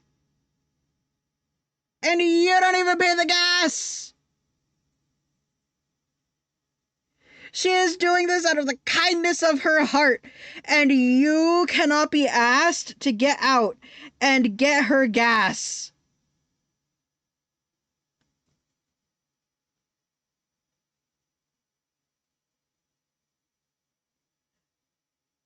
Oh, save me, big man titties. Save me, and big definitely understand titties. how I'm the asshole. I just want to add before we get to the update, she drove you to work in her car and took time out of her day to do that and just wanted you to pump the gas, but you lied about your back being sore to teach her a lesson. By your own admission, too. It's not even just like me jumping the gun here. You literally said, when we stopped to gas to teach her a lesson, I told her my back was sore. Like, buddy, if you're afraid of being embarrassed that your girlfriend is wearing house shoes and pajamas and your coworkers might see it and they like mock you for it, just say, yeah, my girlfriend's cozy and she works from home. I think it's pretty cool. And just shut them down. Be supportive of her. Your coworker's scrutiny only has as much power as you give it. Anyways, edit, update. First, to answer questions, Killing him she with pays my for her own mind. gas. She didn't get out of the car, but she doesn't have tinted windows. And I didn't expect her to dress up. I did expect her to not look like a bum, though. I'm still reading comments, so I'll add stuff Jail. that gets asked a lot to this, and I'll try to respond to others. Now, for what happened when I got home. We live in a fairly rural area, and I work about 35 to 45 minutes away. Apparently, my brother called my mom, who then called my girlfriend and told her what I said. She is driving almost an hour, at least a half hour, to go get your ass. One way.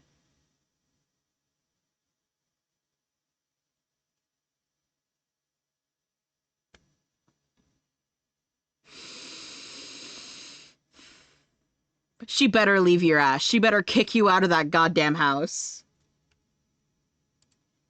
This did include me calling her a moron and saying how embarrassed I was.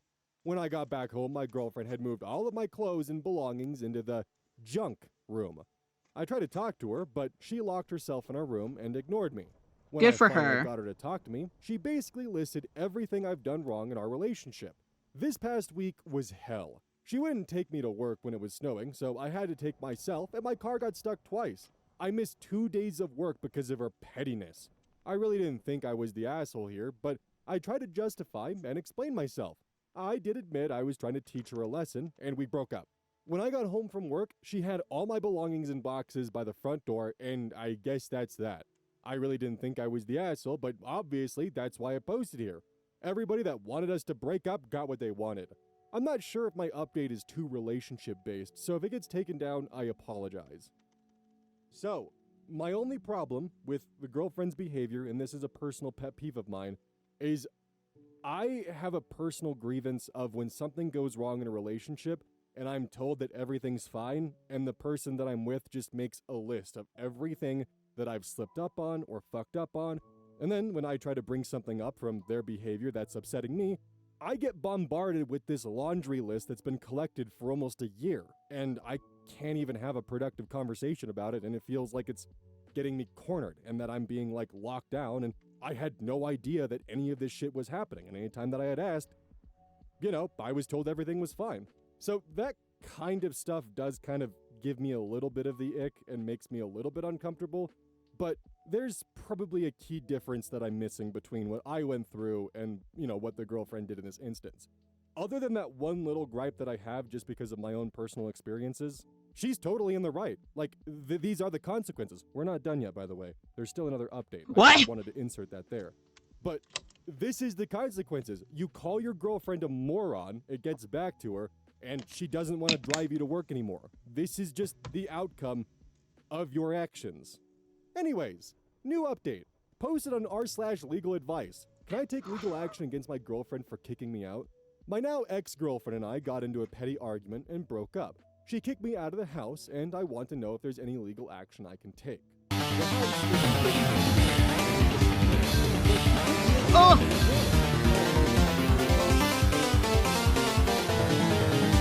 Hello, readers! Hello. Hi, Sykes. Welcome, readers. Let's see. So, hello. Oh, your Bing Bong thing is so cute. Wait. Hello. Hi. Welcome, welcome, Raiders. Thank you, Sykes, for trusting me with your community. I'm Gremmy, the ghost in your machine. I do art, I do games, mostly 14. And right now we're drawing a sexy Catman for Art Fight. Eee. You were playing Minecraft. What did you build? Did you kill things? Tell me, tell me. Based. Look at him. Look at the art that came with his reference. I'm unwell. I am unwell for this man. I am unwell. Bingo Realm minigame? Nice. This is the art that came with their reference on Art Fight, and I am unwell. I am unwell for this man. Bonus points for chubby birds. I love me some silly fat birds. I also love the way that they did the shading in this for the major pieces where they have like the more saturated line on the shadow. It's very pretty. Anyway, I'm using him as an excuse to learn how to render skin. Smiles. Smiles. And we're listening to High Cortisol Oz Media. Because I got sick of my music, so we're listening to Oz Media. And Sykes, I understand the stream is rough. Stream can take energy out of you, so if you gotta go take a break, I understand. Rendering I need to improve. Real. If anyone who rated in wants to check out my socials, I got them right here.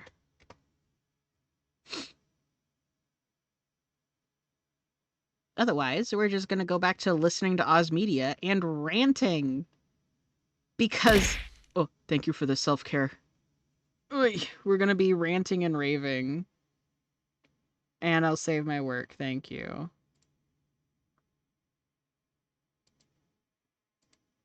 And if you do a little silly follow, feeling gross and itchy, go shower. But if you do a cheeky little follow, smiles, if you're new here and do a cheeky little follow, you get enough to pull from the blind box. Go shower. I will take care of your community. They will sit here and watch me draw a sexy man. And crash out about Oz Media reading Reddit stories. With my parents, and I simply don't want to live with them. Thank you Is again there for a trusting way me I with your can make her have to let me community. move back in? Edit, the state is North Carolina. There's a comment below that will not seem like a secret. This guy is suffering from main character syndrome. She drove him to work in her car using gas she paid for, and he had the nerve to whine about her clothes?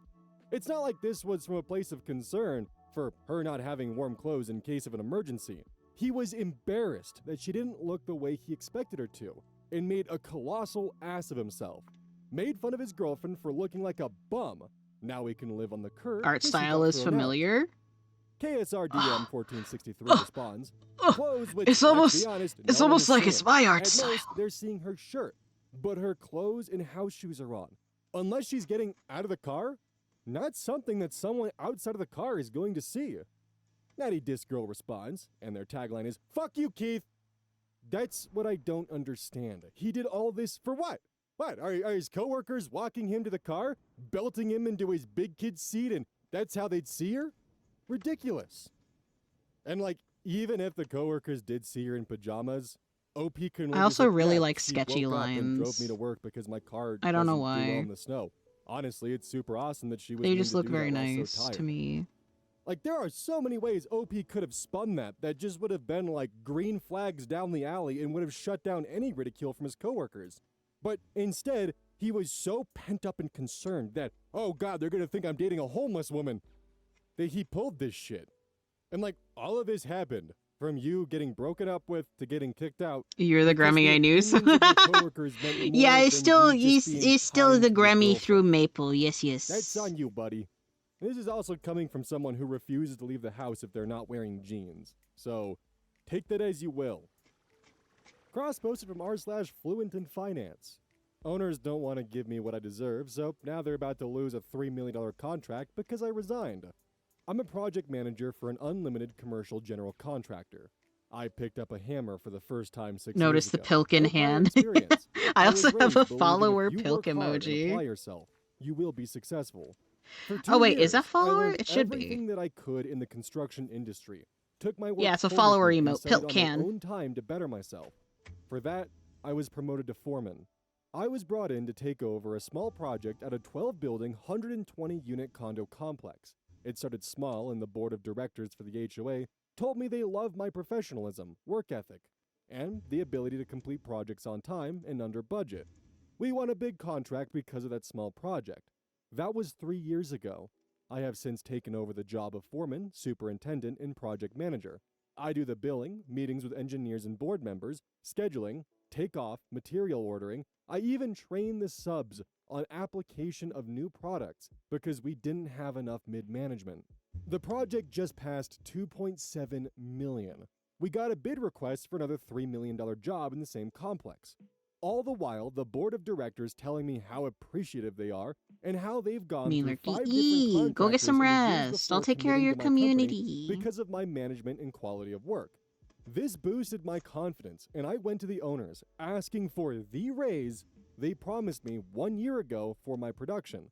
They told me, the experience you're gaining is far more valuable. I said, you're right.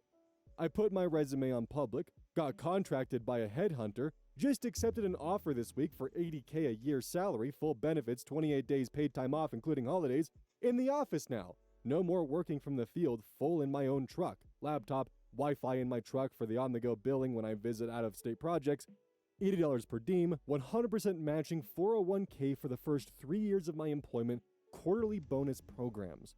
The company I'm with now only pays me $40K. And that's it. None of the above listed benefits. I'm The final unwell nail in the about this, coffin was when man. the owners bragged about how much my project made in a company meeting and then denied me a Christmas bonus. I laid this offer on their desk Friday and watched their jaws hit the floor. I told the HOA board president of the project I'm running about my resignation when they couldn't match my offer. His eyes got big and requested a meeting with the owners and expressed serious concern about moving forward with the new project without my involvement. They don't have anyone to replace me, and I'm not gonna lie, it feels good to hurt their pockets when I gave them everything I had for 6 years and only asked for the median project manager's salary. Forget those greedy bastards. What OP did here is actually one of the best ways you can guarantee your salary consistently stays on market. Is just once a year or once every 2 years, shop your resume around, see if you get any job offers. If anyone bites and it's higher than what you're currently making with more benefits, turn that around and show that to your employer. If they can't match it, jump ship. Loyalty to a corporation only guarantees you'll sink with the ship while the owners jump with life vests. They get golden parachutes, we fucking don't. Don't be afraid to leverage what you're good at and your talents with other companies to make sure that you are appreciated and that you have exactly what you need to live your life to the fullest. Don't play loyalty, play for yourself. And if you find a company that plays as much for you as they do themselves, then that's when you become loyal. Price matching They works have for to earn salaries. your loyalty. It should, They yeah. don't deserve it. Because like an OP situation Luckily here, for me, as think my they can skills just get continue better to and pad as their I pockets feel out I and be good can to like go while justify charging more underpaying for their my staff work, that makes I the can entire just operation adjust my actually prices run. accordingly. Most don't realize or appreciate what their employees actually do for them. They think they can just continue undercutting the pockets and call it good, and think that you wouldn't dare move to greener pastures because you're loyal to the company, right? Don't be. Make them afraid of losing you. Make them afraid of ending up like OP's prior W? bosses Yeah. did, where, oh hey, look at that. You wouldn't give me the raise, this other company is more than willing to go. Not only are you losing your best like project manager, foreman, and everything else that he operates, Only but you're also downside is losing I a have $3 to million like contract learn because how to they're more market familiar with myself me than still, they are the and fucking I'm not suits upstairs that don't too give a terribly shit, great at that. except for how much their brand new Mercedes is gonna cost. Also, and if my it's art gonna have style the isn't executive exactly like package. the posted from r slash anime Am I the art style asshole. that people Am are I the like asshole chomping for at the bit telling my for entire their family characters. I don't love them and never will because I'm the affair baby no one wanted around anyway? Okay, so I'm 15 female, and yeah, I know this might get removed or clowned on or whatever, but honestly, I don't care. I just need to get it out somewhere because apparently I'm the one who took shit too far when I was just saying what we were all already thinking. So, my mom cheated on her fiance with who also happened to be her best friend's husband. Messy as hell and fucking stupid. Yeah, but they all stayed together. Like my mom still married her fiance. Her best friend still stayed with the guy who cheated. Then I was born. I guess I was this shitty cherry on top of that disaster. I grew up with my mom, her husband, and their 2 older kids. They had kids before me. My bio dad stayed with his wife and their kids at their house. And both families stayed weirdly blended. It was like a big performance. One big family with this unspoken rule to never bring up the affair that literally created me until I was old enough.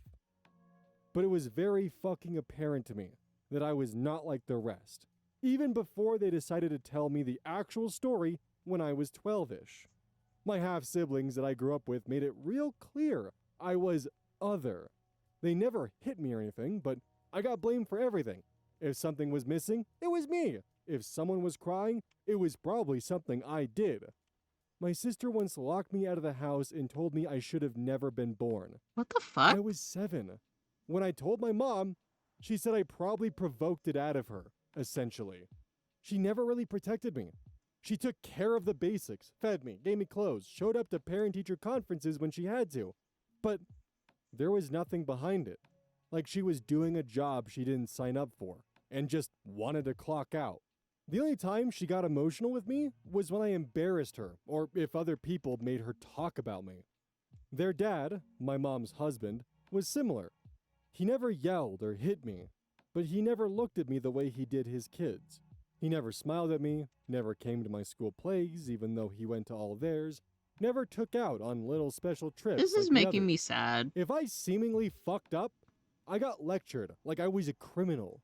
If they did the same thing, it was just a teaching moment.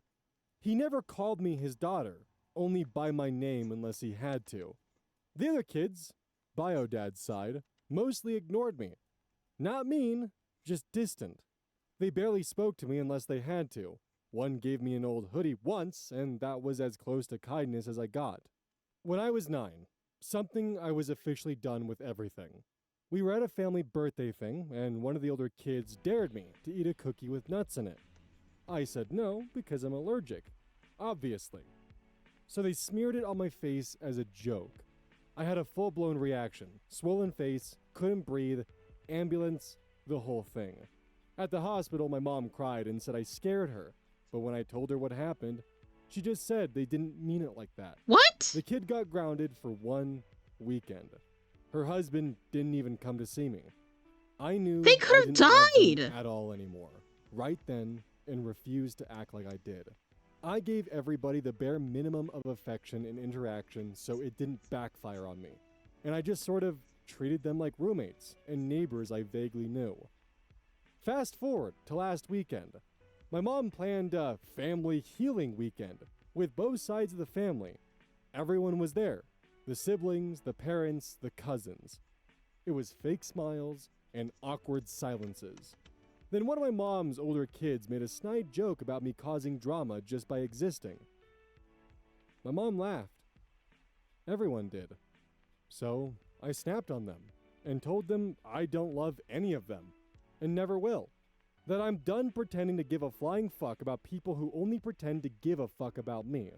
That I'm not family to them, and they're not my family either. They all freaked out. My mom cried and begged me to take it back. Her What? husband told me I was vile, and that he should have put his foot down with me years ago. The other kids screamed at me for spitting in the face of people who gave me a home. Even my bio dad's kids, who usually ignored me, were upset. One of them told me I was acting selfish and cruel. Now I'm grounded. I'm typing this out from my old-ass fire tablet that my mom forgot to take. My half-siblings keep glaring at me when they're in the same vicinity, and my mom's husband full-on stared me down while I was eating breakfast this morning.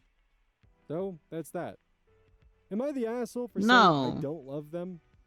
Before we get into my actual opinions, I do just want to quickly address something that made my eyebrows raise, and I'm sure that maybe a few of you probably had a similar reaction.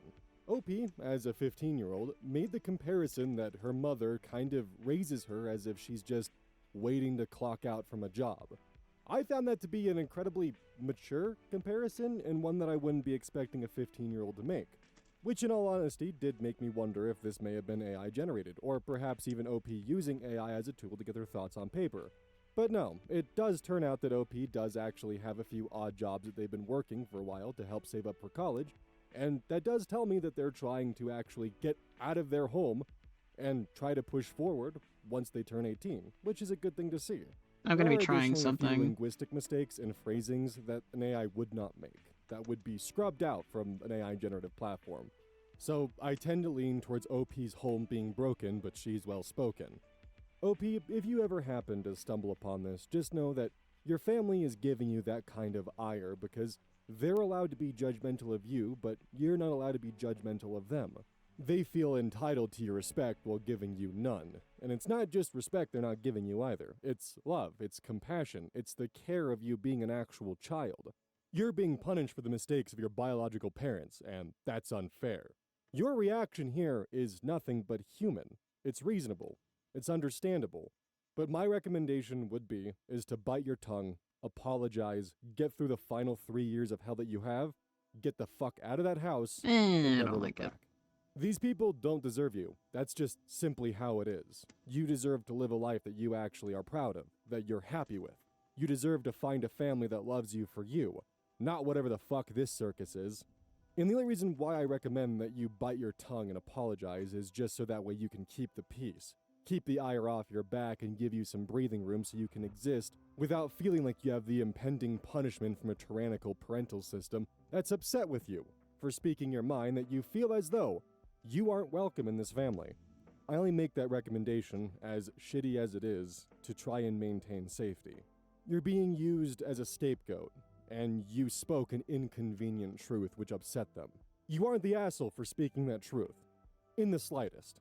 My end recommendation is for you to take the steps you need to make sure that your future is secure and you can leave when the time comes. Good luck, OP. Cross posted from r/marriage.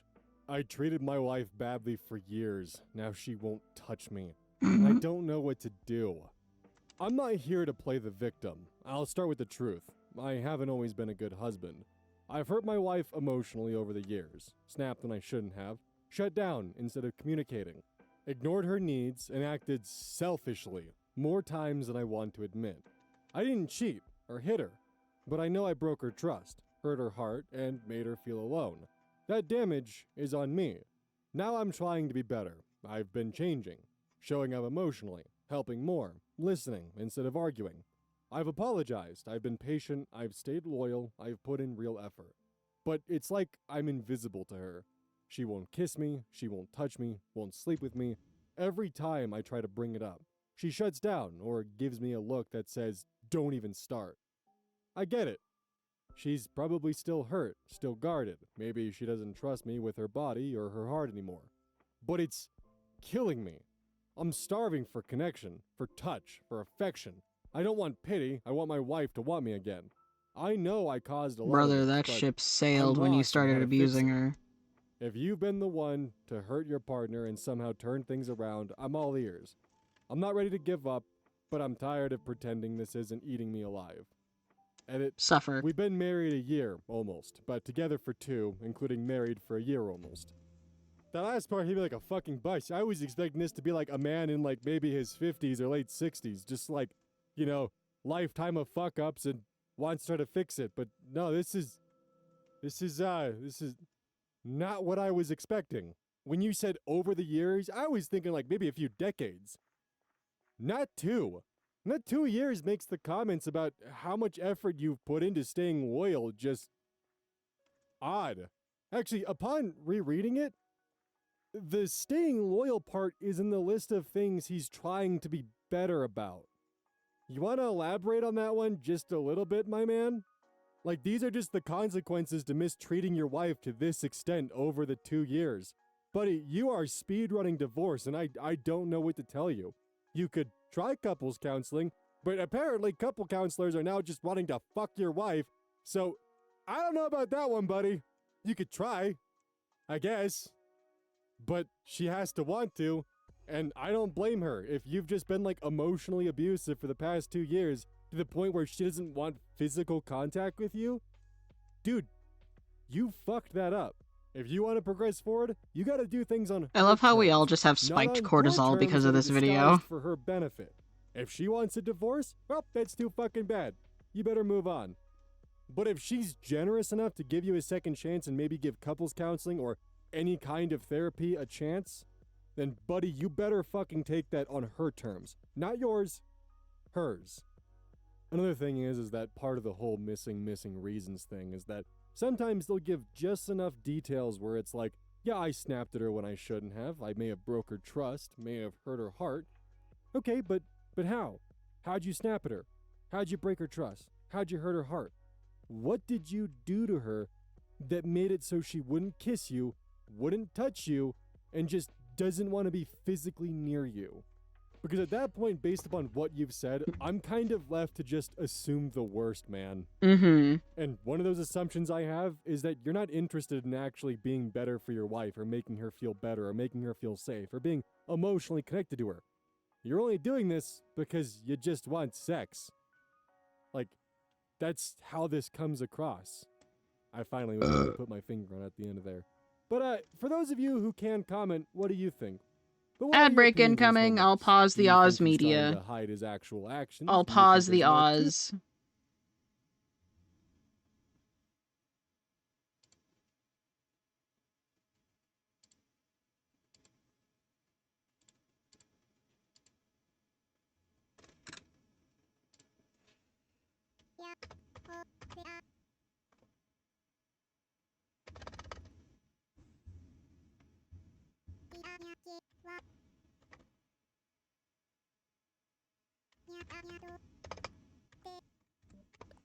Puts on the dinky Nintendo music.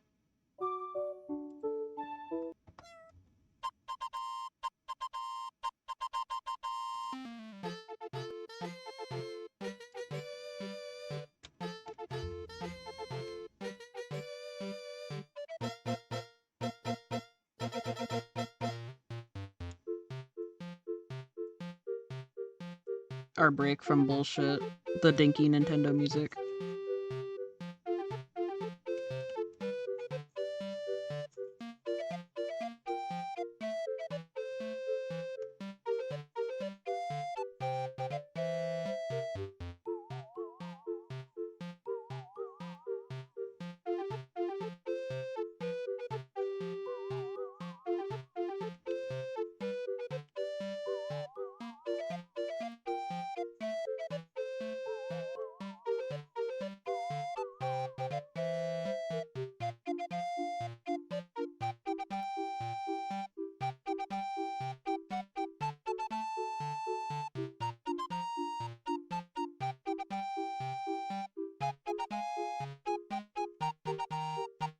I realize I caked him up a lot.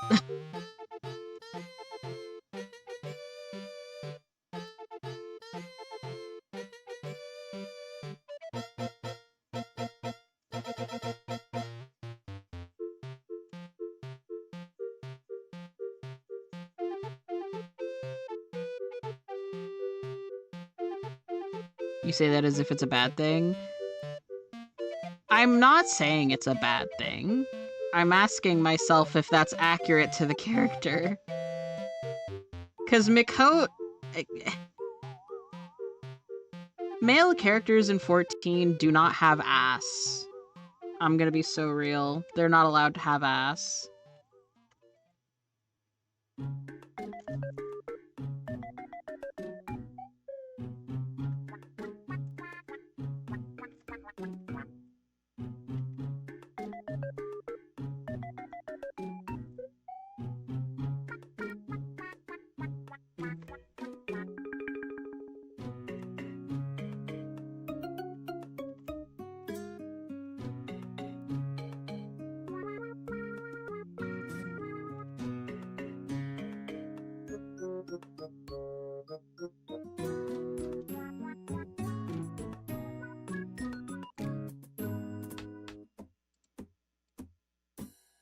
Just gonna have this right here.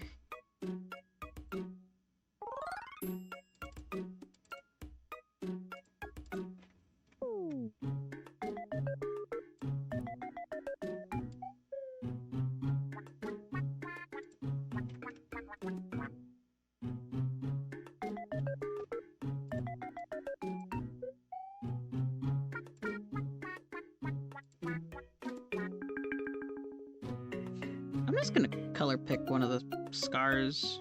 Where are they? Oh, I can't.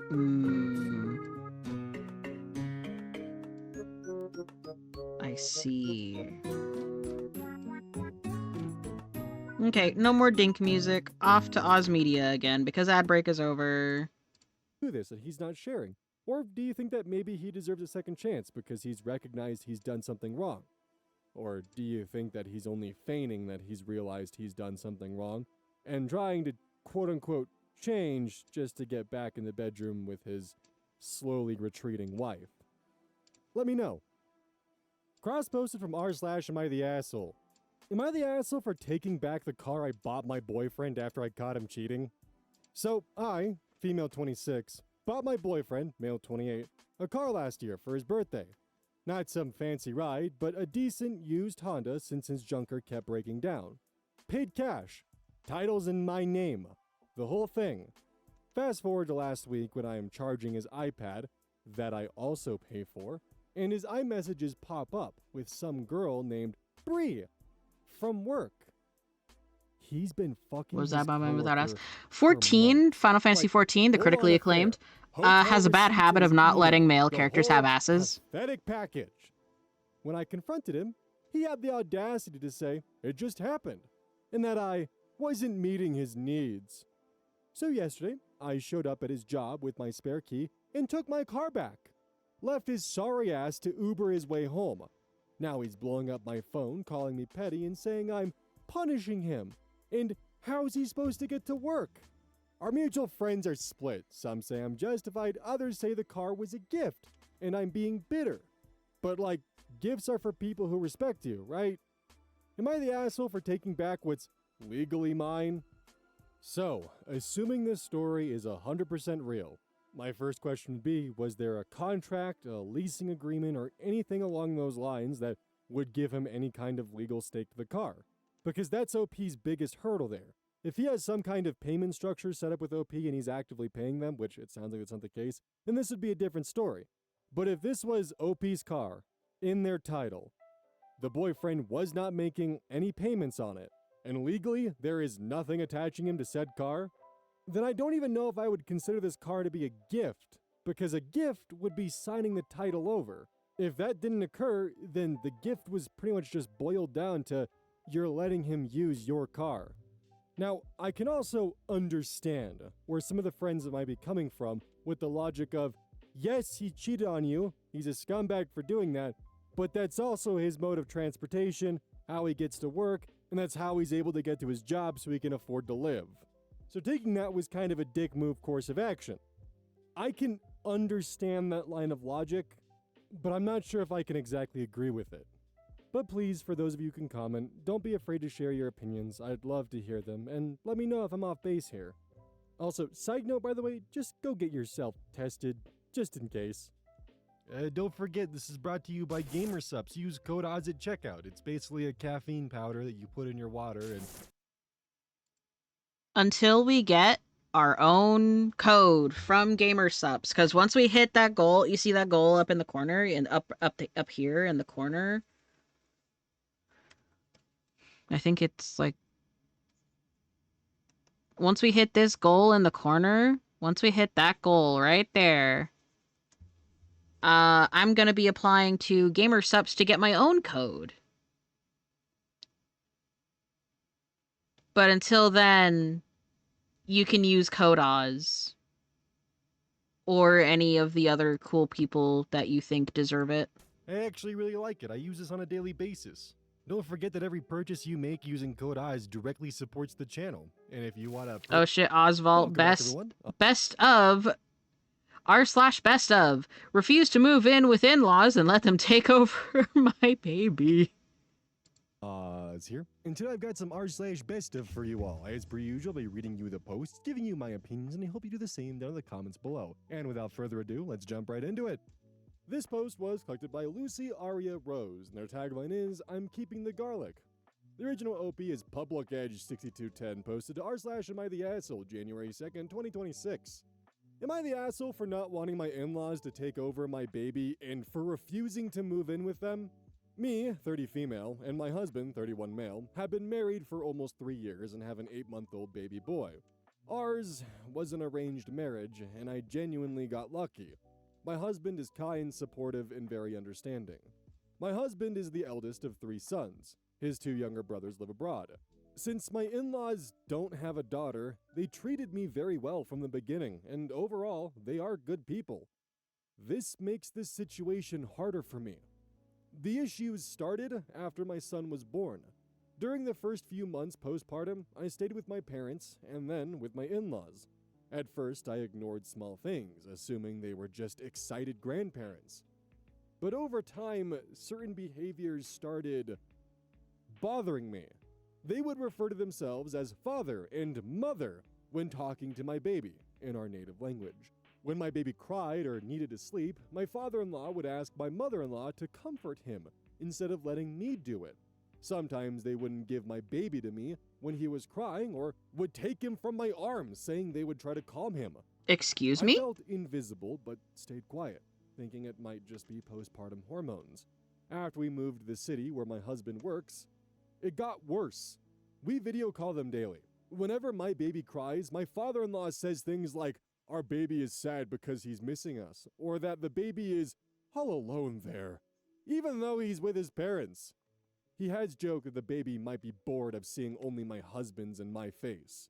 It often feels like they see my baby as their child and us as caretakers. They also Babies constantly don't have a insist sense the of baby self looks beyond only their like their side parent, of the family, their and mother in dismisses any particular, until resemblance like to me, much even in later. obvious cases. My husband noticed this too and admitted it bothered him. He corrected his father once, but it didn't stop.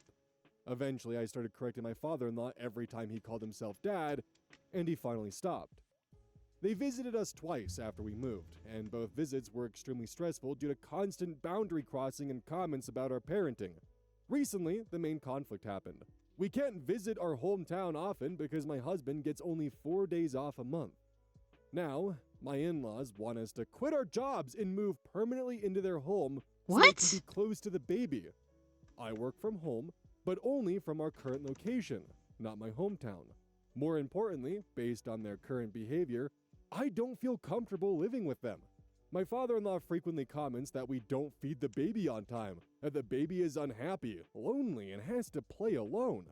I told my husband I'm not comfortable living with them because I feel they won't allow us to raise our son the way we choose. My husband agrees and plans to have a serious conversation with his father to set boundaries and clearly state that this is our child. However, my husband is also worried because his parents would be alone as his brothers live abroad. Apart from these issues, they've been good to me, and I don't want to damage the relationship. Am I the asshole for refusing to move in with my in-laws and for wanting firm boundaries around my baby, even if it hurts their feelings? No. Thank you so much to everyone who took the time to read my post and share your thoughts, advice, and support. I truly didn't expect this much response. I tried to reply to as many comments as I could, but I couldn't get to everyone. I'm a new mom and juggling a lot right now. My husband and I read all the comments together, and they really helped us reflect. More than anything, it made us realize that our priority has to be our little family's well-being. I genuinely appreciate every single comment and the kindness behind them. I'll update soon. Some of OP's comments. Usual Canary 7764 comments. Why should you quit your job? Their loneliness is not your burden to bear. If they want to be closer to their grandchildren, they can move closer. If they want more involvement, then they must follow your rules. None of the above requires you to Their move or feelings quit are your irrelevant. jobs. Yeah. If you do that, or move in with them, you're suddenly fully at their mercy. Completely. Do not do that under any circumstance. Not the asshole. OP responds, yes, that's what I thought. I can't afford to leave my current job. My in-laws are saying they'll help set up some business for my husband in his field, and I can join him or search for a new job there. But in our current situation, that's not at all ideal. Can't take the risk now. Thanks for your reply. Inselas, potentially. Sounds like they're suffering from empty nest syndrome and have latched onto your baby for something to do. Do they work? Are they retired? Was mother-in-law a stay-at-home mom? Tell them to find a new hobby, as your baby is yours. Also, tell your husband to grow a spine. His parents, his problem. Doesn't need to be a discussion, just needs to say, Mom, Dad, back off, he's not your baby. Find a hobby if you're bored and have nothing to do. Opie responds, they're running their own business, not retired. I think you're right. They're suffering from an empty nest syndrome. Actually, once I express my discomfort, my mother-in-law's behavior has improved. But my father-in-law is the problem now. My husband had told him multiple times. I think we need to have more serious conversations now. On the husband, he's totally with me on this. He only said to me that we need to have this conversation immediately to set boundaries. We are unable to have a conversation with them only because they are always having guests at home, and we're unable to set up a call with them where we can talk freely. To another commenter, my husband is totally on board with my decision, just that in our culture, we stay with our parents, and even I also thought eventually we'll move back. But now we're concerned about their interference. OP clarifies her comment about the in-laws being good to her. Thank you for taking time to comment. Why I said they are good to me, because from the beginning, they were very supportive and treated me well during my pregnancy. I understand that it's not an excuse for their current behavior, and I totally get your point. OP on cultural expectations. Thank you for your comment. In our culture, we stay with our parents and take care of them. I even wanted to do that for both our parents. We thought of moving back after a few years and wanted to stay close to both of the families and have our own place there, but now we're not so sure. Like you said, from now on, I won't be quiet. I'll make sure they know how we're feeling and that they need to respect our boundaries. To another commenter, I agree that many harmful practices are justified in the name of culture, and that should absolutely be questioned. However, equating all cultural values with extreme practices like FGM or honor killings ignores important nuance. Wanting to care for aging parents doesn't automatically mean surrendering free will. The issue arises when expectations override consent, boundaries, and well-being. That's the part I'm reflecting on. Update, January 5th, People can't 2026, stand 3 days an later. OP that I knows wanted what to they're add an talking update about. after a recent visit from my father-in-law, as it reinforced many of the concerns I mentioned in my original post. Before their visit, I asked my husband to remind my father-in-law to wash his hands before holding our baby, as this has been an ongoing issue in the past. Despite being told, my father-in-law took our baby from my arms immediately upon arrival without washing his hands. My husband had to ask him multiple times before he finally did so. During the visit, there were repeated comments about our baby being happy now that everyone is here, and other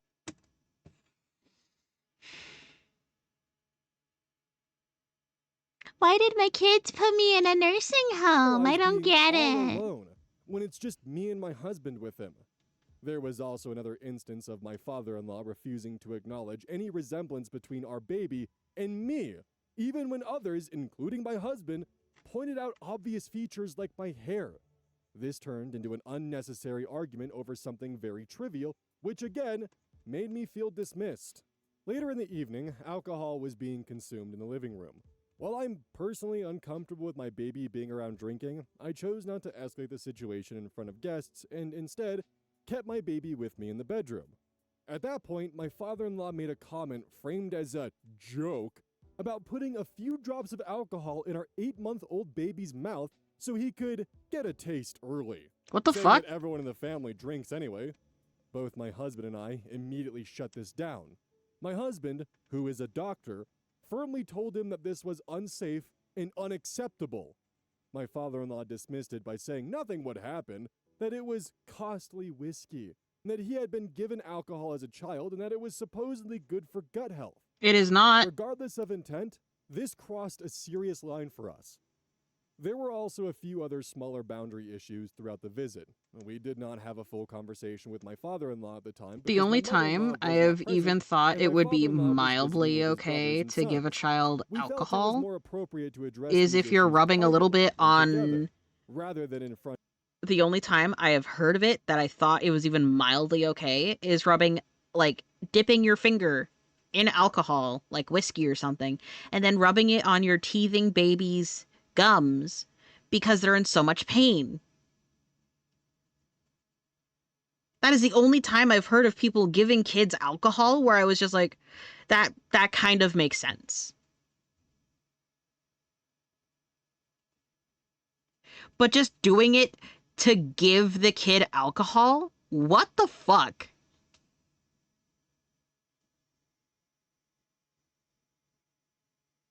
It just kills everything in there, good and bad, yeah. Friend of extended family or while alcohol was involved. After they left, I told my husband that I am no longer comfortable with the idea of ever living in the same house as his parents. If we were to move closer in the future, it would have to be in a separate home. My husband agreed. This visit confirmed that my discomfort isn't about minor disagreements or hurt feelings, but about repeated boundary violations and concerns around our child's safety and our authority as parents. We are aligned and will be setting firmer boundaries going forward. Some of OP's comments. Sizzle de bizzle comments. My father-in-law took our baby from my arms immediately upon arriving without washing his hands. Why did you allow that? OP responds, that's a fair question, I will answer it honestly. It happened very quickly. He took the baby from my arms as soon as he arrived before I could react. I didn't allow it so much as I was caught off guard.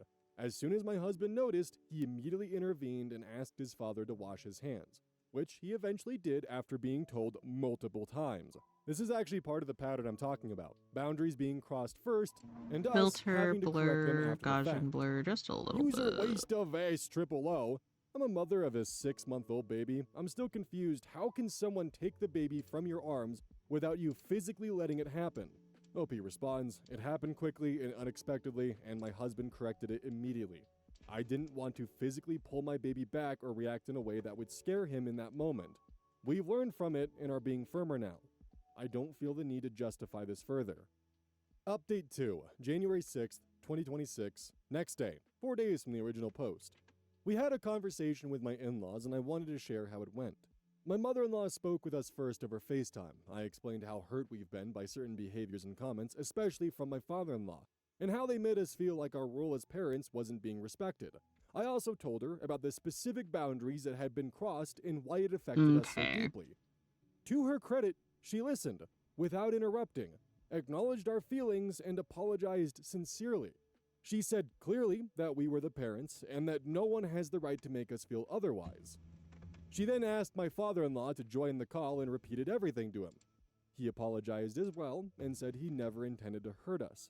Both of them said they would not repeat the behaviors we brought up. We also addressed the larger issues of living arrangements and our future plans.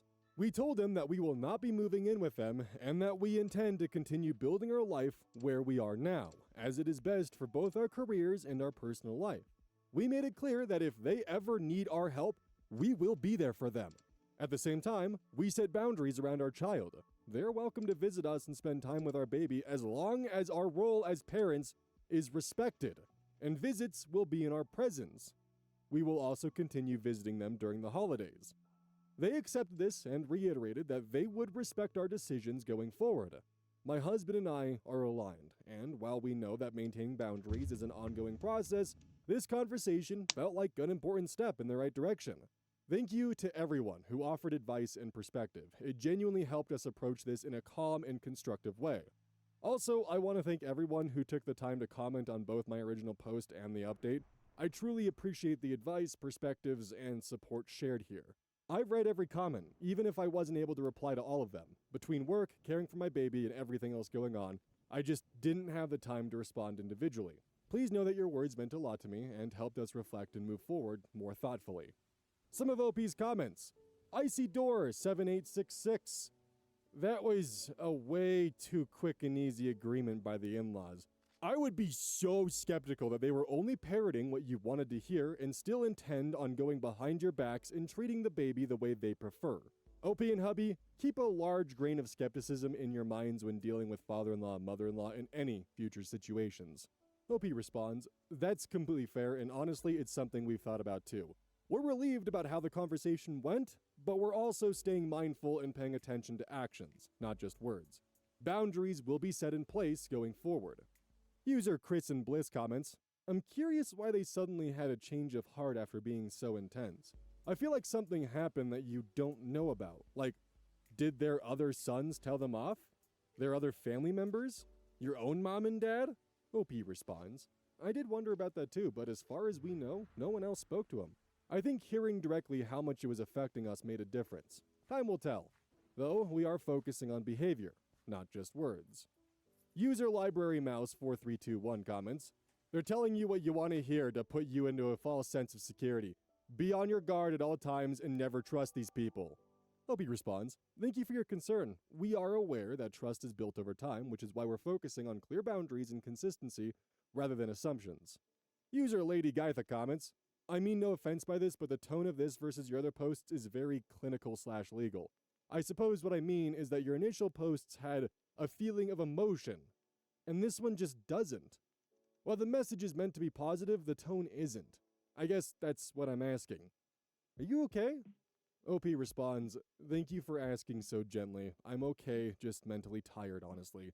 The earlier posts were written when everything felt raw, and this update came after a long, heavy conversation where I had to be calm and clear.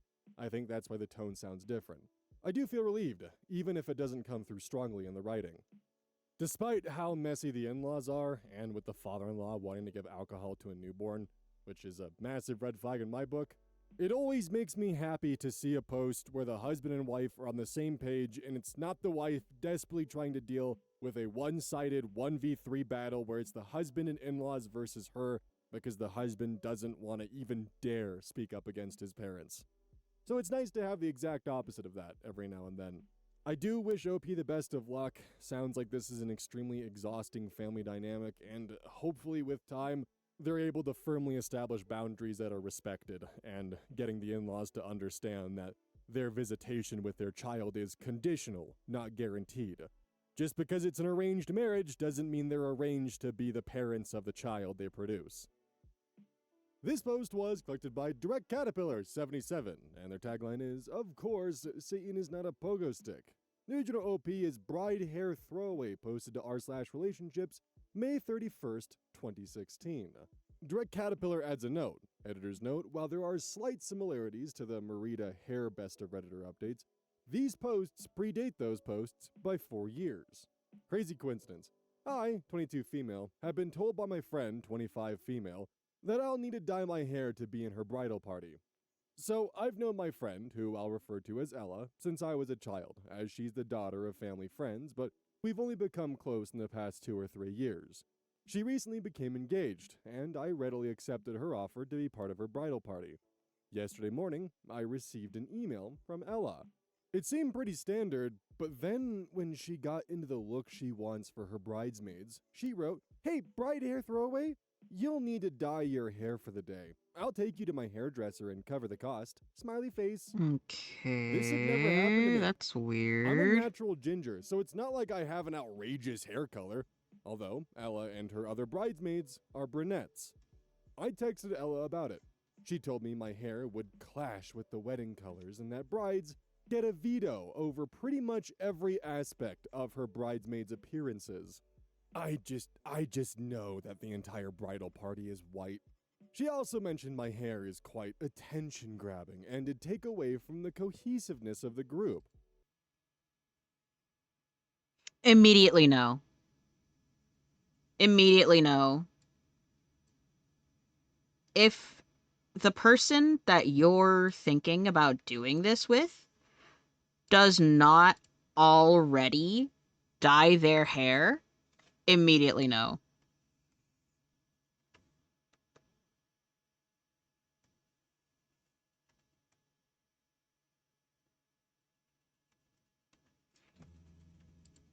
I told her I wasn't comfortable dyeing my hair. She said she'd get back to me, but hoped I'd reconsider. Am I being reasonable here? I've never been involved in a wedding before, so I'm not quite sure what's expected of me. I've gotten some messages from the other bridesmaids who are telling me I should just do it. Relevant comments. Commenter. She's being ridiculous. Tell her you'd love to be a bridesmaid, but you won't dye your hair. And if she insists on the hair, you should decline to be a bridesmaid. OP responds, thank you for confirming I'm not crazy. I was considering offering to wear a wig, but I even think that's kind of weird. She was just so casual about it. She made it seem like a normal occurrence. Use your Philo Ren comments. Absolutely do not offer to wear a wig. The only thing a bride should have a say in is the style, up or down. Otherwise, she can find a new bridesmaid. Please don't give in. Use your Dr. Gay love comments. Maybe what you're wearing, but not your actual appearance. This is some serious bridezilla nonsense. Tell her that you'd have to live with this change for long after her wedding day is over, and you're not willing to do it. She'll stand out anyway. She'll be wearing a wedding dress. User Suki comments, you are not being unreasonable at all. I'm planning my wedding now, and I'd never ask my bridesmaids to dye their hair. This is bridezilla level shit. Like, she's scared of being upstaged by her maids, so she's making crazy demands.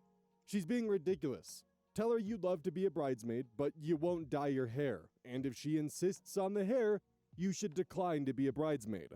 Use your saucy sabotage comments. This is not the last absurd and entitled demand she will make of you. Save yourself from trouble. Back out now. Bickets comments. She knows you're an actual person, right? Like, not a scarf or purse or some other accessory whose entire purpose is to make her look better. I really think you should back out of this wedding as politely as you can now. That level of bridezilla is only going to get worse. Crowan Bergdani. Hairstylist here. At first I thought maybe she was trying to tell you that she would pay for you to get highlights or something like that, but if you're a natural redhead and you go darker or lighter and decide you don't like it, you will have to put in a lot of time and money to get to something resembling your natural color. I don't know who your friend thinks she is, but no, she doesn't get to just decide something like that. OP responds, I didn't even really consider long-term effects of dye. I'll definitely bring that up next time we speak. Update, June 6th, 2016, 1 week later. Long story short, I am not going to be involved in Ella's wedding in any way. I didn't hear anything from Ella regarding the hair dyeing, so I spoke to my parents, who in turn spoke to Ella's parents, all in their 50s, who then must have spoke to Ella's older brother, 27 male, who I will call Charles, who I've also grown close to over the past few years. A little bit of background. Ella has been with her fiancé Pete, 27-ish, since she was 15. He was, and I assume still is, a friend of Charles, which is how Ella and Pete met. Charles called me and informed me that Pete has a redhead fetish. It's something they always joked about in their team.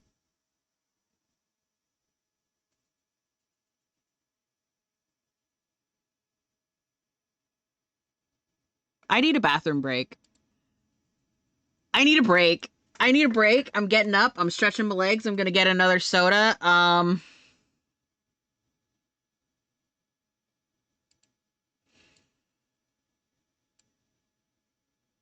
I'll be back. I need a break.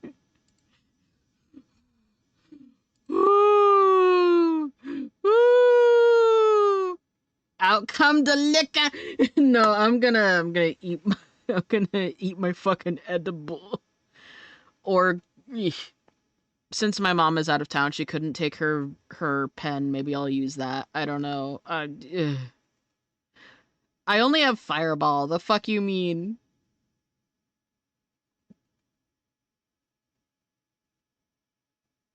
I don't actually like being drunk. I don't like getting hungover. So honestly, I might just get rid of my Fireball eventually. But anyway, I'm gonna take a break. Enjoy Dink List.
I'm back.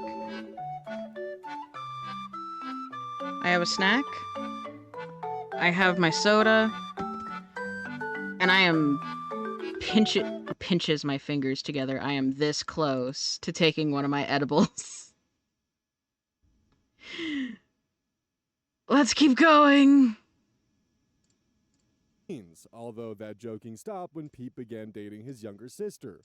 Ella actually dyed her hair red, something I sort of remember, for several years in her teens, but it basically became too damaged and costly to continue doing it, and she returned to her natural hair color. Charles would bet this is why she's requesting I dye my hair.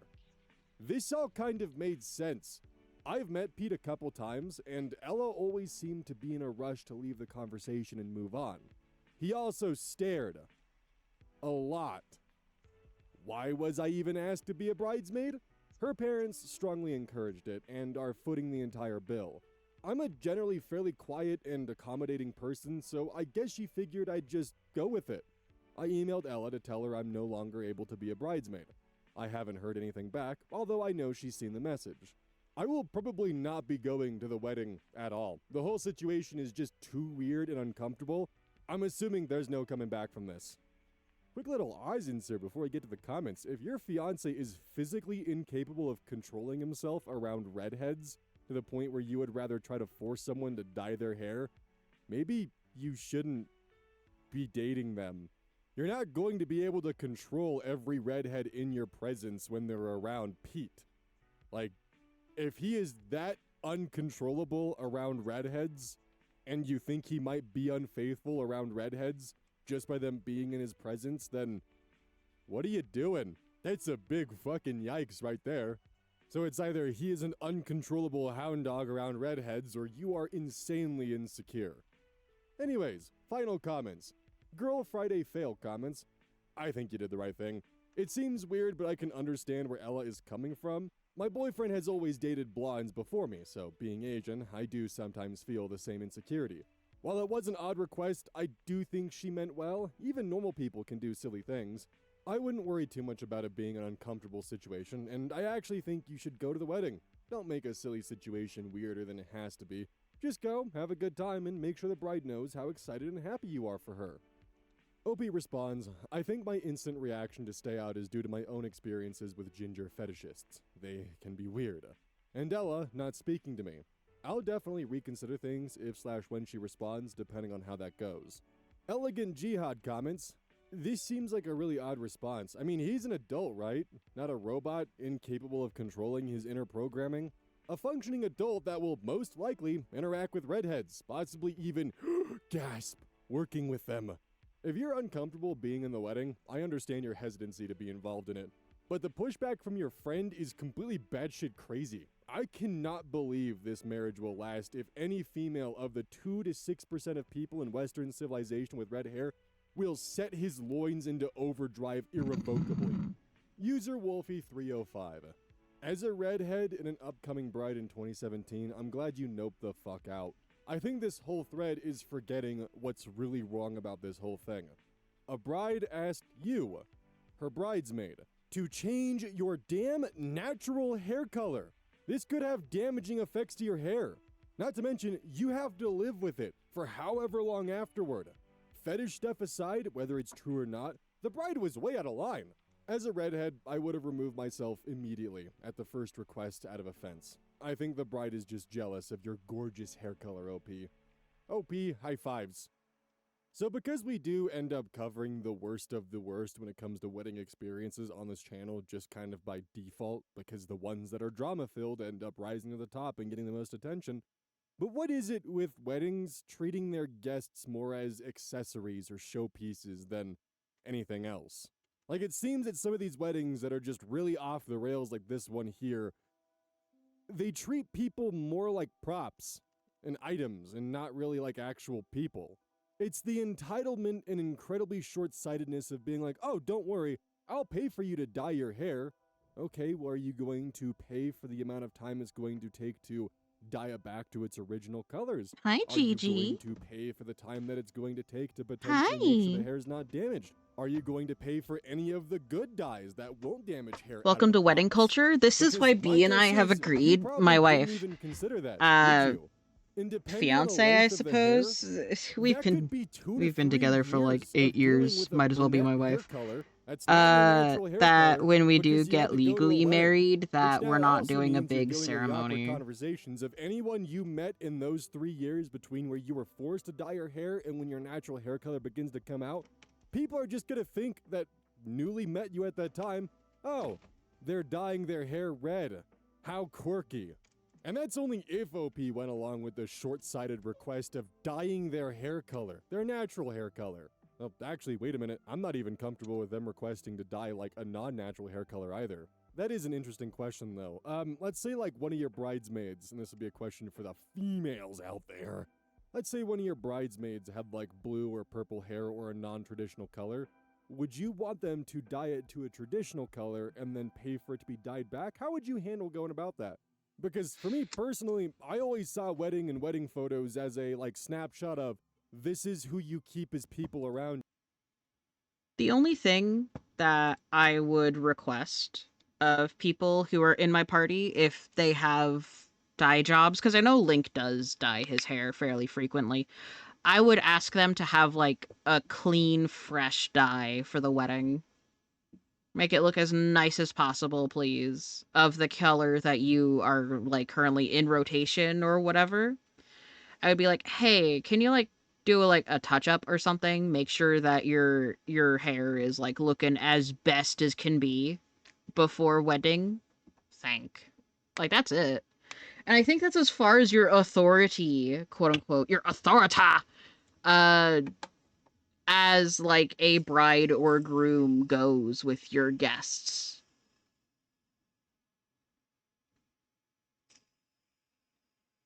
I think that's as far as your authority goes. If it's dyed, make sure it's nice, same as painted nails and other shit. Yeah, that's why I don't often paint my nails. Is because I have a bad tendency to peel off the paint so fucking fast.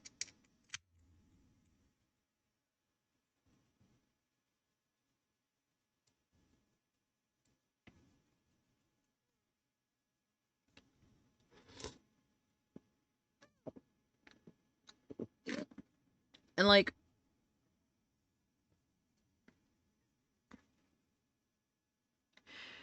I cannot fault someone for wanting their bridal party to have a certain like cohesive aesthetic. But also, if the people that you want in your bridal party can only be there if they match a certain aesthetic, then they're not really the people that you deem closest to you. They're just dolls, which is really sad. Because, like, the two people that I would want next to me are people that I've known for, like, over a decade. The people that I would want next to me both have drastically different styles.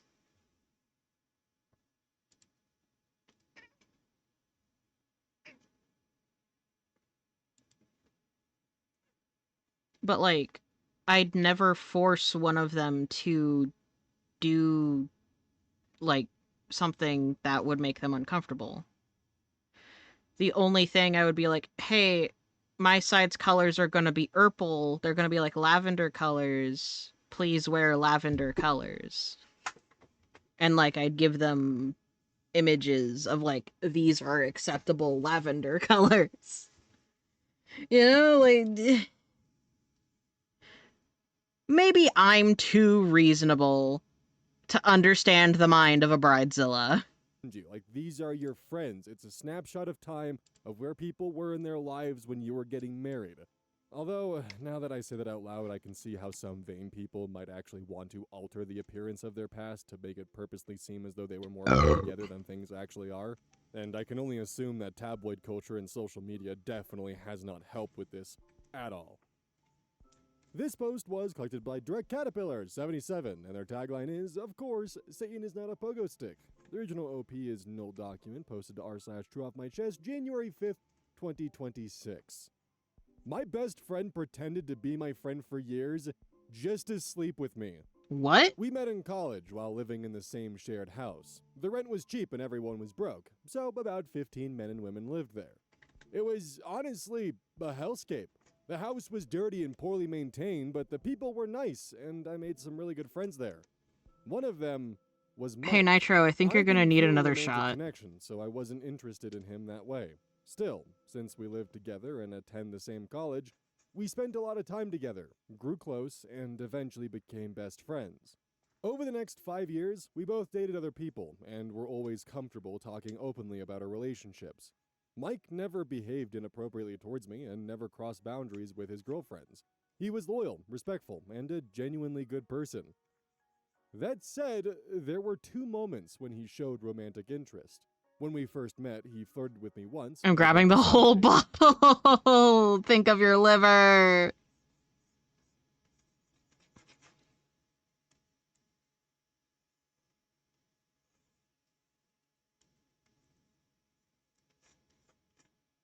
If you're gonna get the whole bottle, at least be sure that you're, like, being responsible.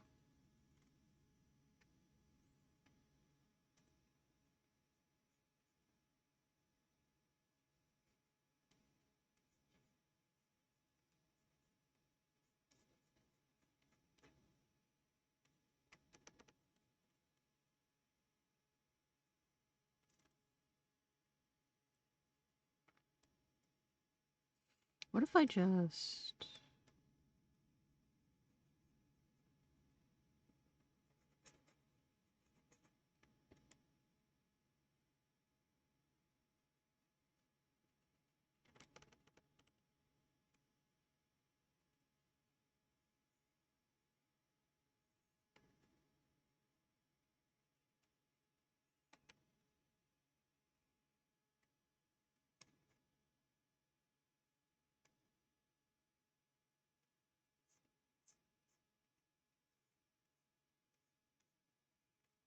Oz Media drinking game, I guess. But we're not actually drinking. I'm not, at least. I'm not encouraging chat to drink either. I'm just making funnies.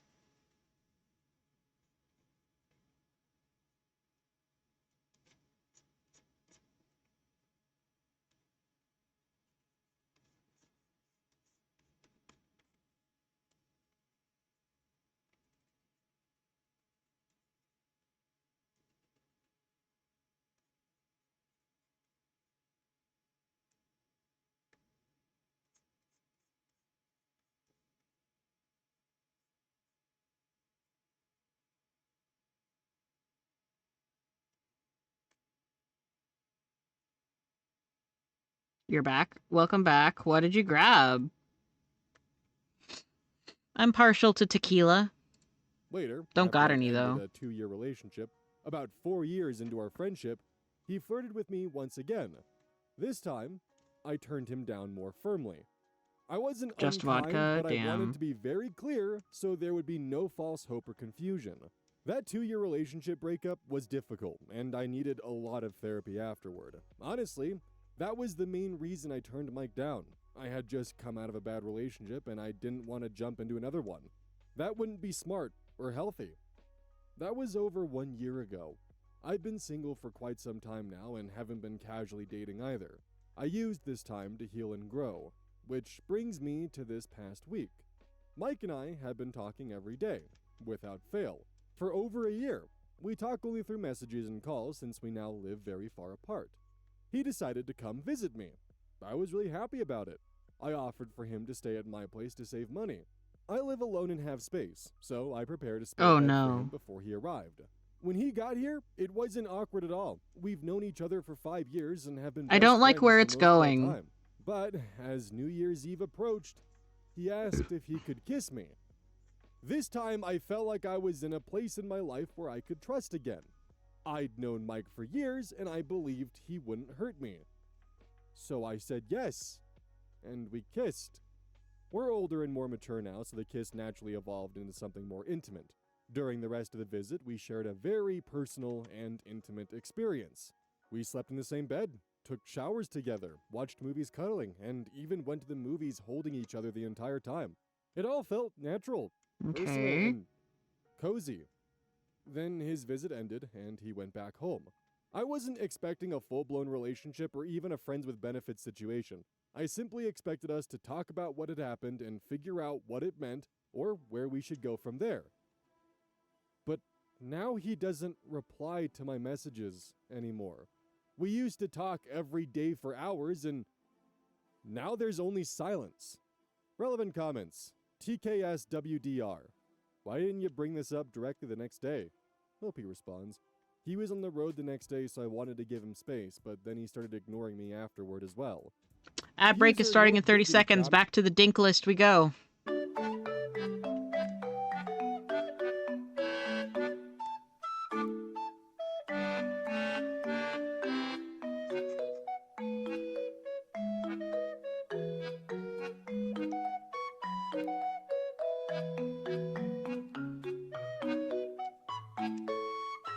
Save me dinky Nintendo music.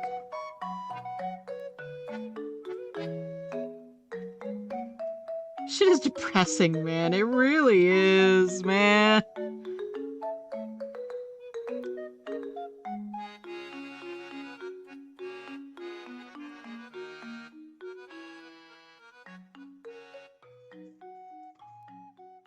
I would suggest something else to listen to, but like...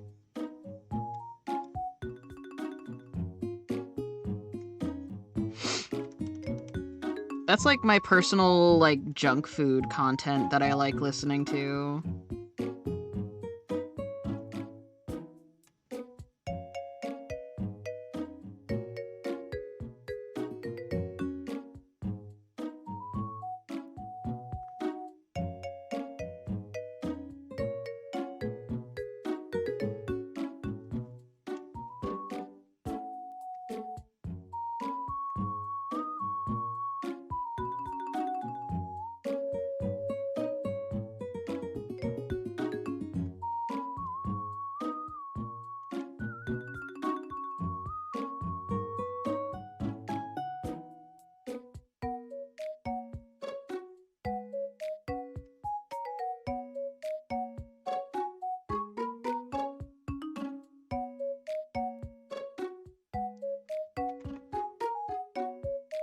Nasty ass vodka, but it'll do, damn.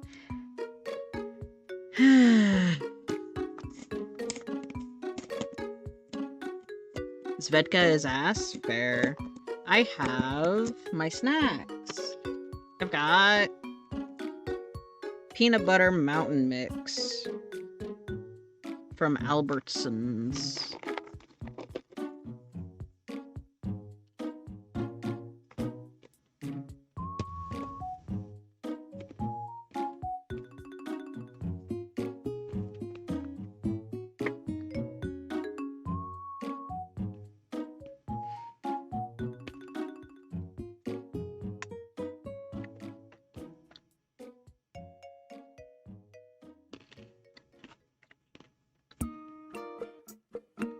So something that just tastes like red hot candy.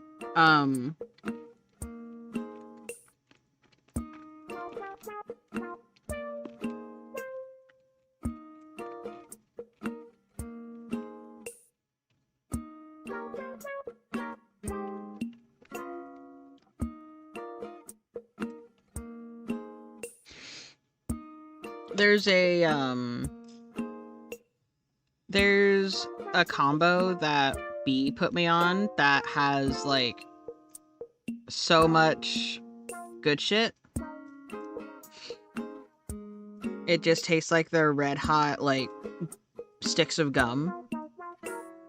It's a fucking fireball in Dr. Pepper. Welcome back from the ad break. Back to suffering.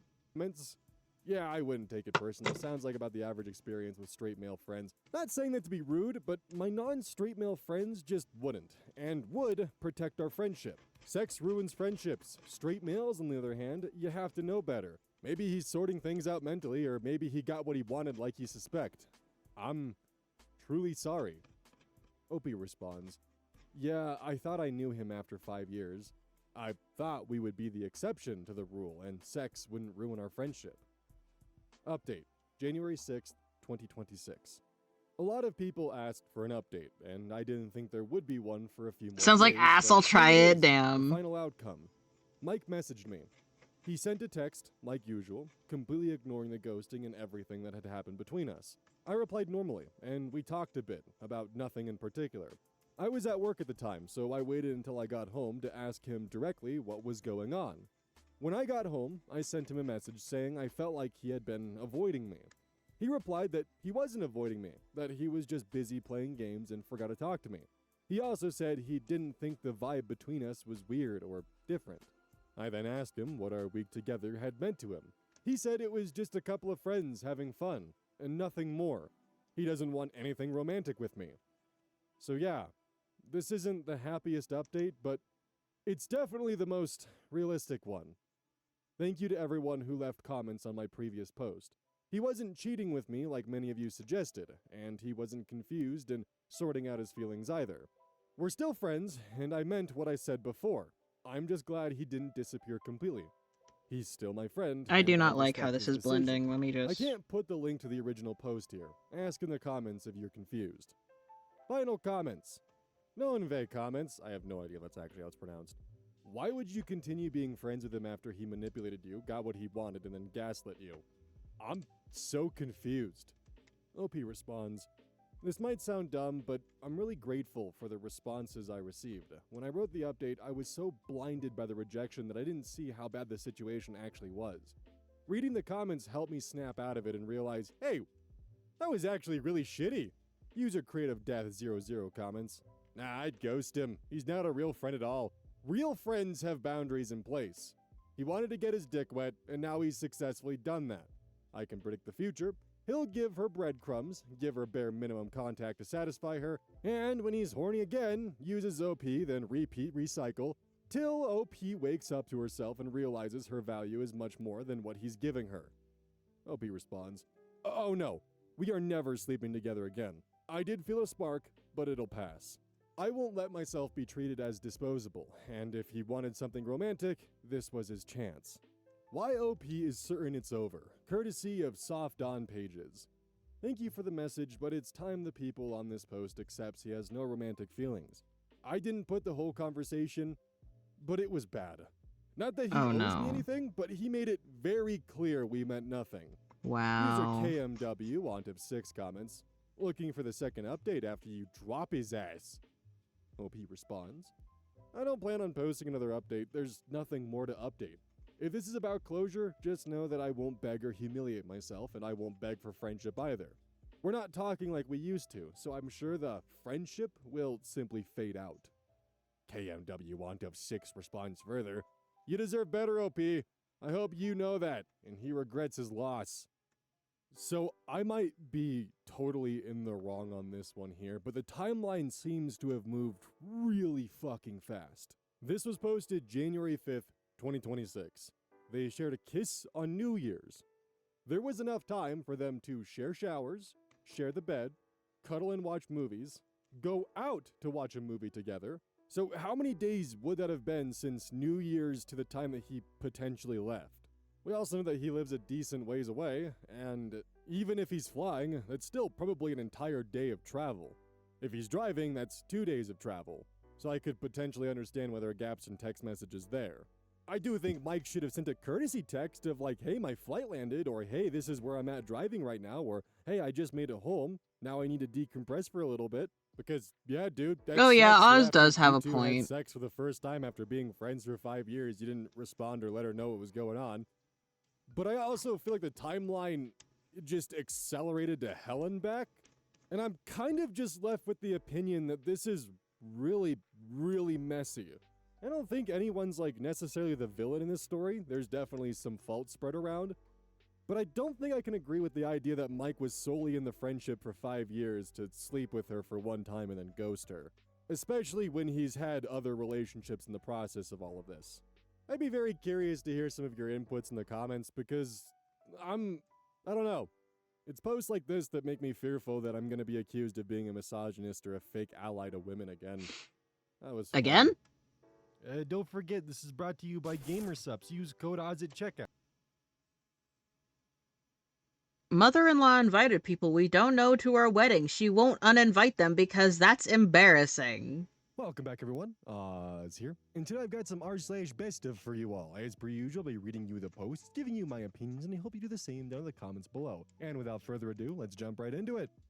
This post was collected by Choice Evidence 1983, and their tagline is, "It dawned on me that he was a wizard." The original OP is Money Donut 7375, posted February 4th, 2026.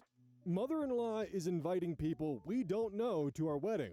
She Oh, won't uninvite them right. because I that's forgot about embarrassing. that. Sorry for the length, but I wanted to make sure people have enough information. My fiance and I, male and female, both mid-20s, got engaged January 2025 and plan on getting married spring of 2026. Very soon. Wedding planning has been a nightmare. I It wish seems like everyone Illuminati has a an very happy expectation go for how fuck the yourself. wedding planning is supposed to be. For context, I'm paying for 75% of the wedding, and the parents are covering the remaining 25%. Although they like to act like they're paying for everything. I was able to call out my parents for their behavior and draw boundaries, but with his parents, particularly mother-in-law, they have been very difficult. Even the small stuff. Some examples. A very Fiancé dismal and I toured existence, venues true. alone. His Given parents her were very experience, upset though, they she didn't could get to definitely see be the venue behind, like, a beforehand. new channel Like, that's doing very really similar upset. things and just isn't the I voice ended of up it anymore. scheduling a second tour so both our parents can see it. Simple fix. I mentioned how I wanted to do wax seals on our invites and had already bought the supplies. But mother-in-law was adamant I use different supplies and do the seals how she liked them. I talked about the tentative timeline. The wedding will run from 3:30 to 9:30 p.m. Everyone has to be off the property by 10 p.m. because of the noise ordinances. It's outdoors. Mother-in-law was disappointed. Apparently 6 hours was just not enough time. Mother-in-law bought my fiance lotion, body wash, and a candle from Bath & Body Works. It's part of a wedding collection they had. She Okay. requires my fiance use the products the day of the wedding. It will be a Why? moment, she said. The biggest fight so far, the church. We were both raised Catholic and chose not to get married in the church. My family doesn't care. Lots of us have moved away from the faith anyways. His family? Tears, pleading, begging. Please pray about it. God will still love you, but wouldn't it be great to have God's blessing? My mother, who is a Pentecostal pastor, will be officiating. Now, on to the guest list. We They both have a come from large- pastor officiating and she's bitching about not being in the house of the Lord?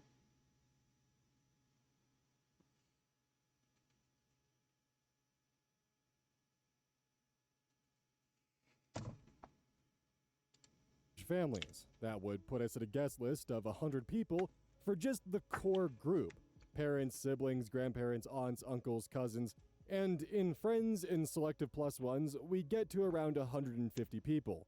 That's plenty of people. My parents asked if they could invite some of their friends.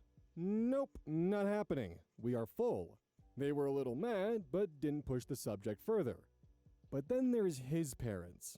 Unbeknownst to my fiance, One of the single or most brain me, dead? Yeah. mother-in-law forwarded our save the date to several members of her extended family that we do not know. We only found out this past November. She asked to see the guest list during Thanksgiving to make sure everyone that needs to be invited is invited. Immediate red flag. We told her who was invited, and then she began listing names we never heard of. We were confused and said, they're not invited. She's visibly upset and starts arguing with fiancé, says that these are the most important people to her, and she already invited them. He tells her it's not her place to invite people to our wedding. I stay out of it, but my face speaks for me. They go back and forth for a while, but it got nowhere. I signaled to my fiancé to let it go, and we can talk about it later.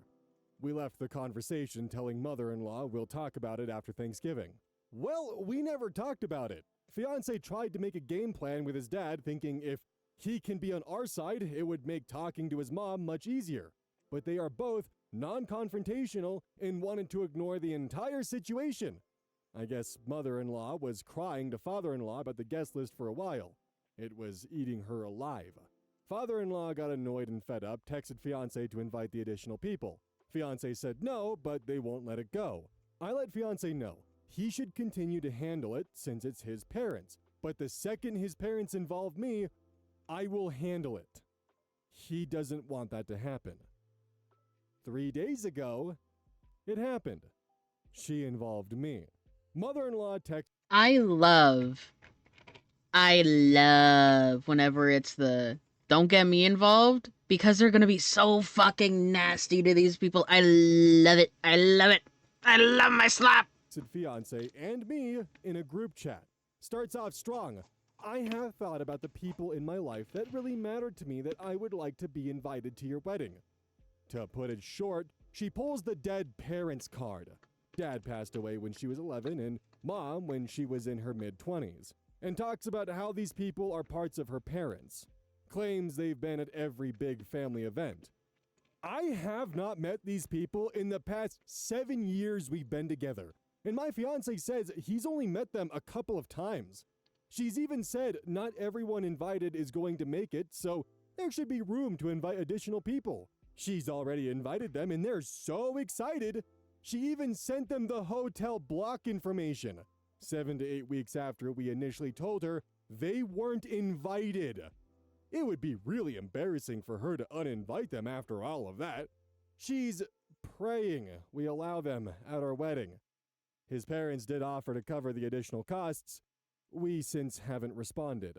Here's my perspective. It's not about money, it's about respect. We've spent months now telling his parents how it's going to be, but they won't respect what we say. They worry more about how they feel. Mother-in-law is upset the wedding isn't how she pictured, and father-in-law just wants her to be quiet. I empathize with mother-in-law's situation in losing her parents all those years ago.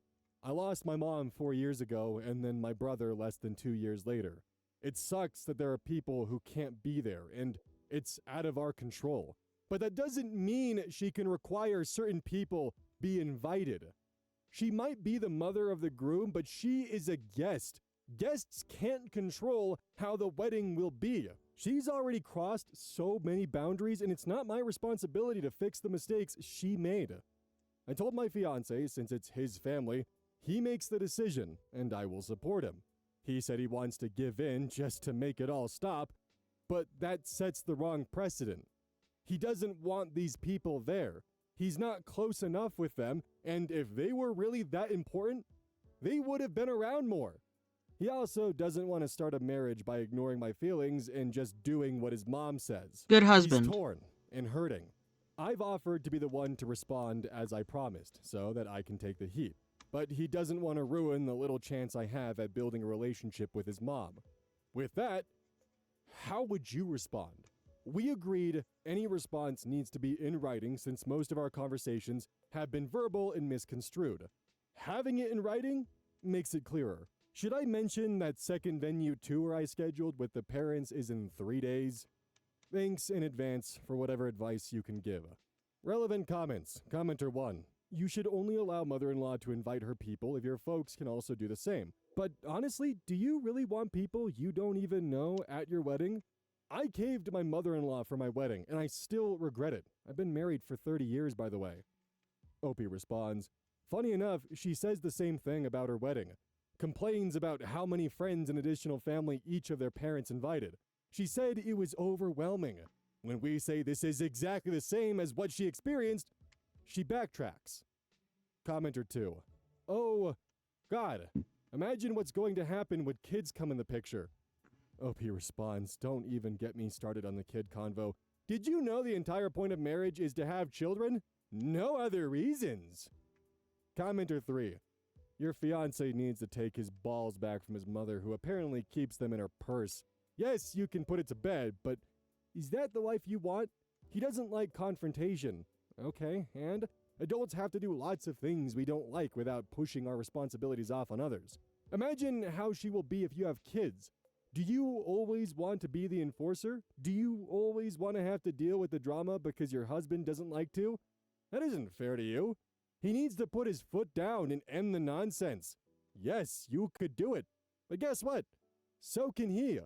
He will grow from the experience. Let him do that.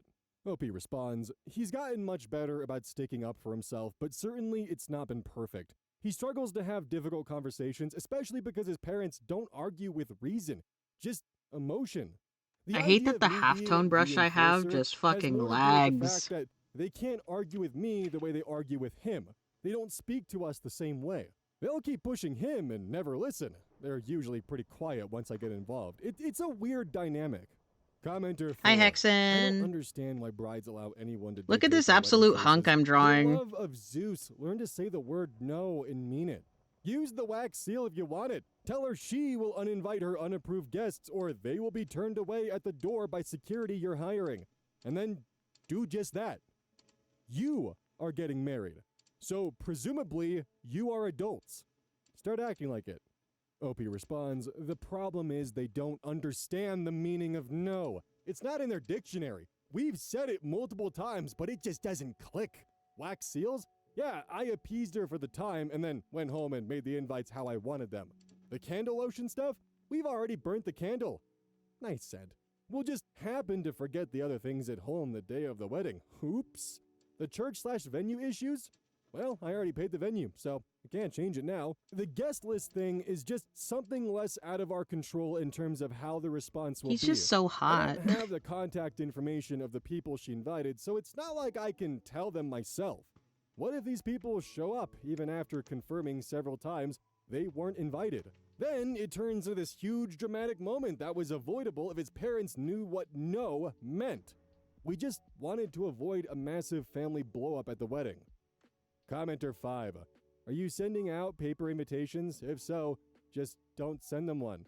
You won't receive an RSVP back from them. Obviously, they may still get the wedding details from mother-in-law, but I cannot imagine going to a wedding I didn't get an actual invitation for. Opie responds, I already sent out paper invites. Obviously, these people will not receive one. We have an online RSVP on our wedding website, and they won't be able to because their names don't show up on the guest list. But people are unpredictable. I hope common sense would tell them they're not invited based on the fact that they didn't receive an invite. But I fear mother-in-law's persistency might give them the wrong impression. Edit, some people commented that my fiancé clearly told me he wants to invite them and I didn't support his decision. So, I asked him to clarify his position to make sure I didn't misunderstand him. He said, she can go fuck herself. Crass, but gets the point across. Asked him what he meant when he previously mentioned just giving in to her request, and he said instinctually he just wants to give in. That's how he was raised. But realistically, he thinks it's unfair of her to put us in this position and she shouldn't get her way. She's manipulated him in the past and he wants to end the cycle. Commenter 6. 1. I effing hate group messages with my husband's family and myself. It's so passive-aggressive manipulation. 2. It is 100% about respect or lack thereof. My husband and I have been together 10 years, married for 3. If you don't set boundaries now, they will be pushed forever. Literally forever. The star is Stand up for hovering right over yourselves, my ass. please. What? Edited to add, we eloped for this reason. People just are so self-centered Here. when they have already had their life. We tried to have a reception 6 months later, and my mother-in-law Have a new made one. it about her and acted like yours. I shut it down. No reception for anyone. Kinda It shouldn't sucks be able to because we wanted spawn in celebrate with our here. friends, but I wasn't going to let her walk all over what we wanted. Opie responds, dude, the group chat thing is so weird. Like, she won't even text me about small things. Like what time I'm showing up for dinner without putting it in group chat. But his family operates on group chats. Everyone needs to know everything. I'm just happy I'm not in any of the other ones. I've spent years being disrespected by his parents, mostly mother-in-law. I'm a bit numb to it all at this point. It is what it is. Luckily, I have a decent relationship with father-in-law, but he's got no backbone. Can't wait to see how the wedding actually turns out. Might have to tip my wedding coordinator generously to deal with her so I don't have to. Commenter 7. Maybe I'm in the minority. What mother-in-law is doing is wrong, but in the grand scheme, if she's paying for her additional guests, is it the worst thing in the world just to roll with it? My parents invited some friends of theirs I barely knew, but they wanted to share the joy with people they were close to. Do you and think they'll it didn't notice? bother me or take away from the day in the slightest.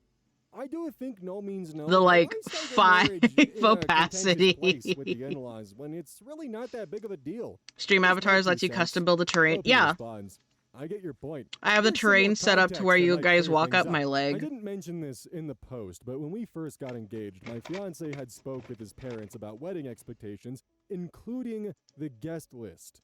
He mentioned we planned on keeping the guest list simple, since it was already sizable with just those we want to invite. They thought it was valid, even talked about their experience on their own wedding, when their own parents invited a bunch of people they didn't know. Mother-in-law complains about it and said it was so overwhelming for her. Seemed like everyone was on the same page about how we were going about the guest list.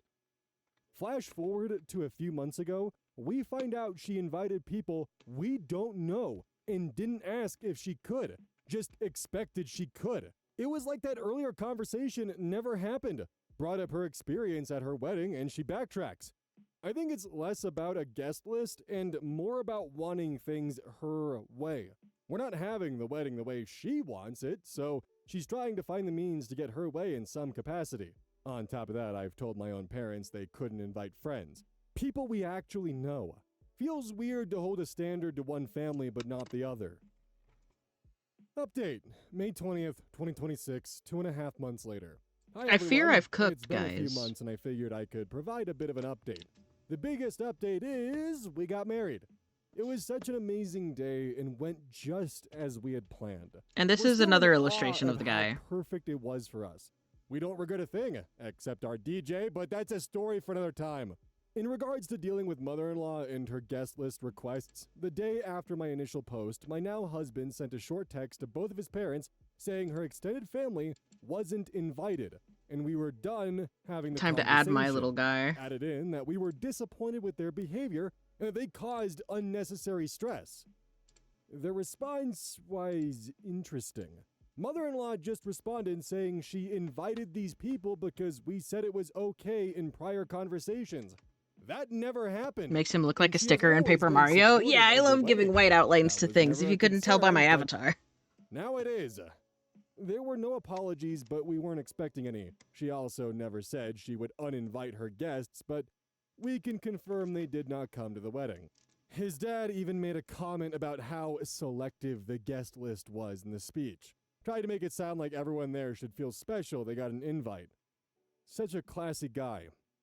Response to common comments. How many people did she invite? We actually don't know. She was vague and told people different things. The text does made it seem like she sent an open invite to her extended family and their families. How many people that includes is a mystery. Higher security. This was a big consideration and I had looked into it. Cost-wise, we just couldn't do it. Luckily, we had some large, scary friends and family that could act as security in any given situation. Since we had no issues, there was no need for them. We're very happy it all worked out in the end. Just say no and have the wedding you want. That was always going to happen, and it did. The amount of things people wanted from us in our wedding was crazy. No was commonly heard from us. We had control over every single detail. In this instance, I was more concerned with people I didn't know Where's showing up Rex? to the wedding There he because is. it was something we couldn't control, especially since we had no way of getting in contact with them, nor did we know how many people she invited. That's why I asked for advice. Thank you to Let me be your everyone who scary dog provided meaningful privileges. advice. Life has been very Fair. peaceful since the wedding, and we're loving it. For those currently planning a wedding, take your time, enjoy the moments, and do it your way. If you're worried about something going wrong, Brother, I don't even my want to plan my mantra was, own "Fuck wedding. it." Let me tell you, it helped a lot. So, while I'm very happy this went the way that OP needed it to go and mother-in-law backed down, Commenter 7, I want to have some words with you, buddy. Boiled down to basically, no means no, but you should just do it anyways. Like other commenters pointed out, all that does is set the precedent in the future that you guys will bend and break to any kind of pressure mother-in-law gives. It's starting out the rest of your lives together with a concession to your mother-in-law that she gets what she wants. But by saying no and standing firm, not only does she hear it from her son directly that he is no longer under her thumb, but the son finally confronted the mother-in-law, finally stood up to her. So good on him for doing that. That actually takes a lot of courage to finally stand up and break the cycle. Like, both him and his father have spent their entire lives pretty much bending to her whims, and, well, the son finally actually managed to escape that. And now he's going to live his own life, and the mother knows that he will say no. Because the thing is, if OP was the one to step in and say no, the mother-in-law can twist and spin that as, oh, so she gets what she wants but not what I want? Is that really how you're going to treat your mother? But if he's the one that firmly stands no, what's she going to do? Go no contact with her son because he wouldn't let her bring random guests to his wedding? Like, if that's the route she takes, well, that's all the better for you, because that's someone that you definitely don't want to have in your life as a common factor. But hey, no means no, but you should just do it anyways, apparently. This post was collected by Choice Evidence, 1983, and their Don't tagline drink is, too "It much, dawned on dude. me that he Think was of a your liver." wizard." The original OP is Mental Estimate 2462, posted r/legal advice, May 19th, 2026. Can I throw my house guest out 2 weeks into a planned 6-week stay? Location is Westchester County, New York. I agreed to let a friend of a friend stay with me for 6 weeks while he's in town for a work-related course. He's been nothing but It's only the inconsiderate and second. I'm entitled just since he got I'm here, just but our mutual speaking my friend is important to concern. me, so I decided to stick it out. You're a Now grown I'm out ass the man. window You can this make your own morning when he decisions. informed me that However, his mother and aunt will be flying in on Friday to visit New York City, and will be spending the week staying in my living room. He basically had a full-blown temper tantrum when I told him that wasn't happening, and I'm officially done with it. The bright side is that I only had a spare key to my doorknob lock, so I just plan to leave the deadbolt unlocked while he was staying here. In a perfect world, I'd just lock the deadbolt, tell him he's gonna have to find other accommodations, and arrange for him to come pick up his stuff. I know New York has very tenant-friendly laws, but I guess my hope is that this hasn't become a tenancy situation.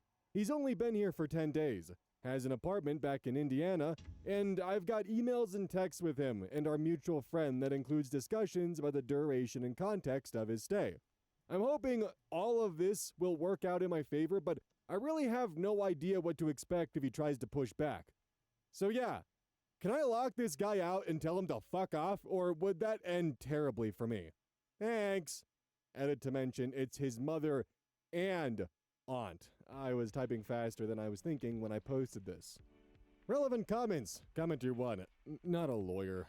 New York's laws state that if someone stayed with you for 30 consecutive days, the relationship changes and they legally have protections afforded to tenants. If it's been less than 2 weeks, they should still be considered as guests in your home, and you should be free to kick them out. OP responds, "This is encouraging. I'll probably be texting my guest to let him know he needs to find a new place to stay shortly." Commenter 2. He's only been there for 2 weeks. His visit had a predefined end date that was discussed, and he has a place back home. All of this supports he is a guest, and you should be able to kick him out with no consequences. You could request the police stand by when he comes to get his items to ensure that he doesn't try to get back in. Your mileage may vary if the police will be willing to do this. However, if he lies and says he was moving there or otherwise throws some uncertainty into if he's a tenant or regular guest, there is a decent chance the police will say it's a civil matter regardless of what you might have to suggest he was a guest, and you would have to go to court to evict him. That probably won't happen, but it is possible. OP responds, "This all sounds solid, thanks. I think I'm going to avoid getting police involved, as it could just open the door to him trying to lie about the situation. He's a loudmouth with a short temper, but I'd be very surprised if he escalated to actual violence or anything." Comment I'm gonna hide the window, "Are you that way taking I any can money go from into my him art to fight. Put him up? That'll be the main deciding factor. If no, then no, he doesn't have any right to stay." OP responds, "That's good news. No money was involved. I was doing this entirely as a favor for our mutual friend." Update, May 22nd, 2026. 3 days later. Update on throwing my house guest out after 2 weeks of a planned 6-week stay. Location, still New York. My guest is gone and has returned my keys as of last night. I doubt he was able to make copies, but I'll be keeping the deadbolt locked just in case. There was a pretty embarrassing meltdown, but he made no effort to claim that he had a right to stay or anything. Unfortunately, there will be some social and familial consequences, as the guy I was referring to as our mutual friend is actually a mutual cousin, though the now former guest and I aren't actually related. It didn't seem very relevant to my issue, and I was trying to be concise, but it's going to be a thorn in my side going forward. I don't have any regrets, though. I'm not interested in dealing with that kind of disrespect in my own apartment. Anyway, I appreciate everyone who let me know that I was good to just tell him to find new arrangements. Too long didn't read, my guest left without incident aside from an adult temper tantrum, but Christmas is probably going to be a little awkward. I mean, if anyone asks, just tell them, yeah, he was being extremely rude to me in my own apartment, and then he started inviting his family members to come visit without even consulting me, and just acted like it was an expectation. So yeah, I wasn't gonna tolerate that level of disrespect. Because then they have two options to answer. Oh, that makes sense, that's unfortunate, or, well, you really should be helping family out. And if they pull the, well, you really should be helping family out, ask them if they'd be fine with you inviting yourself to their place because, after all, you're family. Why are they saying no? We're family after all. Come on, family's supposed to help each other out. Why aren't you letting me crash on your couch unannounced and uninvited? The fuck, man? Also, while I'm there, I plan on inviting more people too. I mean, we're family, it's fine, right? Like, I'm sure they won't be happy with you using that kind of logic, but the thing is that's exactly what he did, and if they're not willing to understand that that's a problem, then that's on them. I would like to hope that in a civilized society, people would understand very quickly that someone inviting people to your home without consulting you and then getting mad about you saying no is usually not an okay reaction and completely understandable for you to kick him out.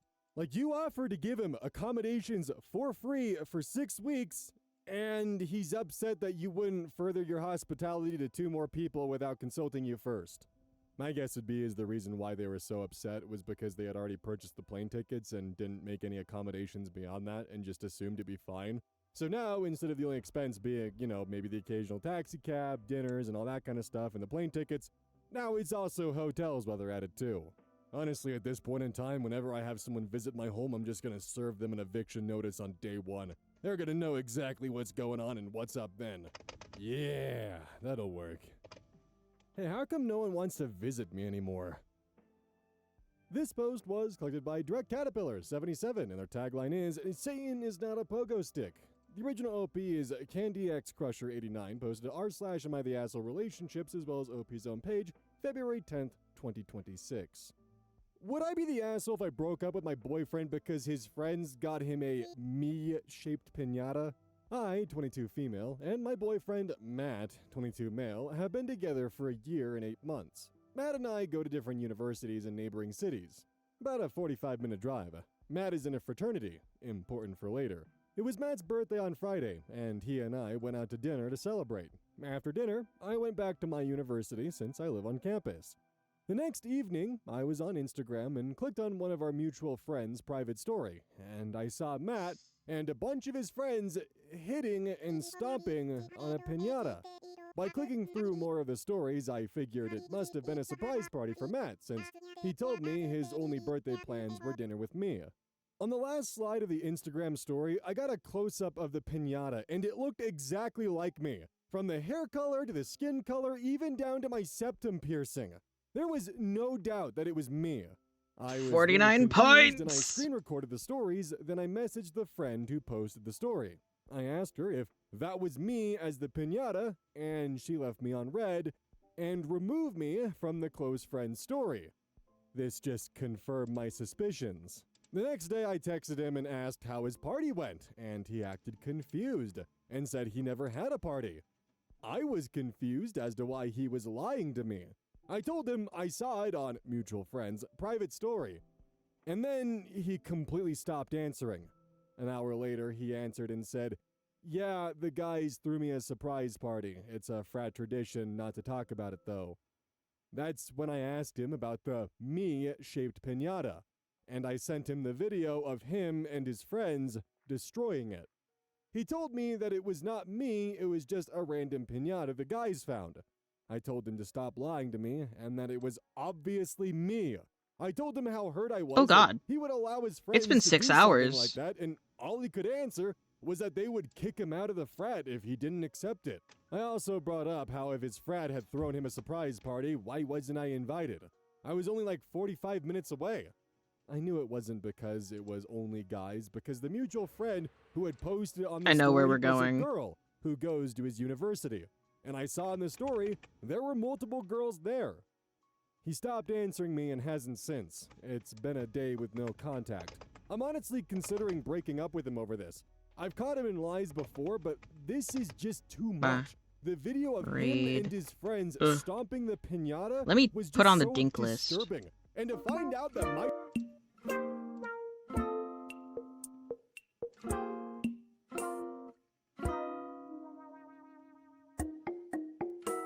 We're going here.